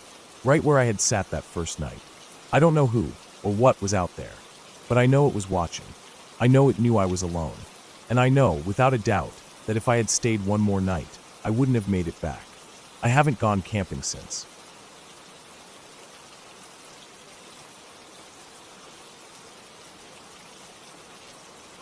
It started with a wrong turn. I had taken a few days off work to clear my head, and I figured a solo hiking trip in a quiet, lesser-known park would be a good way to reset. Nothing extreme, just a few hours' drive from the city. I packed up my car with supplies, enough food, water, a simple one-person tent, a decent knife, flashlight with extra batteries, trail maps, compass, and a backup phone battery, and left early in the morning to make the most of the daylight. The area I chose was a forest preserve I found online. It was remote enough that I figured it wouldn't be crowded, but not so remote that I couldn't get help if I needed it. There were marked trails, several clearings marked for camping, and even a small ranger station at the entrance. It felt safe. I had hiked alone before, though never in such a quiet place. I liked the silence. I liked hearing nothing but the sound of my own boots crunching leaves. The first few hours went exactly as I had hoped. I parked at the trailhead, signed into the logbook outside the ranger cabin, and headed out. It was late September, and the forest had started to change colors. Golden leaves clung to branches, and some littered the trail in thick, rustling patches. I had no particular destination in mind, just a general loop that would take me to a clearing I'd seen on the map, where I planned to set up camp. About 4 hours in, I came to a fork in the trail that wasn't marked on my map. Both paths were narrow, but the one to the left looked slightly more worn. I paused, checked my compass, then decided to take the left trail, figuring it probably looped back to the main one eventually. I didn't think much of it. Sometimes trail maintenance fell behind, and unofficial paths formed. I just kept walking. The trail began to slope downward gradually. At first, it was subtle, but over time, I realized I had descended quite a bit. The trees grew denser. The air got cooler. The light filtered through differently. My GPS signal began to flicker.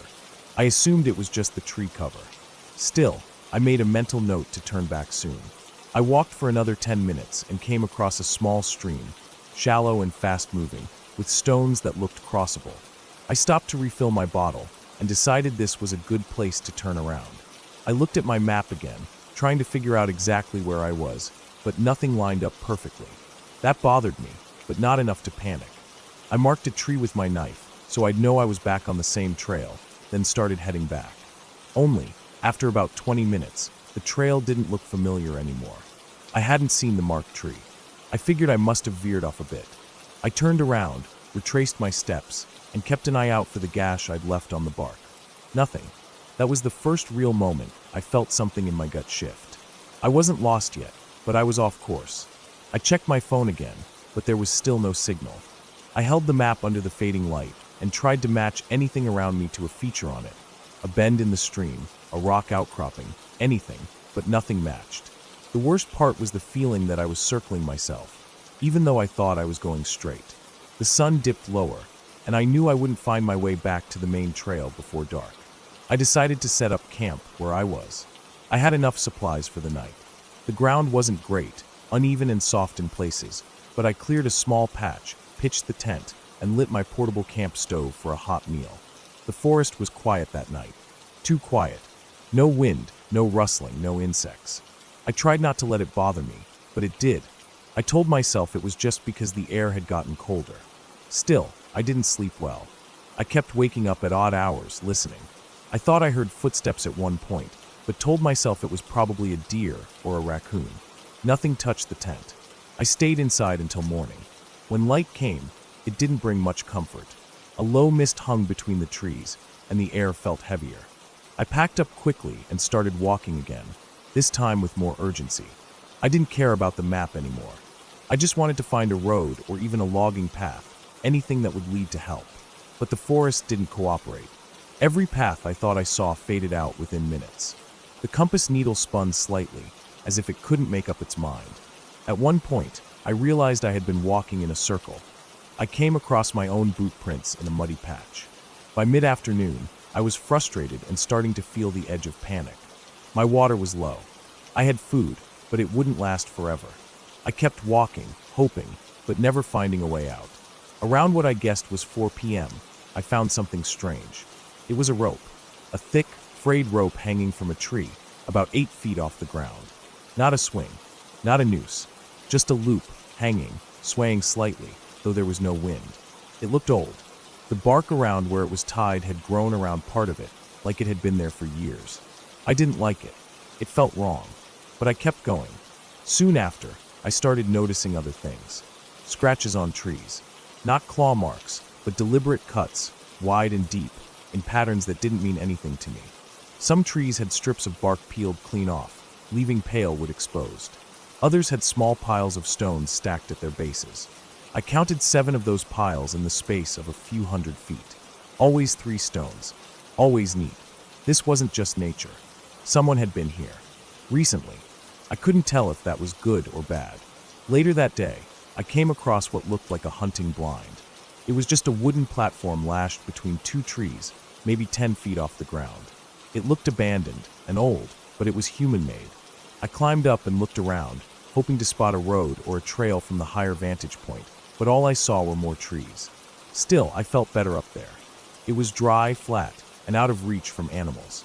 I decided to sleep there for the night. That night was worse. I was dozing off when I heard it, heavy footsteps below. Not quick, not animal-like. Measured, heavy, like boots on soft ground. I held my breath and didn't move. The steps came closer, then stopped directly under the platform. I heard breathing. Not animal breathing. Human. Deep, steady breaths.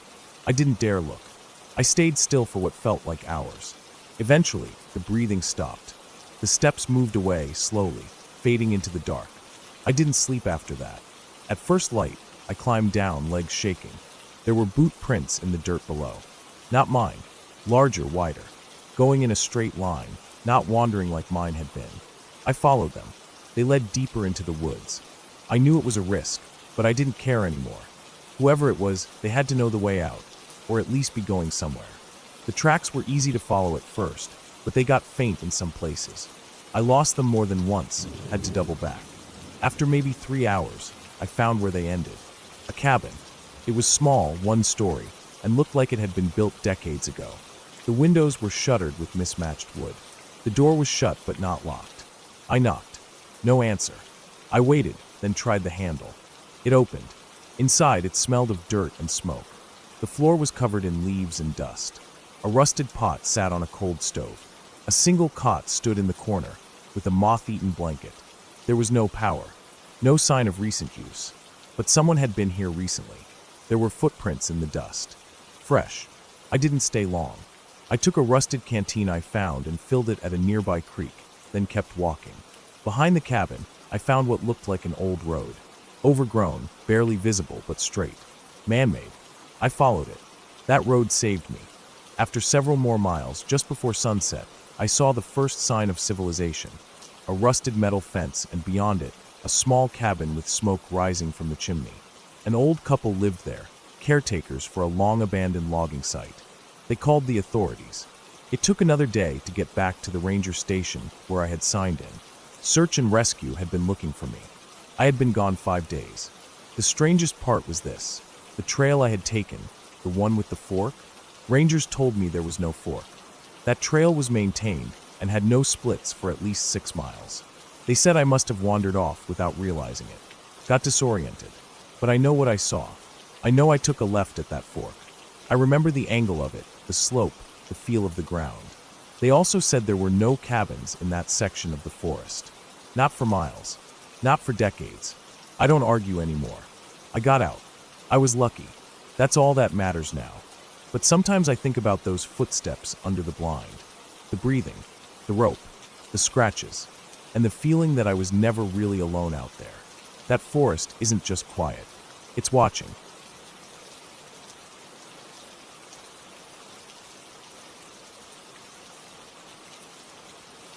I was looking for something different that summer. Not a vacation, not a weekend trip. I needed to get away from people for a while. I didn't want noise, I didn't want obligations, and I didn't want anyone calling me to go out. I had been getting tired of the routine.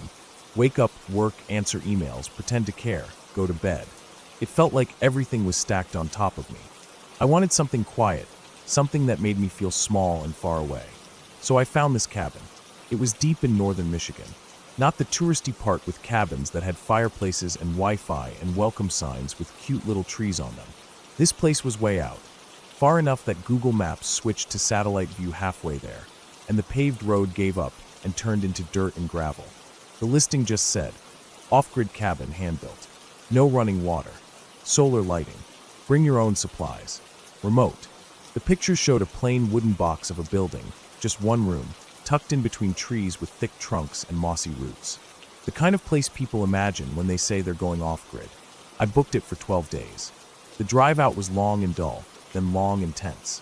Once I passed the last town with a gas station, the road narrowed, and every turn made me wonder if I'd missed something. The cabin's directions were a set of typed instructions from the owner, with notes like turn right at the dead pine tree with the yellow blaze, and ignore the private property sign nailed to the birch. It's just an old marker. It felt like I was being led somewhere forgotten. Eventually, the trees got so dense I had to slow down to avoid scraping the sides of my car, and then I reached a small clearing with the cabin sitting in the middle of it. No driveway, just grass and dirt, with an old fire ring made of stones in front. I turned off the car and got out. It was dead silent. No highway in the distance. No neighbors. No hum of electricity. Just the wind, the occasional rustle of leaves, and the sound of my own footsteps. The cabin was smaller than I expected. Just a wooden box with a door and a small deck on the front. No porch light. No windows on the sides, just one tiny one in the front. I unlocked the door with the code the owner had sent me and stepped inside. It was plain, but not dirty. There was a small cot against one wall with a rolled-up sleeping bag on it, a folding chair, a wooden crate that served as a table, a shelf with some candles, matches, and a small solar-powered lantern, a cooler in the corner for food storage. No bathroom, just a composting toilet in a little shed out back, which I checked and found clean but had a smell like dried manure. No mirror, no plumbing.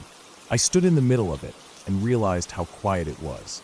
You don't notice how much background noise is always around you until it's gone. It was like being underwater. I unpacked slowly. Food in the cooler. Water jugs stacked in the corner. Sleeping bag unrolled. I had a few books, a notepad, and some pens. My phone had no signal, but I brought a small solar battery pack in case I wanted to use it for music or taking photos. I told myself I wouldn't though. I wasn't here for distractions.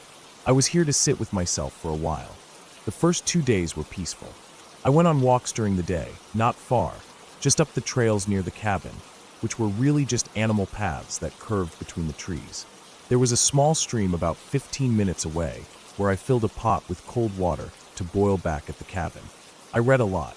I sat on the little deck in the afternoons and just listened. At night, I lit candles and wrote in the notepad, mostly nonsense, thoughts that didn't go anywhere. I fell asleep early, woke up early. It felt like a reset. On the third night, I woke up to a sound. It wasn't loud, but it was sudden, like a snap. Wood breaking, maybe. I sat up in the cot and waited. I thought maybe a branch had fallen.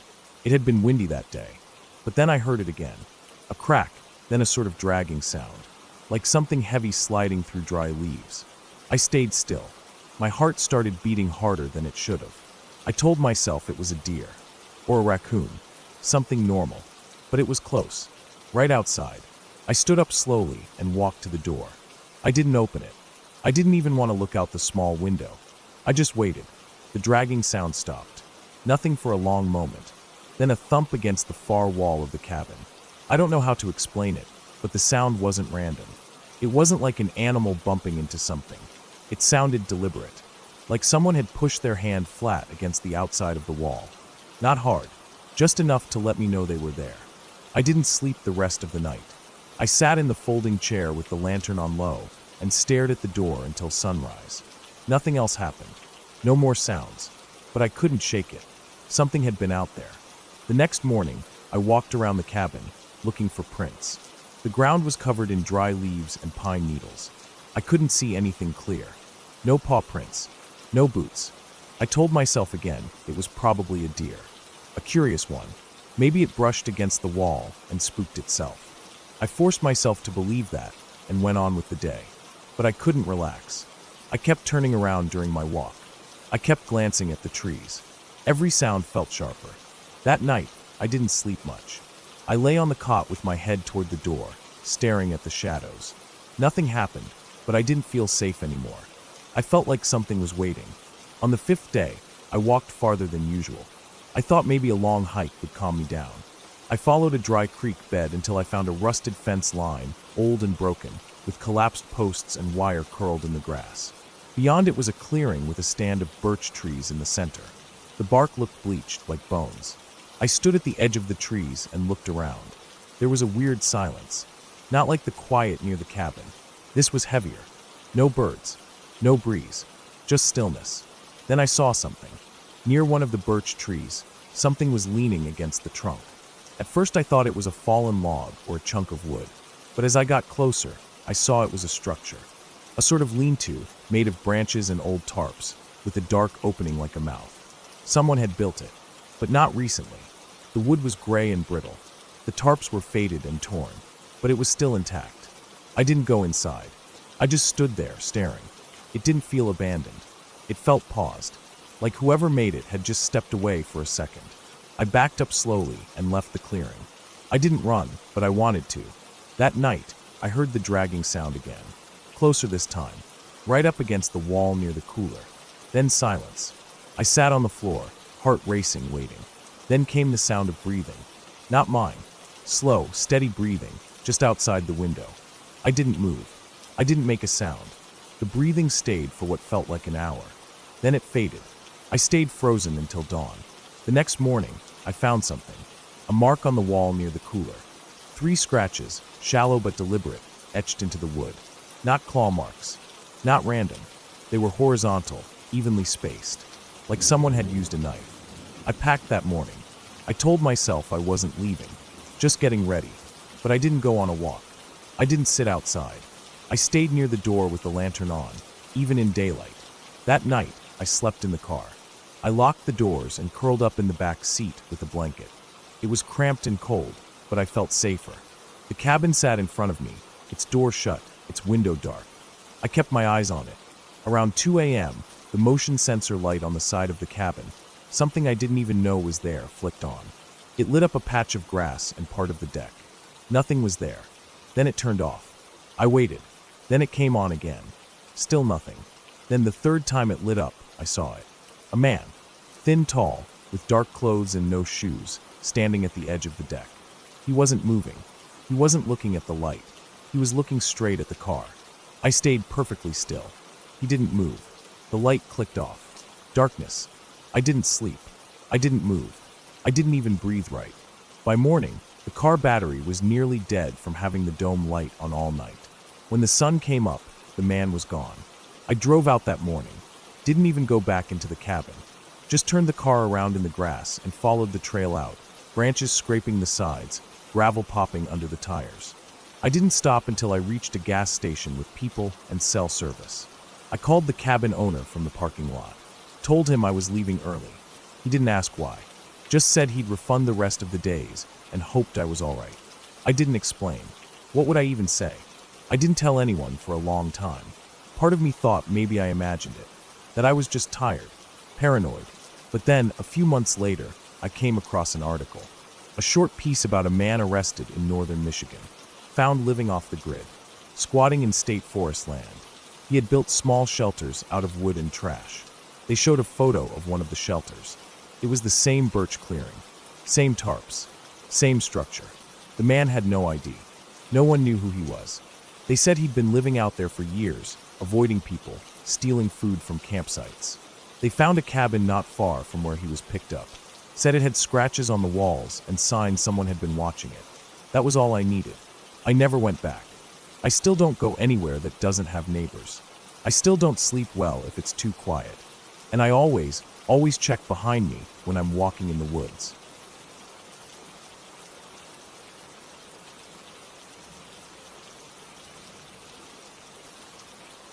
I don't know if I'll ever go back to that place.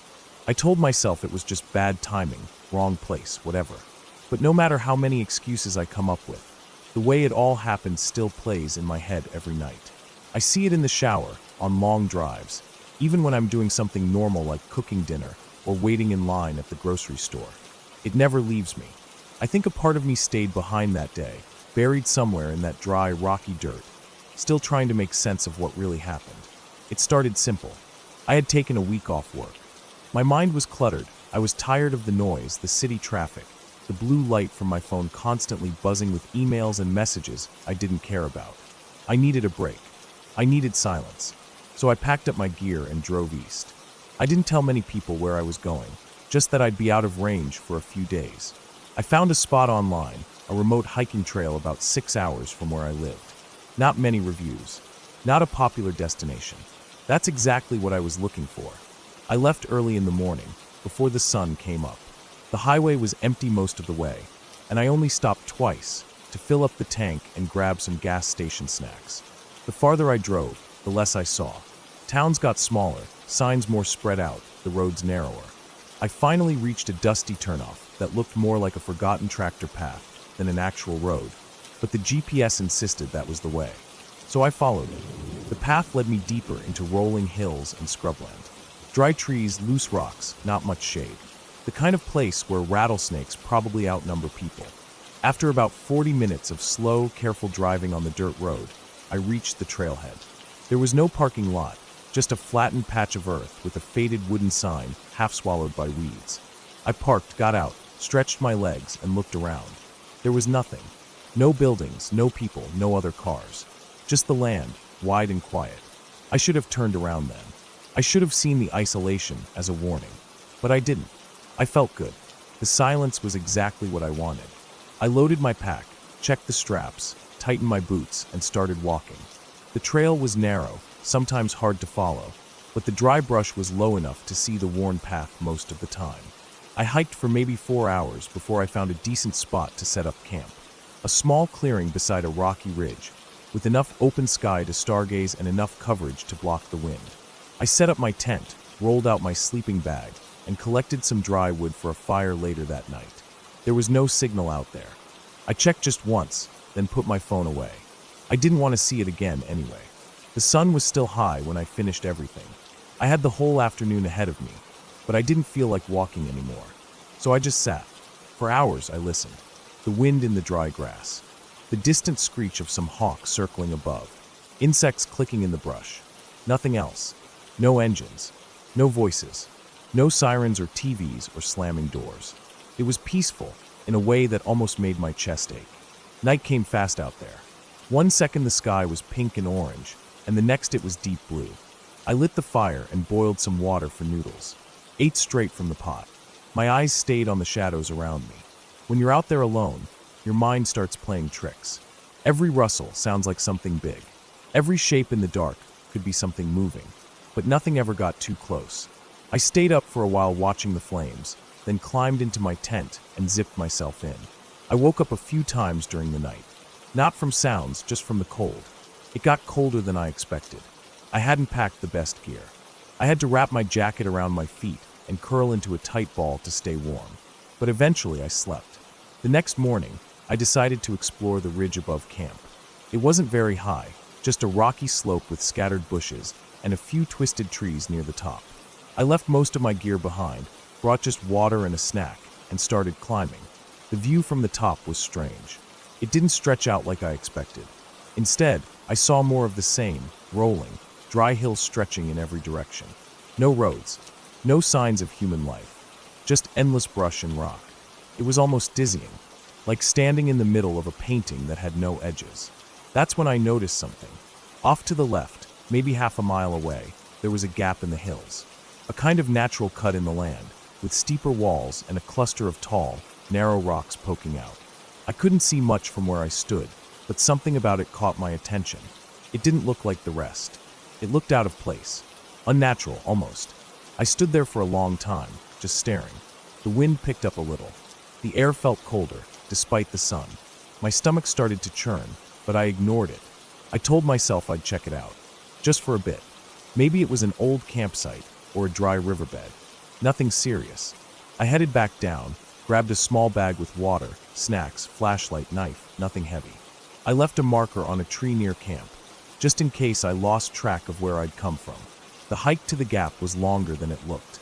The hills were rough, and the ground was uneven.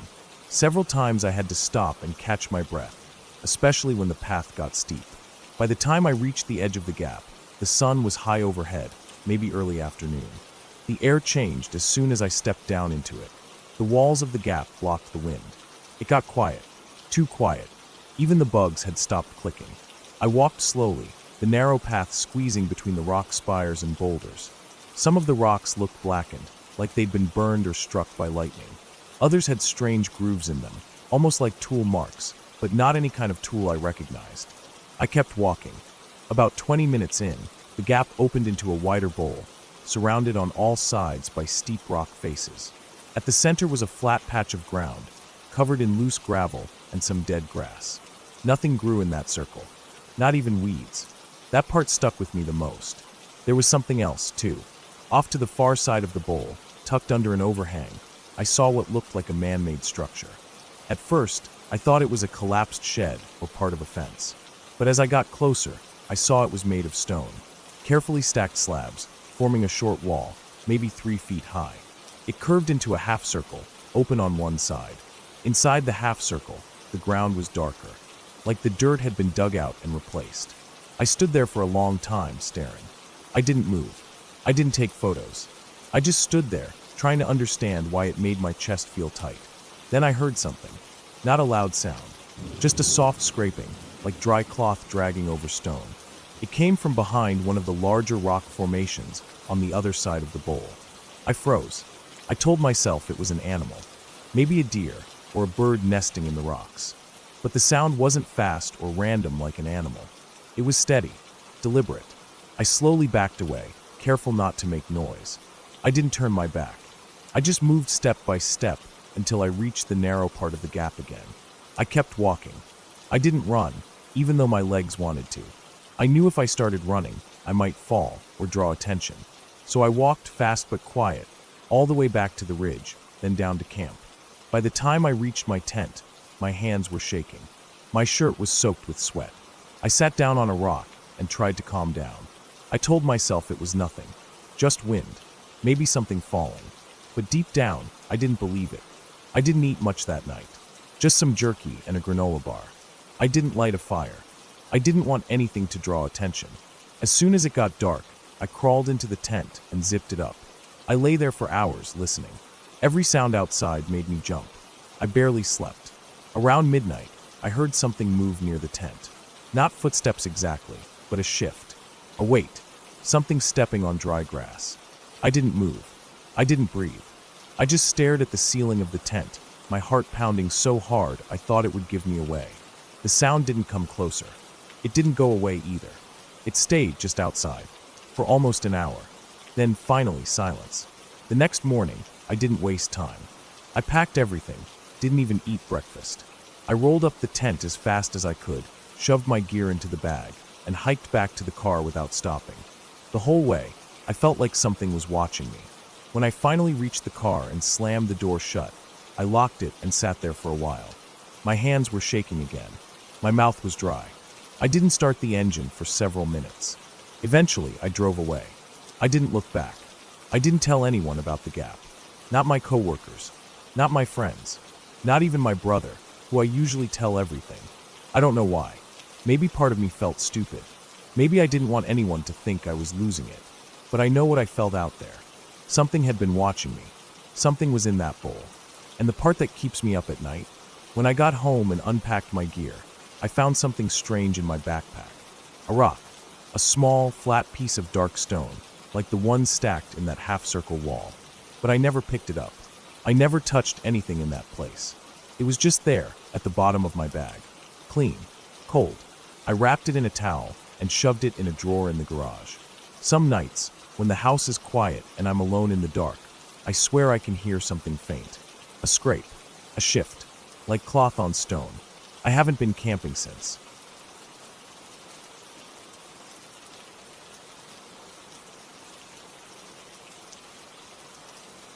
I had never been truly afraid of silence until that weekend.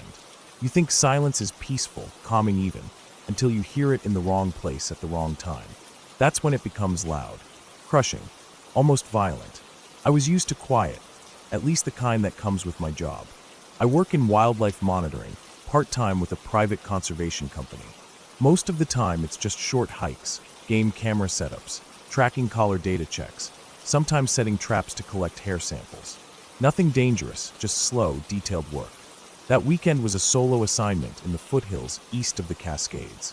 The company had a small outpost cabin there, just a square one-room thing built decades ago for logging, now used as a monitoring base.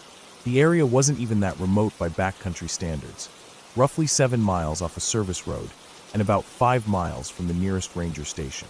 I had hiked further before. The plan was simple. Hike in Friday morning, stay until Sunday, check the 2 cameras in the draw, collect the sample kits from the Pine Ridge, and set up a temporary sound sensor near the creek. Just 3 days. I left around 6 a.m. Friday, parked near the gate, and hiked in. The trail was thin but easy to follow. The forest there was denser than usual, not tall old-growth trees, but clusters of thick pines and underbrush that grew close together. There were game trails crisscrossing the human trail in several places, mostly deer from what I could tell.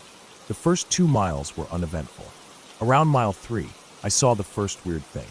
There was a tree blocking part of the trail, but it didn't look natural. It had been cut, not by a saw, but hacked down, maybe with a machete or axe. And it was dragged, not fallen. I could see the trench marks in the dirt, the way the roots had been twisted, the awkward way the trunk angled against the slope. It wasn't blocking the trail entirely, just bent over it like someone wanted to obscure part of it, not close it off. I remember pausing there longer than I usually would, staring at it, just trying to make sense of it. I kept moving. I told myself it was probably just a hunter or some local playing games. I passed the tree and didn't see anything else strange until I reached the cabin. The cabin looked fine. Basic. Log frame, metal roof, a wood-burning stove, a cot, a desk, and some old shelving. No power, no plumbing, just a water barrel and a few jugs.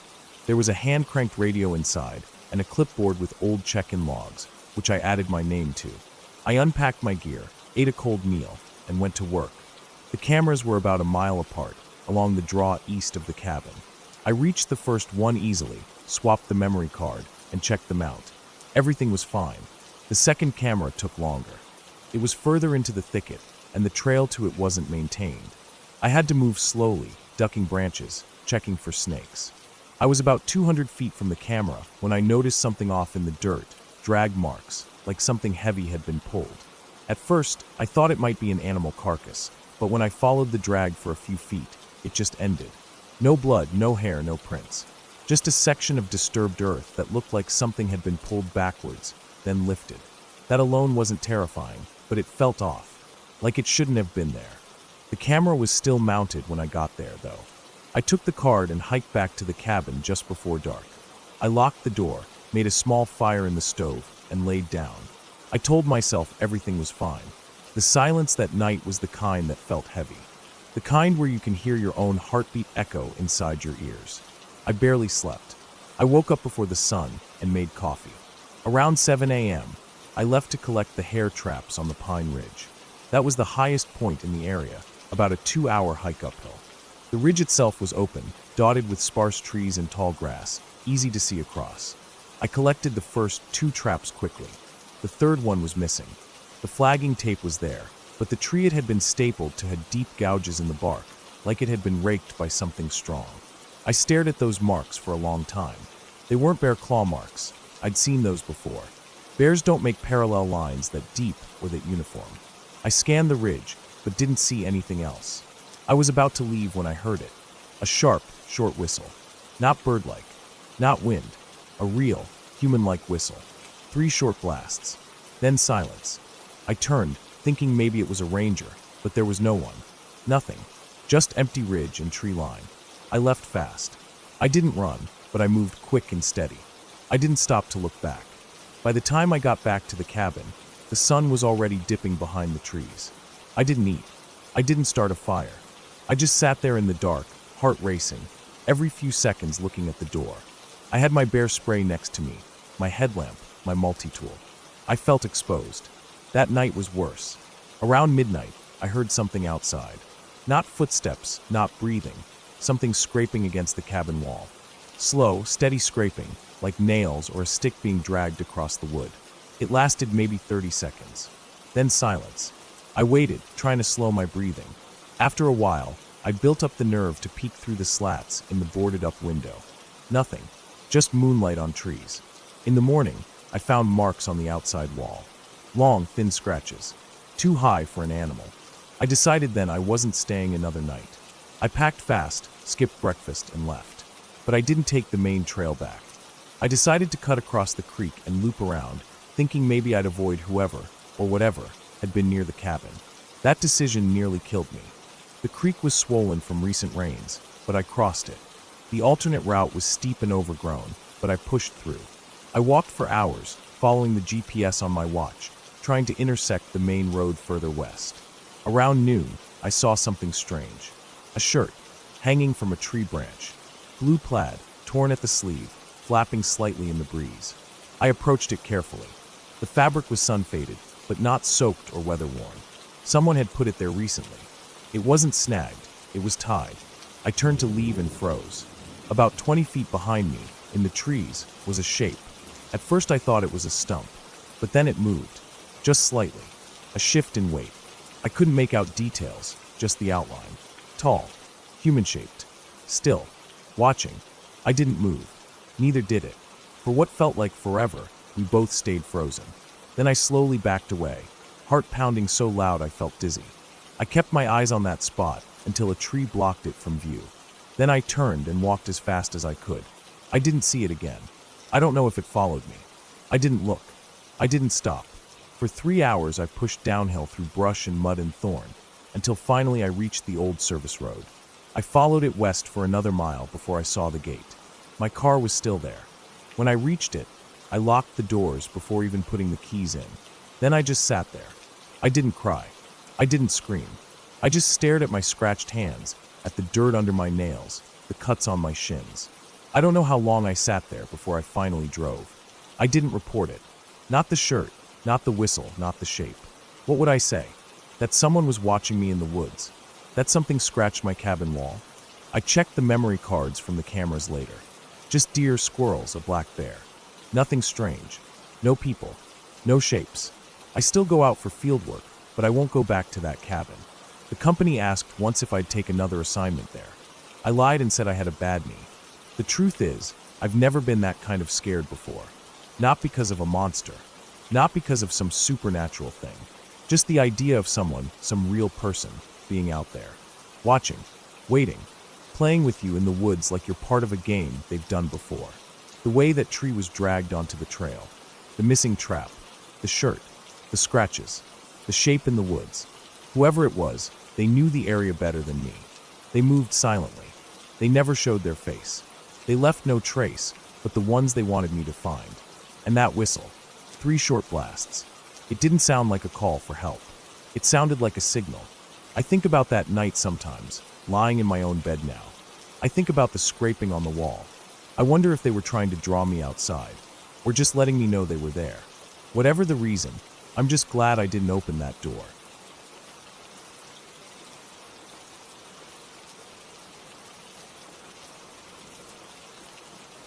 I never planned to go that deep into the woods. I'd hiked a lot in my life, sure, but I always stuck to known trails or national parks. This time, though, I made a mistake. I decided to explore an area I'd only read about on a few forums. Somewhere remote, hardly ever visited, no marked trails, and barely any phone signal. I thought it'd be peaceful. I thought it'd be a way to reset my head after a rough couple of months at work. I packed my gear, filled my truck with fuel, and drove out early in the morning. The spot was about 4 hours from town. The roads slowly narrowed from highways to backroads, then to gravel and dirt. Trees got denser on both sides. By the time I reached the end of the road, if you could call it that, it was nearly noon.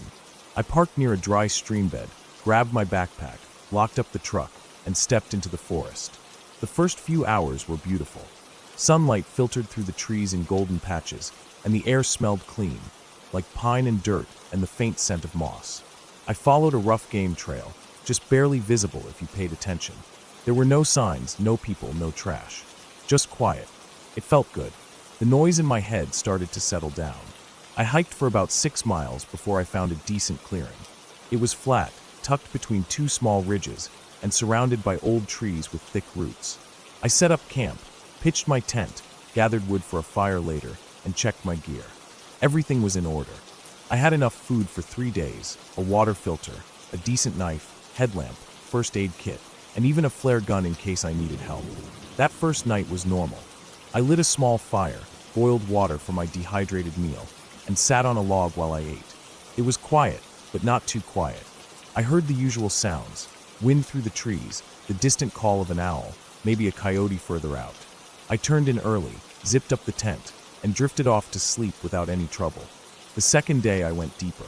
I left most of my gear at camp and took a smaller pack with snacks, my water filter, compass, and a few essentials. My plan was just to follow the terrain and see how far I could go without getting lost. Around midday, I reached a narrow valley that dropped down sharply between two ridges. I stood at the top for a while looking down. The trees were packed tightly at the bottom, almost like a wall of green. Something about it made me feel uneasy, but I ignored it. I'd come to get away from stress, not feed my own nerves. I went down the slope carefully, grabbing tree trunks and roots to keep from sliding. The ground was soft and covered in leaves. At the bottom, it was cooler. The sun didn't reach through as well, and the air felt heavier. I wandered for a while, but didn't go much further. Eventually, I turned around and climbed back up. By the time I got back to camp, it was late afternoon. That night, things changed. After eating, I sat by the fire again. The wind had died down, and it felt more still than the night before. I noticed fewer animal sounds. No owls, no distant howls. Just the crackle of the fire. I remember thinking it felt too quiet, like everything had gone somewhere. I tried to shrug it off. I put out the fire and crawled into my tent. The fabric walls blocked most of the view, but I left the rainfly half open for air. I lay there for a long time, staring at the dim shape of the trees outside. Then, sometime after midnight, I heard something. It was footsteps. Not fast or loud, but steady. Crunch, pause. Crunch, pause. Moving through the underbrush, maybe 50 feet from the tent. I held my breath. My first thought was that it might be a deer, or maybe a bear. I sat up slowly and reached for the knife I kept by my sleeping bag. The sound moved closer. Crunch. Pause. A branch snapped. Not loud, but close. I didn't move. I just listened. Whatever it was circling the camp. I heard it move to one side, then behind me, then further out again. It never came right up to the tent. Just stayed at that distance. I stayed frozen, holding the knife, until the sounds finally faded. When morning came, I got up and walked the perimeter of my camp. I didn't see anything obvious. No tracks, no broken branches. But the air still felt wrong. Heavier. Like something had shifted. I packed my day bag again, but this time I stayed closer. I didn't want to go back down that valley. I followed the ridge instead, keeping my bearings tight. After a few hours, I turned back and returned to camp early. I sat by the cold fire pit, sharpening my knife, trying not to let my imagination get the best of me. That evening I made sure everything was secured. Food bag hung high in a tree. Fire out. Tent zipped. I crawled into my sleeping bag early and tried to sleep, but I kept waking up. Every time I thought I heard a sound, something snapping or rustling, I'd freeze and listen, but it always went quiet. I don't think I got more than a few hours of broken sleep. The next morning, I made a decision. I was going to leave a day early. I didn't feel safe. Something wasn't right, and I didn't want to risk it. I packed up quickly, made sure I left no trash or trace, and started back the way I came. I only made it about 2 miles before I realized I wasn't alone. I was moving fast, following the rough trail I'd come in on. Trees were familiar, landmarks looked the same, but something felt off. I kept stopping to listen. I had the sense someone, or something, was behind me. Not close, but not far either.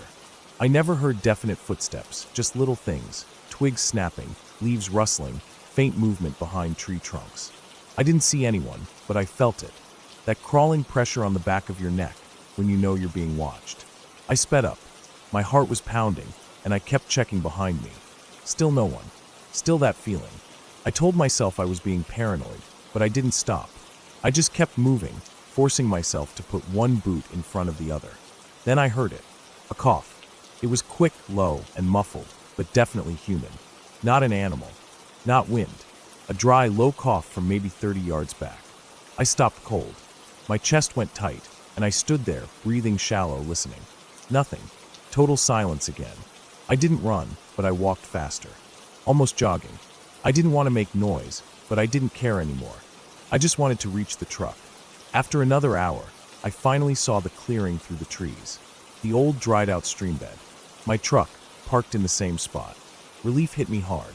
I jogged the last stretch, dropped my pack in the bed, and grabbed the keys.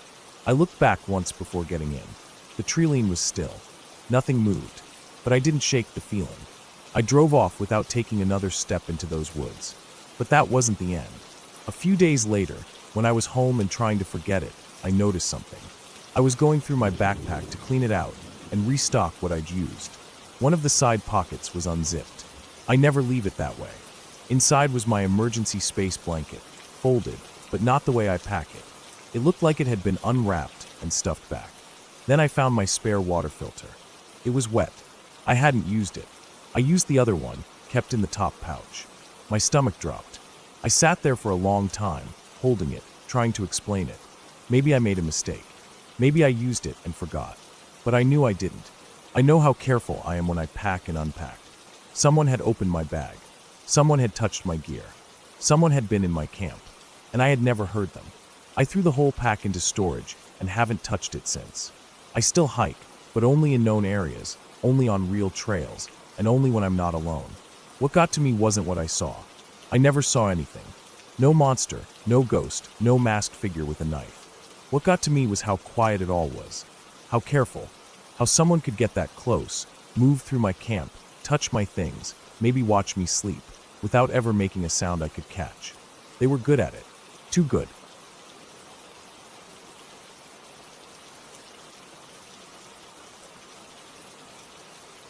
I woke up before the sun.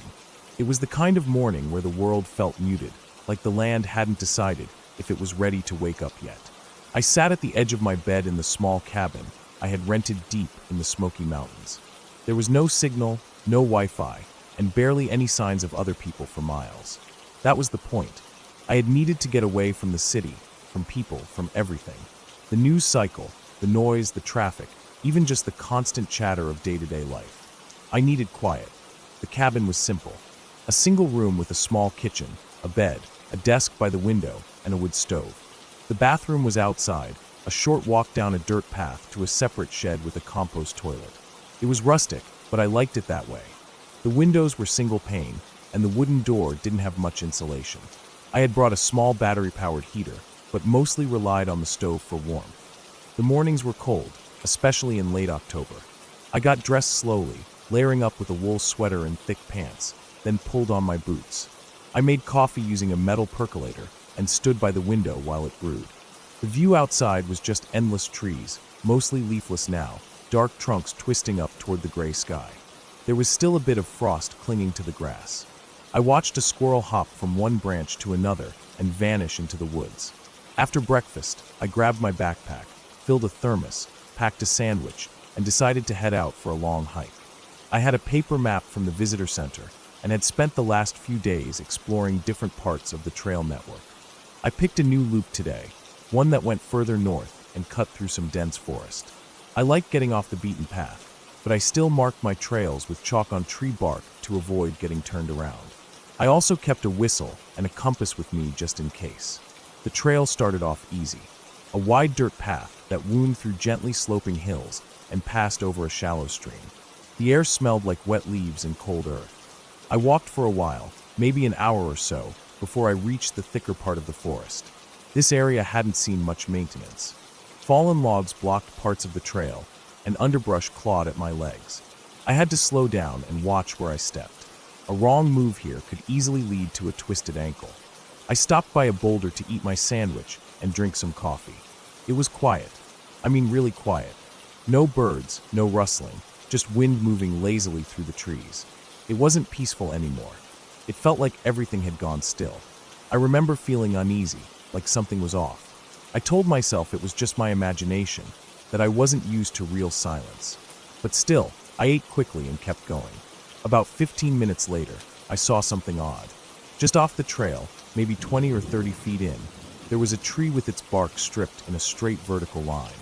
The wood underneath was pale and freshly exposed, like it had just been done. I stopped and stared at it. I thought maybe a bear had done it, but the strip was so clean, too clean. No claw marks. It looked like someone had used a knife or some kind of tool. I looked around. Nothing. I didn't hear anything either. I made a note of it mentally and kept walking. The trail narrowed, and the trees started closing in. I had to duck under low-hanging branches and push through brush. I started to hear things. Faint sounds. Not voices, not animals either. Just noises, like something moving far away. Too far to see, but just close enough to make me tense up. It wasn't constant. It would stop for long stretches, then come back. I kept going. Maybe I should have turned back, but I was halfway through the loop, and it would have taken longer to go back than to finish. At least that's what I told myself. My steps got quicker. I stopped taking in the scenery. I just wanted to get out of this part of the woods. Then I saw the tarp. It was blue and old, flapping gently in the wind. It was about 40 yards off the trail, partially hidden behind a cluster of saplings. I froze. Who the hell was camping way out here? There were no designated campgrounds this far north. It wasn't even flat terrain. But the tarp was tied up over what looked like a makeshift shelter, with branches and a thin rope forming a sort of lean-to. I waited, looked around. Nothing moved. No smoke, no signs of life. Against my better judgment, I stepped off the trail and crept closer. There were bones. Animal bones, at first glance. Small ones, cleaned and scattered around. Some looked like they were strung together with bits of wire or twine, hanging from tree branches like decorations. My stomach turned. I stepped closer and looked inside the lean-to. There were clothes piled in the corner. Torn, dirty clothes. A water bottle, stained red. Empty food cans. A small hatchet with a cracked handle. A notebook half buried under a sleeping bag. I didn't touch it. Something moved behind me. I spun around, heart in my throat. Nothing. I scanned the trees. Nothing moved, but I didn't feel alone anymore. Every hair on my body stood up. I backed away slowly, then turned and walked fast. Not running, not yet, but fast. I got back to the trail and kept moving. The sun had started to dip low, and the forest was darker now. I pulled out my compass to make sure I was going the right way. The needle spun slowly, like it was confused. That's not supposed to happen. I tapped it, shook it, but it just wouldn't settle. I picked up the pace. My breathing got heavier, but I didn't stop. I started hearing the noises again. Closer this time. Heavier. More deliberate. I turned around more than once, but I never saw anything. It was like something was pacing me, just out of sight. Then I found the boot. It was lying in the middle of the trail. Worn leather, torn laces, the toe bent upward like it had been yanked off. I stopped dead, looked at it, then looked around again. There was no reason a boot should be out here, not in the middle of the trail, not like that. I backed away from it and kept walking. Soon I was practically jogging. My legs burned, and I tripped over roots more than once. I wanted to stop and drink water, but I didn't dare. I felt like if I stopped, I'd hear breathing. Real breathing, just over my shoulder. The trail seemed longer on the way out. I kept checking the map, but the landmarks didn't line up. I should have passed the second stream by now. I should have reached the trail fork, the one with the broken sign. But I kept walking, and none of it came. I started to panic. My hands shook, my vision blurred a little. I stopped and tried to steady myself. I looked back. There was something. Not a person. Not clearly. Just a shape. Way down the trail. Standing still. I blinked. It was gone. Or maybe it had stepped behind a tree. I couldn't tell. My body moved before my brain could catch up. I ran. I don't know how long I ran. Time got strange. The trees all looked the same. The light changed. It felt like hours. I finally burst out into a clearing I didn't recognize. It was flat, open, surrounded by dense forest. I collapsed onto my knees and tried to get my bearings. I didn't know where I was. My map was useless now. Nothing matched. I thought about climbing a tree, trying to get a view, but I was too tired. I sat there, breathing hard, until I heard a stick snap behind me. I didn't look. I just got up and ran again. This time, I didn't stop until I hit a gravel road. Not a trail. A road. I don't know how far I had gone. It wasn't on the map, but I saw tire tracks, old ones, and figured if I followed them, they'd lead somewhere. They did. About a mile down, I saw a rusted metal gate, and beyond it, a dirt path leading up to an old fire lookout station. It looked abandoned. The windows were cracked, and the door was hanging open. But I went inside anyway. It was shelter. I locked the door with a stick wedged under the handle and collapsed onto the dusty floor. I stayed there until morning. I didn't sleep. When the sun came up, I felt safe enough to move again. I followed the road all the way down the mountain. It took hours, but eventually I found a ranger station. I didn't tell them everything. I just said I got lost and found a strange campsite. They sent someone to check it out. I left that same day. A week later, someone called me. Said they had found the lean-to, but nothing else. No bones. No clothes. No tarp. Nothing. Like it had never been there. I haven't been back to those woods since.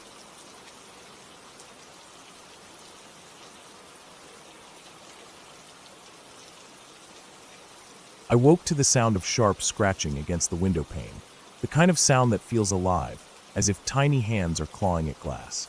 I lay there, the thin sheets of the bed shivering where my legs met the frame, heart trying to catch its breath in my chest.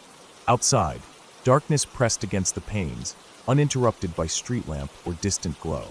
I told myself it was nothing, just wind. But the sound came again, precise and deliberate. I slipped from the bed, feet cold on the hardwood floor. The house was silent except for that scratching and the low hum of the refrigerator in the kitchen. I crept toward the window, breathing shallow, palms damp against the wall. When I peered out, nothing but darkness. My breath fogged the glass. The sound stopped. I stared until my eyes ached, then backed away slowly. Over the next several hours, that noise returned at odd times. At 2 a.m, I heard scraping along the side of the house near the back door. At 3, a thud against the roof above my bedroom. I forced myself not to imagine someone up there. Footsteps over the shingles. I'd walk the house in the daylight, check for break-ins, tell myself my mind played tricks. But I barely slept. I started to notice small signs. A scuffed shoe print on the mud by the porch, too large to be mine. A sliver of torn fabric stuck on the latch of the basement window. The latch normally smooth, but this time rough. I ran a glove over it and felt threads that hadn't been there before. Someone had tried to open that window. I knew that because the latch felt pressed outward slightly, as if pushed from outside. Each night, the fear deepened. I began sleeping with the bedroom light on. I kept my phone in hand, flashlight app ready. I placed chairs under doorknobs, jammed the closet door with weights. My hunger faded. I ate toast cold, half-heartedly. The sweet taste of coffee turned bitter. I watched the corners of rooms, half expecting movement. During the day, I walked the perimeter of the house. I measured distances, checked that locks worked smoothly. In the yard, I found more shoe scuffs, the prints faint in the dew. I didn't call the police. I told myself it would seem silly without real proof. But I was scared, on edge every time a car door slammed 2 blocks away. On the 3rd night, the scratching turned into banging. Something hammered against the front door.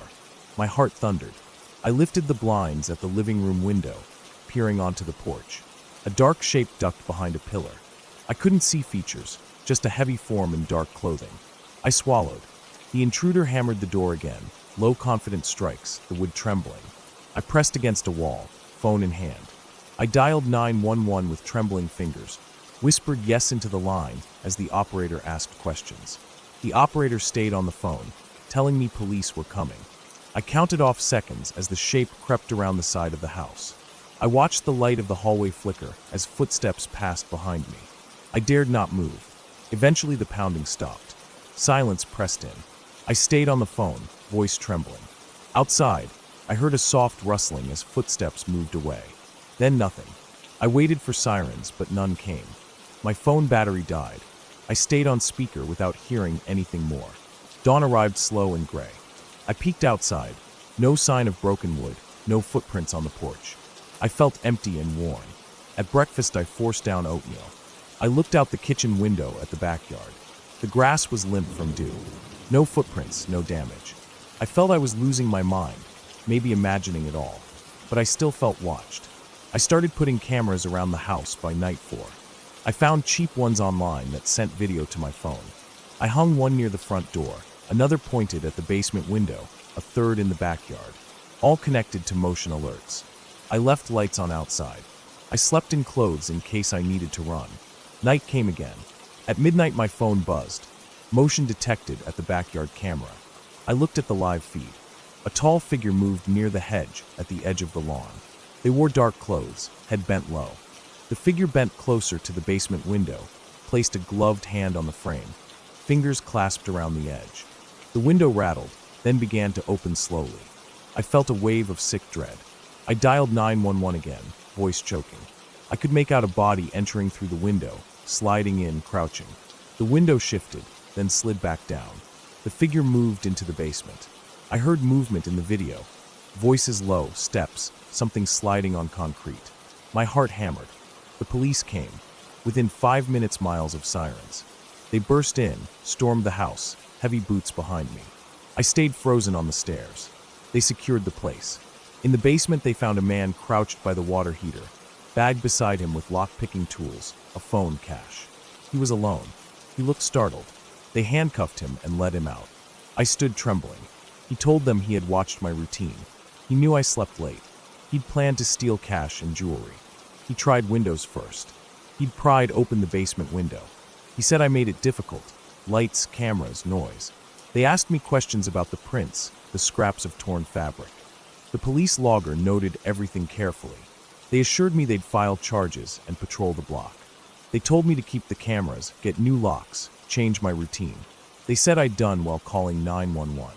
I felt shaken but relieved. In the days afterward, the terror faded. I replaced locks, had a security system installed. I changed curtains, sleep patterns. I got a friend to stay for a night or two while I slept properly again. I began to eat full meals, regained appetite for coffee, for conversation. I stood in the dim kitchen and cried quietly. The fear drained from me, replaced with exhaustion. Life slowly returned. I ventured back into normal routine. I went grocery shopping, waved at neighbors, left windows open for a cool breeze. I checked the camera footage and deleted the clips, but kept the clips of that night stored offline, salted away. I felt stronger, more alert. Weeks later, I walked to the backyard at dusk. Crickets chirped, and the air held a faint chill. I looked at the basement window, now reinforced with bars inside and better locks. I felt safe in a way I had never known before. I remembered the shape at the hedge, the footsteps near the house, the scratching at the front door. I reminded myself that it was over. I had done everything I needed to do. I had protected myself. I slept well that night. I held the covers tight, but without dread. When morning came, I woke to sunlight on my face and a sense of calm that had been absent for days. The house felt mine again. The silence was peaceful. The memory of fear lingered like a fading echo, but it no longer controlled me. Because I took action. I stayed calm enough to document, to alert, to protect. And in that clarity, I found safety. The ending of that chapter wasn't triumphant in some spectacular way, but it was clear, solid. I survived. I reclaimed my home, and I rest now in the certainty that I made it safe again.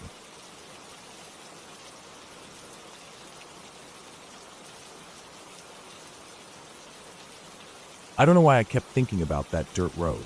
I had passed by it so many times over the years that it was almost part of the background. No sign, no houses down it. Just a narrow trail leading off the main highway, flanked by trees thick with age. It wasn't even paved, just red clay, sometimes washed out when it rained. It veered off into nowhere, and I never saw another vehicle go down it.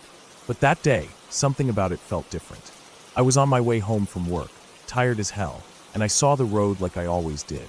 Only this time, I slowed down. Something told me to check it out. Maybe it was boredom.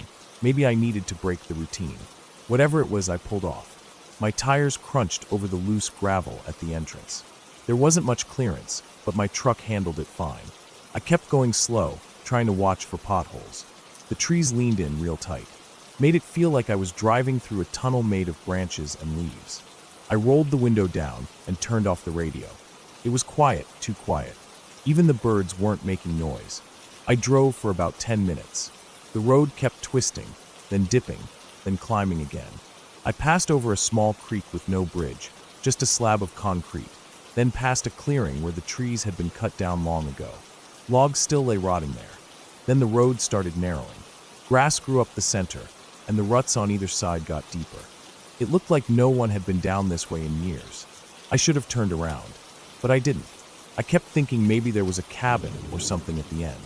Maybe it led to a hunting area or old farmland. I don't know what I expected. Curiosity, maybe. Or that weird sense of wanting to see something out of the ordinary. Eventually, I came to a spot where the road just ended. No turnaround, no driveway, nothing. It just faded into thick brush. So I stopped, put it in park, and got out. The air was warm, still, and smelled like damp leaves and dirt. My boots sunk a bit into the soft ground. I took a few steps forward, pushed some branches aside. I didn't see anything except more woods. But then I noticed something off to my left. A fence. It was old and almost completely covered in vines. The wood posts had started to rot, and some of the wire was sagging. I stepped over to it. Beyond it, the trees opened up into a large clearing. That's when I saw the shack. It was small, crooked, and half covered in moss and ivy. The tin roof was rusted through in places. One of the front steps had collapsed. It didn't look like anyone had touched it in decades, but it was there, standing. I don't know why I wanted to go inside. Just looking at it made me uneasy, but I hopped the fence and made my way over. The ground squished under my feet. I felt like I was walking through a place that had been forgotten for too long. I reached the shack and tried the door. It opened easy. No creaking, just a soft push. The air inside smelled worse. Mold, rotted wood, maybe something dead. I stepped in careful. The floor dipped under my weight but held. There wasn't much inside. A broken chair, an old mattress with no springs, and a small table with a rusted-out lantern on top. That should have been it. I should have taken a look, nodded, and gone back to my truck. But I saw another door in the back. Half open. Looked like a closet or maybe a pantry. I moved over slow. The moment I touched the knob, I heard something outside. A thud. I froze. Looked out through the crack between the boards and the wall. Nothing. Just trees. Still quiet. I opened the back door. Inside was a staircase going down. Now that made no sense. This shack was barely above ground. There was no reason for it to have a basement. But the stairs were there, made of cement, leading into darkness. I pulled my phone out, turned on the flashlight, and started down. The air got colder and heavier. It felt thick, like I was walking into a cave. The smell down there was something else entirely. It wasn't just mold. It was sharp, metallic. Blood, maybe. My stomach turned. At the bottom of the stairs was a dirt floor. The walls were cement blocks, damp and stained. There were some shelves against the wall, holding old jars of who knows what. One had a cloudy liquid inside with something floating in it. I didn't look close. I moved the light around the room. That's when I saw the second door. Metal, bolted, with a latch on my side. Someone had sealed it shut. I stared at it for a while. My body felt tense, like my brain was screaming at me to go back up. But something was pulling me in. I undid the bolt and opened the door. There was a small room on the other side, smaller than a bathroom, just enough space for one person to sit. And in the center of the room was a chair. Steel, bolted to the floor. Leather straps on the arms and legs. A chain hanging from the ceiling. That's when my brain caught up. This wasn't just an old shack. It was used for something. Something bad. I stepped back, suddenly aware of how quiet it still was. No wind. No birds. Just the soft sound of my breath and the pounding of my heart.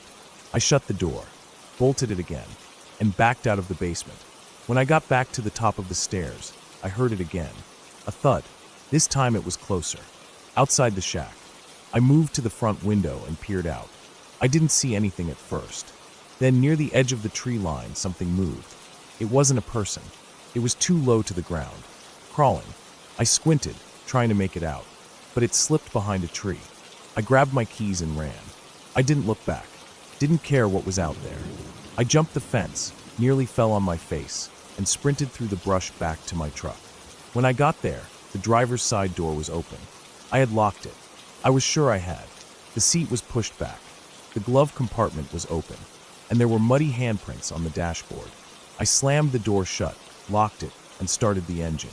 My hands were shaking so bad I almost dropped the keys. I threw it in reverse, nearly hit a tree turning around, and sped out of there.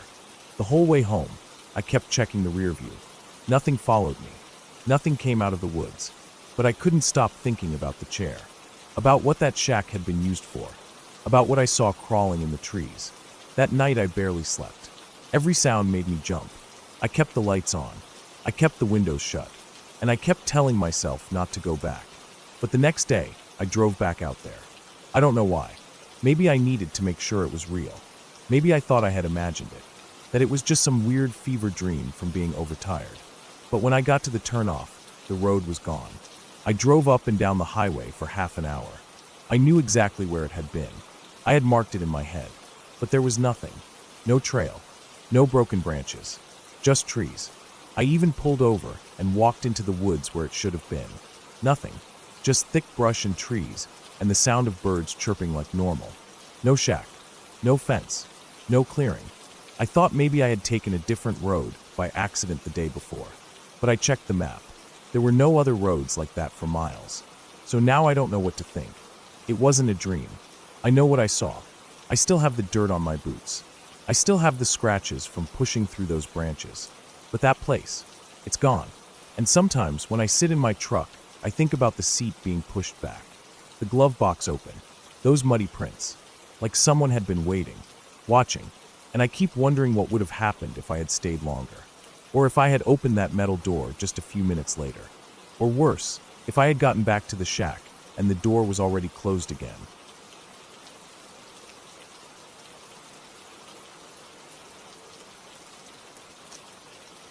I had been planning the solo hiking trip for a while. I needed a break from everything, my job, my phone, the constant noise of the city. I picked a spot about 5 hours north of where I lived. It was remote, quiet, and full of long trails that ran through deep forest. It wasn't the kind of place where you'd just bump into someone. Most people didn't even know it existed unless they were serious hikers or had family nearby. That's what I wanted. I packed everything carefully. I made a list and double-checked it before I left. Tent, sleeping bag, food, water filter, map, compass, first aid kit, knife, fire starter, everything. I had even downloaded offline maps and marked some good spots to camp. I had 4 days off and planned to stay 3 nights in the woods. I'd hike about 10 to 12 miles a day, sleep where it made sense, and be out by Sunday evening. I got to the trailhead a little after 8 a.m. on Thursday. There was only one other car in the small dirt parking lot, an old blue pickup. That didn't bother me. The trail network was big enough that we probably wouldn't even cross paths. The air was crisp. The sun was out. Everything felt right. The first few miles were easy. Tall trees with thick canopies shaded most of the trail. The dirt underfoot was packed from old footprints and worn down from weather. Birds chirped. I heard squirrels darting around. And once I saw a rabbit take off through the underbrush when I stopped to drink water. Around noon I stopped to eat something. Just a protein bar and a few handfuls of trail mix. I remember feeling peaceful. Everything was quiet except for the wind moving through the trees. About an hour later, something strange happened. I noticed what looked like a boot print off the side of the trail. It was faint, pressed into a soft patch of ground near the base of a tree. It wasn't mine. The shape was wrong, wider at the toe. I figured it might belong to the guy in the pickup truck, or someone who had hiked the trail a day or two before. But a couple hours later, I saw another print. Then another. They weren't exactly on the trail, but close, sometimes to the left or right in softer patches of dirt, always slightly hidden, like someone had tried not to walk directly on the path. By the time I reached a clearing and started setting up camp, I had seen at least 7 of them. They were spaced out, but they were all fresh. Not old enough to be from last week or even yesterday. I tried to brush it off. Maybe someone else was out here, someone with their own route, or looking for solitude like me. I built my tent under a small group of trees, close enough to the clearing that I could see the sky, but not so exposed that I felt vulnerable. I boiled water for dinner and sat with my back against a fallen log while I ate. It was around sunset when I noticed something that made the hair on my arms stand up. There was a sound, faint but there, coming from somewhere deeper in the woods. It wasn't an animal. It wasn't wind. It was footsteps. They weren't fast, not crashing through the trees, but steady and slow, like someone walking carefully. I froze. The steps would stop, then start again. I held my breath. The sound didn't come closer, but it didn't move away either. I stayed completely still for a while, maybe 10 or 15 minutes. I didn't hear it anymore. The woods were quiet again. Eventually, I told myself it was probably a deer, maybe even a black bear, though it didn't sound heavy enough. I forced myself to stop thinking about it and climbed into my tent. I didn't sleep well. Every sound made me tense up. Twigs snapping, wind rustling leaves. It all felt louder in the dark. The next morning, I got up early and packed quickly. I didn't even eat breakfast. I just wanted to move. By noon, I had put in about 7 miles. I hadn't seen or heard anyone. No more boot prints. No signs of another person. That should have made me feel better, but it didn't. Then, maybe 2 hours later, I saw something that made my chest tighten. There was a tree with fresh bark scraped off about 5 feet up. It wasn't the kind of damage a bear makes. It looked like someone had taken a knife or blade and stripped a long piece of bark down one side. A clean, smooth cut. And next to the tree, pressed into the mud, was a boot print. Same size and shape as the ones I'd seen before. I stood there a long time, just staring. I didn't want to panic. I kept walking. Fast. Focused. But I stopped taking breaks. I didn't even look at my phone. When it started getting dark, I found a spot to camp that was off the trail, maybe 50 yards into the trees. I didn't build a fire. I ate cold food and kept everything quiet. I even zipped up my sleeping bag before sunset. I wanted to be ready. That night was worse. Around 2 a.m., I woke up. Something had made a sound outside. A crunch, maybe a step, directly on a dry patch of ground. I didn't move. I didn't breathe. I heard it again, closer now. A deliberate, single step. Then silence. Then one more. It stopped again. I was frozen. My heart felt like it was pounding inside my ears. I waited like that, motionless, for what felt like hours. The sound never came again. Eventually, when the first light of morning pushed through the trees, I unzipped the tent and peeked out. Nothing, but I found footprints. Clear ones. They came from the woods, stopped about 10 feet from my tent, then turned and went back the way they came. I don't think I even took time to eat or think. I just packed up and got moving. I didn't care if my socks were wet or if I had blisters. I wanted out. I wanted to be near people again. I checked my map. The fastest way back to the parking lot was to follow the trail east for another 10 miles. It would be tight to make it before dark, but I didn't want to spend another night out there. The whole day I was on edge. Every crack in the woods made me spin around. I stopped to listen every few minutes. At one point, I swear I heard someone moving parallel to me, off trail, keeping pace. They weren't trying to hide, but they weren't trying to be seen either. I never saw them. I never heard a voice, but the pattern was too perfect. When I sped up, it sped up. When I slowed down, it did too. By the time I reached the parking lot, the sun had just dipped behind the trees. I half expected the blue pickup truck to still be there, but it wasn't. Only my car was left. I didn't waste a second. I threw my gear in the back seat, locked the doors, and started the engine. I didn't relax until I saw the glow of the first gas station an hour later. When I got home, I took a long shower, then sat on my bed for a while. I didn't even unpack right away. For the next week, I kept checking my front door at night. I'd wake up randomly and listen. I never called the police. I didn't have a name, a face, or anything more than boot prints and sounds in the trees. What could I even tell them? I wasn't hurt. I didn't lose anything. It was just a feeling, something that lived in the space between certainty and doubt. But I know what I heard. I know someone was out there, watching. And they weren't camping. They were following.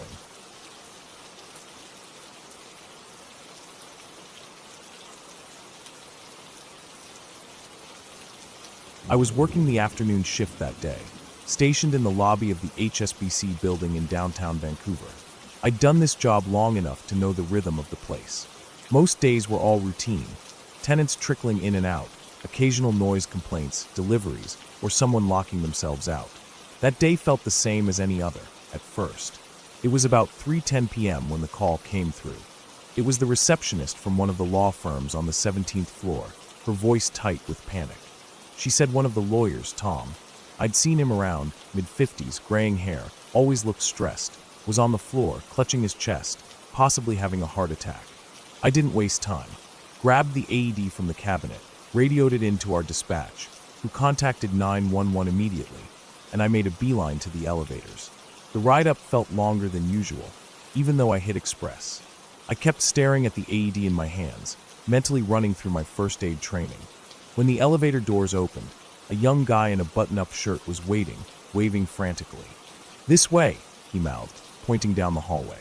We jogged down the carpeted corridor to their reception area, and there was Tom, sprawled on the floor near the break room, pale and soaked with sweat. His dress shirt was unbuttoned halfway, chest heaving, and his face was drawn with pain. He wasn't unconscious, but he didn't look far from it. I dropped beside him, telling the others to give us space. I did a quick check. No visible trauma, but his skin was clammy, his pulse was rapid, and his breathing shallow.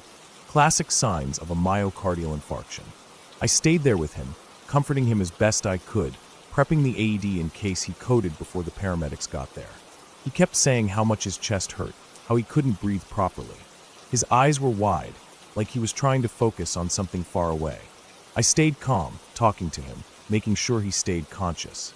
It took less than 5 minutes, but it felt like 30 before the paramedics burst out of the elevator with their gear. They took over quickly.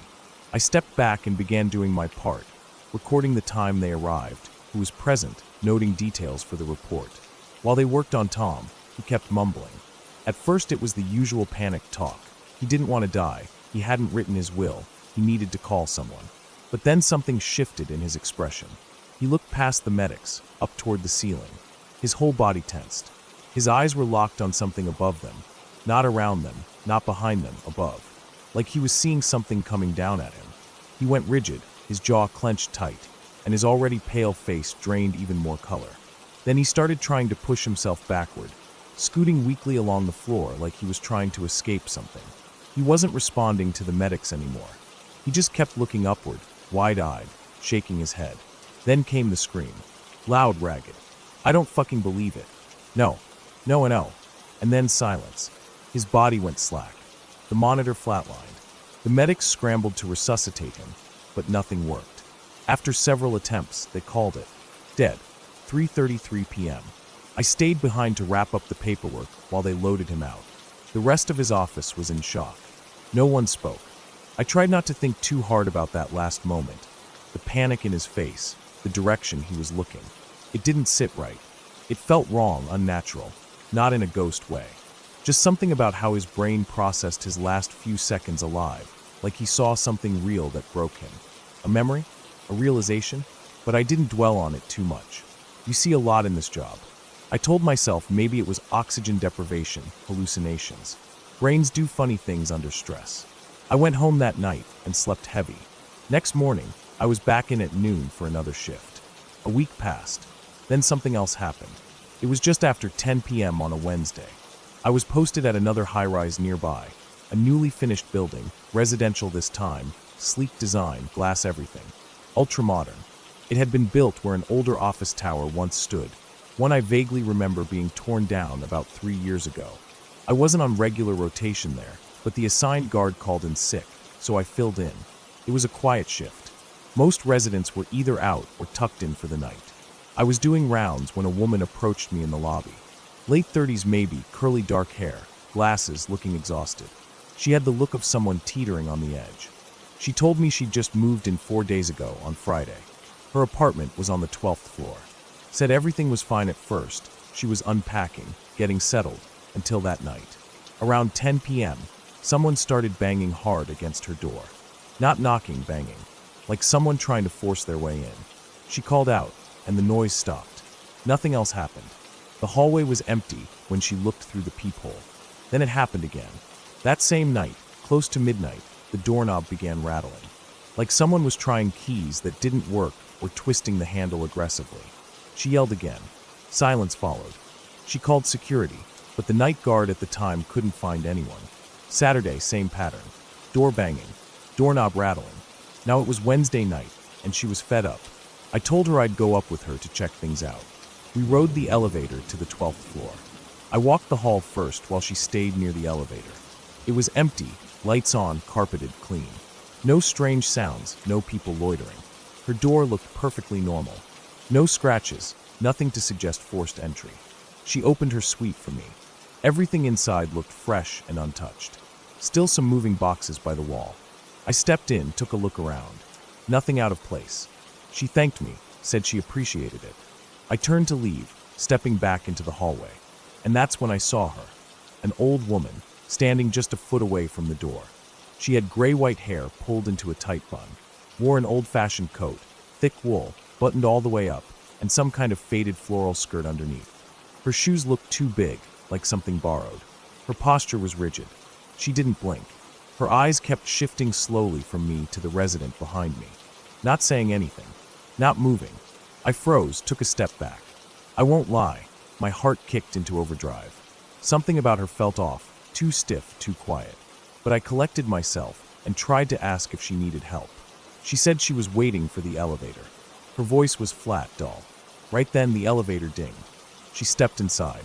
I tried to follow, just a split-second delay, but the doors closed right in my face.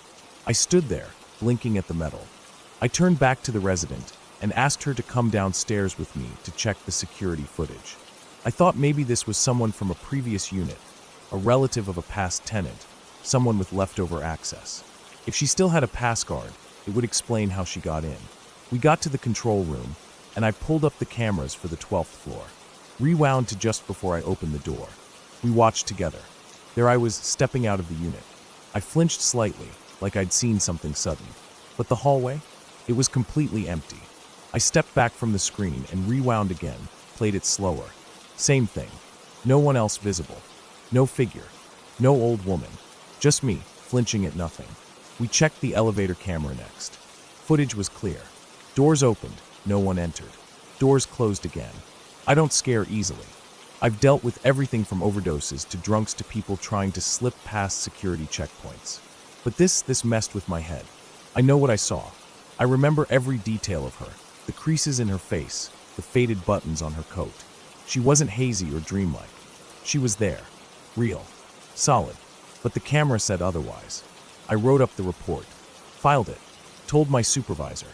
The next day, I asked the property manager if we had old records on past residents.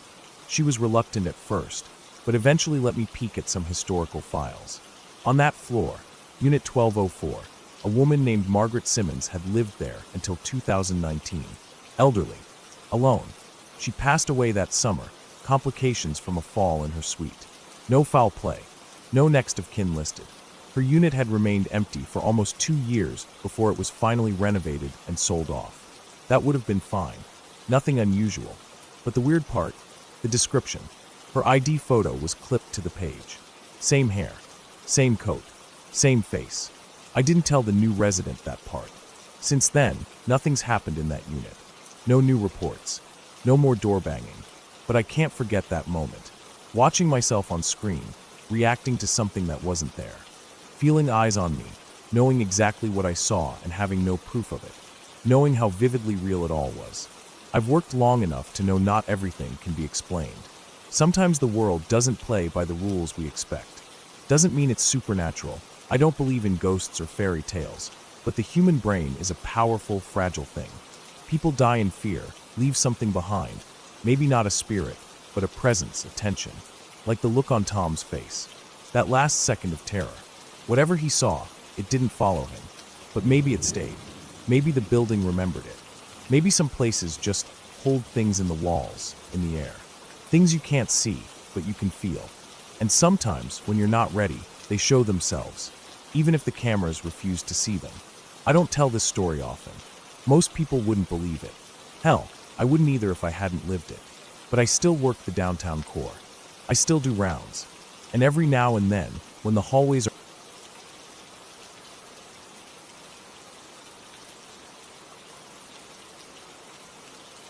The house I lived in before this one was in a quiet neighborhood, tucked away behind tall oaks and a broken, rusted mailbox that leaned just slightly to one side. It didn't look like anything special, just another worn-down 2-bedroom home on a long stretch of road that barely got traffic. The outside was plain, a little weathered, with cracked concrete steps and chipped white paint that peeled like sunburnt skin. From the outside, it didn't scream anything unusual. If anything, it looked empty and sad. We got it for cheap. Too cheap. But at the time, I chalked it up to the market. That's what everyone always says when something is suspicious but legal. The market's weird right now. We had to redo the floors right after we moved in. Both the kitchen and the master bedroom had this soft, spongy give to them when you walked. Rotten wood. Water damage. You could smell it as soon as you opened the door. My husband at the time worked long shifts, leaving before the sun even thought about coming up. That left me in the house by myself most days. The rooms were empty, hollow, stripped to the beams. No furniture yet, no TV. Nothing to do but pace around or sit on overturned buckets like I was squatting in someone else's broken life. It was that master bedroom that hit me first. I didn't even sleep in it, not really. The moment he left for work that first early morning, around 4 a.m., I tried to go back to bed, but I couldn't. I lay there staring at the ceiling, but every inch of me was buzzing, like my body could feel something it couldn't see. My chest got tight. Not just the kind of nervousness you get from being alone in a new place. This was something different, something worse. It was like every part of that room rejected me. The air was heavy, and the quiet wasn't empty, it was full. Like silence that's hiding something. I lasted maybe 10 minutes before I bolted out of there. I grabbed my dog, slammed the front door behind me, and locked it without even thinking. I got into my car and just sat there, shivering in the dark with the dog in the passenger seat, until the sky finally started to get light. I didn't go back in until I could see everything clearly. It didn't feel logical, but I didn't care. I couldn't go back in the dark. We eventually finished the floors, moved the furniture in, and I shifted into the other bedroom, the one across the house. My room. I tried to convince myself that I'd been stressed, that the pressure of the move, the chaos of renovations, being isolated in a big, unfamiliar house had gotten to me. People feel weird things under stress all the time. I told myself that over and over again, but the feeling in that room never left. I avoided it even during the day. I'd make excuses not to go in there.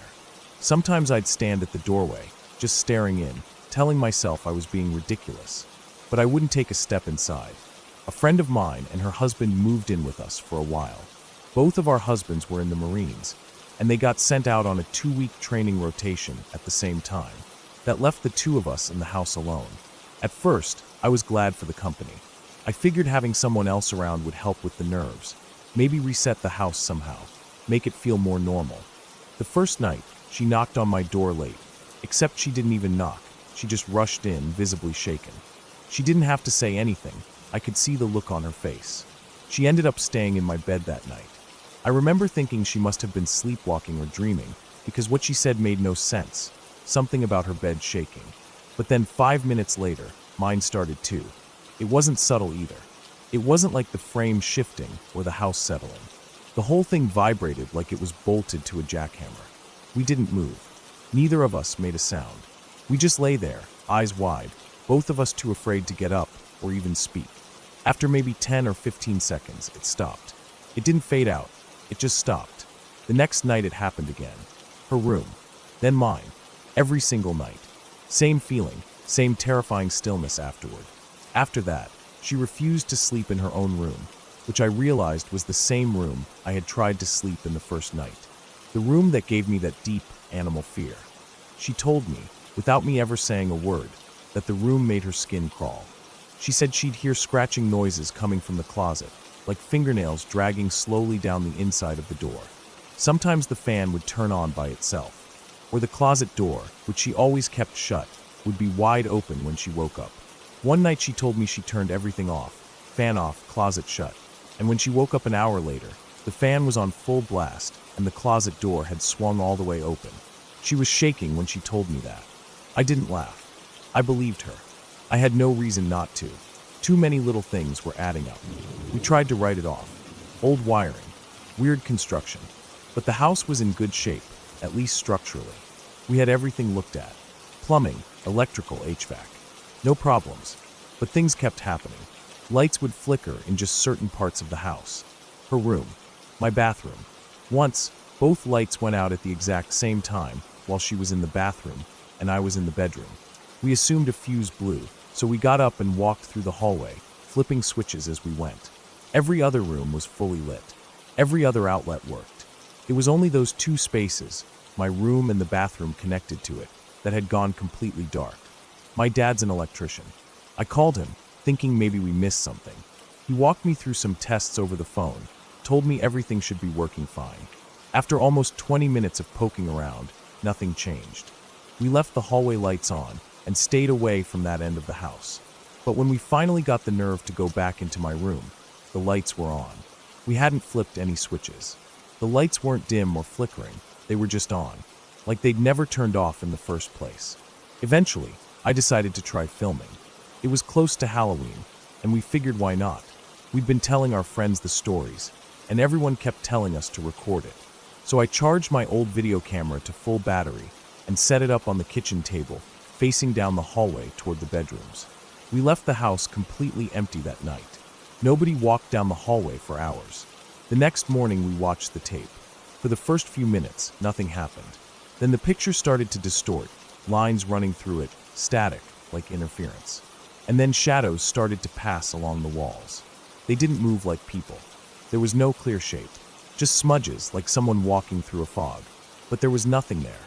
No one walked in front of the camera. The shadows just appeared and vanished.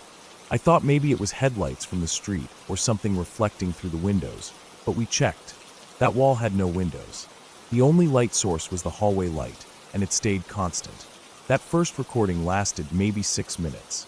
Even though the battery was fully charged, the camera died after that. Just shut off. We tried it again the next night with the same result. Fully charged, died within minutes. The footage always ended right when the hallway went dark. After that, we stopped trying to document anything.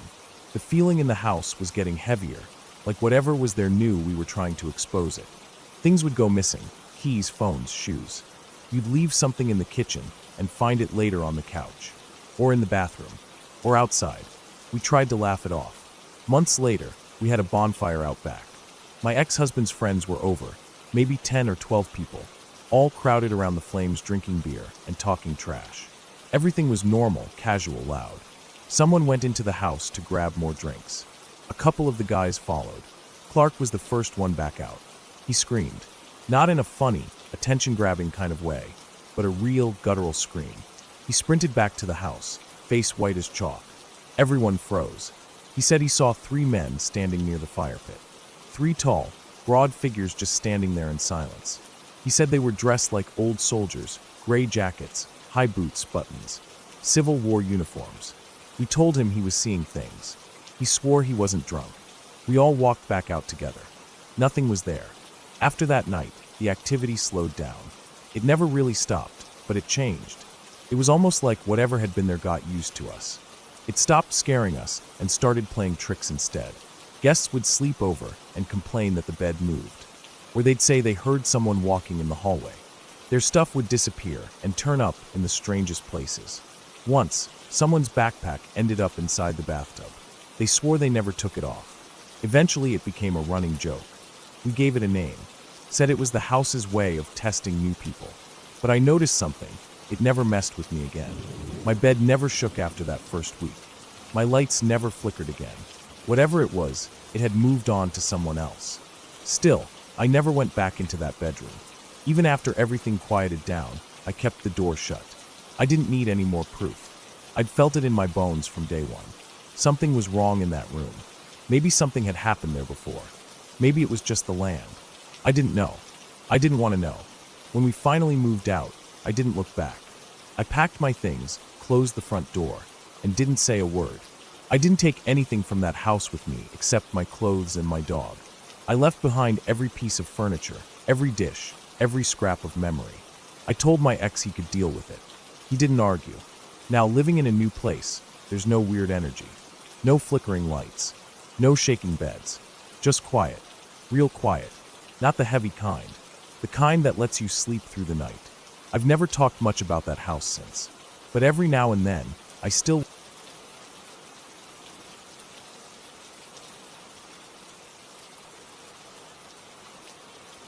It started with a trip I hadn't planned to take.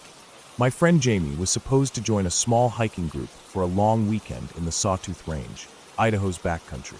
It was a guided group hike, semi-organized, nothing official like a company-run thing, but a handful of experienced hikers with a plan, a trail mapped out, and a rough schedule. Jamie got sick 2 days before and asked if I wanted his spot. I hesitated at first. I'd done hiking and a couple overnights in California, but never a multi-day trip that deep into remote country. But I'd been restless. Life in the city had been wearing me down, and I hadn't taken time away from work in months. So I said yes. The drive up was long, over 10 hours. I left after work on Thursday, got to the trailhead around noon Friday. I met the group in a dusty parking lot surrounded by tall pines. 5 people. Scott, the most experienced, a guy in his 50s with a gray beard and weathered face. Alex, a younger guy who looked like he lifted more than he hiked. Megan and Drew, a couple probably in their early 30s. And Riley, quiet, probably around my age. I got a good feeling from them. No one too loud or weird. They all seemed to know each other, at least a little from past hikes. We set off that afternoon. The plan was to hike out roughly 12 miles the first day, then spend 2 nights out in the backcountry, and return by Monday afternoon. The The weather was perfect. Warm sun, a cool breeze, blue skies. The kind of day that makes you think nature's still untouched. The trail wound up through forested ridges, opened into wide meadows filled with wildflowers, then climbed again through rocky switchbacks. We made camp just before sunset near a lake. The water was still, reflecting the mountains like glass. That night was peaceful. We made a fire, passed around a flask, ate dried meals that somehow tasted good out there. Everyone talked about past trips, wildlife they'd seen, close calls on trails. It felt comfortable, like I was a part of something already. The next day we hiked further in, more elevation, more rugged terrain. The trails weren't always well marked, and Scott kept checking a map and compass. He'd done this exact route before, a few years back, but he said the landscape looked slightly different. Trees had fallen, a couple creeks had shifted course. Still, he seemed confident. We climbed to a high ridge with an open view of the valley below. It looked untouched. No roads, no houses. Just layers of trees and rocks stretching for miles. We descended into a bowl-shaped basin surrounded by steep slopes. A narrow stream cut through the center, fed by snowmelt from patches still clinging to the higher rock faces. That night, we made camp near the edge of the trees where the ground was soft. We pitched our tents, cooked early, and stayed up talking again. But something felt different. The air was colder, the sky darker even before sunset. It was quieter. I noticed it most when I stepped away from camp to go piss. Just this heavy silence. No wind, no bird calls, nothing. Like everything was holding its breath. The next morning, things shifted. We packed up and planned to loop around and head back north toward the trailhead, a different route that would meet back with the main trail. It was supposed to be a longer route, more scenic, with fewer steep climbs. But around mid-morning, Scott slowed down. He checked the map again, then walked off trail a few yards, looking around. He said things didn't line up right. A small ridge we were supposed to pass over didn't show up where it should have. The stream we crossed was running in the wrong direction. We kept going, trusting Scott, but I started noticing things too. Trail markers were gone. Rocks and logs showed signs of old weathering, not fresh trail maintenance. A part of me wanted to believe we were still close to the original route, just veered a bit off. But we kept walking. For hours. The sun passed its peak. My legs started to ache. Everyone got quieter. There was no trail underfoot now, just soft ground, scattered branches, and old pine needles. Finally, Scott admitted we were off course. He looked worried in a quiet way, like someone used to having control who now didn't. He said we needed to head due north, and eventually we'd hit the main trail again. We still had enough food and water. No one panicked. We agreed to push a couple more miles before setting camp. But the terrain got worse. The forest thickened. Fallen trees slowed us down. Clusters of boulders forced us to climb awkwardly, sometimes crawling. We crossed several small creeks, unsure if they were the same ones or new branches. We lost track of direction. Scott still had his compass, but the terrain twisted so much, we couldn't keep a straight line. Shadows came earlier under the trees. We made camp again in silence, tension hanging over the group like a net. I ate in my tent that night. I didn't want to sit around the fire, listen to people pretend things were fine. I woke up just before dawn, cold, stomach unsettled. I stepped outside, zipped up my jacket. The fire pit was still. A mist hung low to the ground. That silence again, no birds, no wind, just that heavy, pressing stillness. I walked to the edge of the trees to stretch my legs, and I noticed tracks in the soft dirt. They weren't boot prints. They were narrow, long, and deep. Not quite like a bear. Almost like a bare foot, but larger. Not animal. Not right. I stared at them for a long time. I didn't say anything. Maybe I should have. Maybe someone else saw them too and said nothing. We packed up again, started moving. I felt eyes on me. Not from the group, from the trees, from the shadows between them. Every branch seemed to bend inward, like the forest itself was watching. I kept my head down, didn't speak much. By mid-afternoon, Riley twisted his ankle crossing a creek. Not badly, but enough that we had to slow down. Scott decided we'd camp early, try to make a full push the next day. We found a small clearing with space for tents. That night, I couldn't sleep. Something was walking through the trees around us. I heard it more than once. Slow steps, crunching twigs, then stillness again. I lay there, staring at the tent ceiling, heart pounding, waiting. But it never came closer. The next morning, Drew was gone. His tent was empty, unzipped halfway.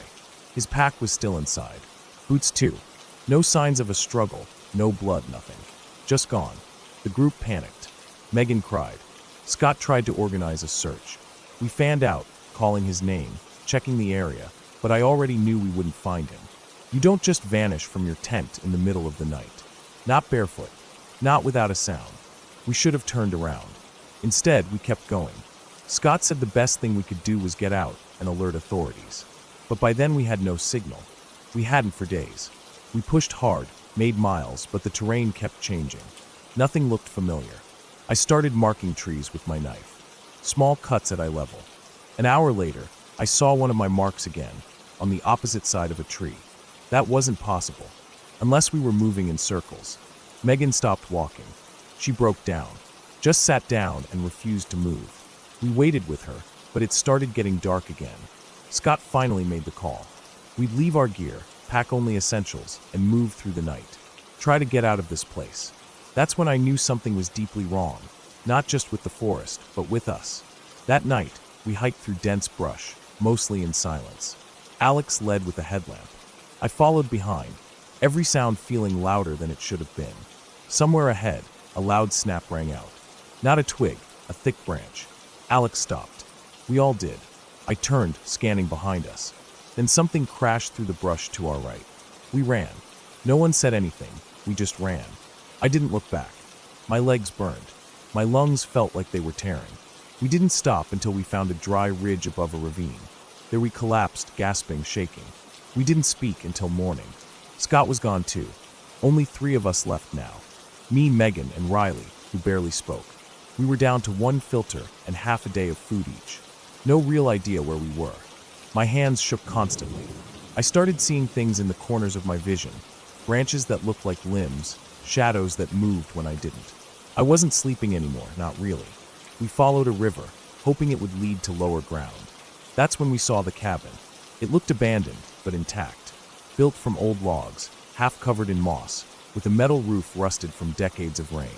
We approached cautiously, checked the door. It was unlocked. Inside, it was dusty but dry. A cot, an old stove, a broken table, and a trapdoor in the corner. We stayed the night there. Took shifts sleeping. I woke to Megan shaking me. She heard footsteps outside. Slow, deliberate. But when I listened, nothing. I wanted to scream. In the morning, the sun came out full. For the first time in days, we saw open sky. Birds chirped again. It felt like a curse lifting. We left the cabin and followed the river again, this time downhill. Hours later, we saw a dirt road. Faint tire tracks. I cried when I saw them. I didn't care if it was 30 more miles. We'd follow it. Late that evening, a white truck came up the road. A forestry worker heading out to check fire danger. We must have looked like hell, dirty, exhausted, wide-eyed. He gave us water, then radioed for help. We told him about Drew and Scott. He said search teams would be sent. They never found them. Not even a shred of clothing. No tracks. No blood. Nothing.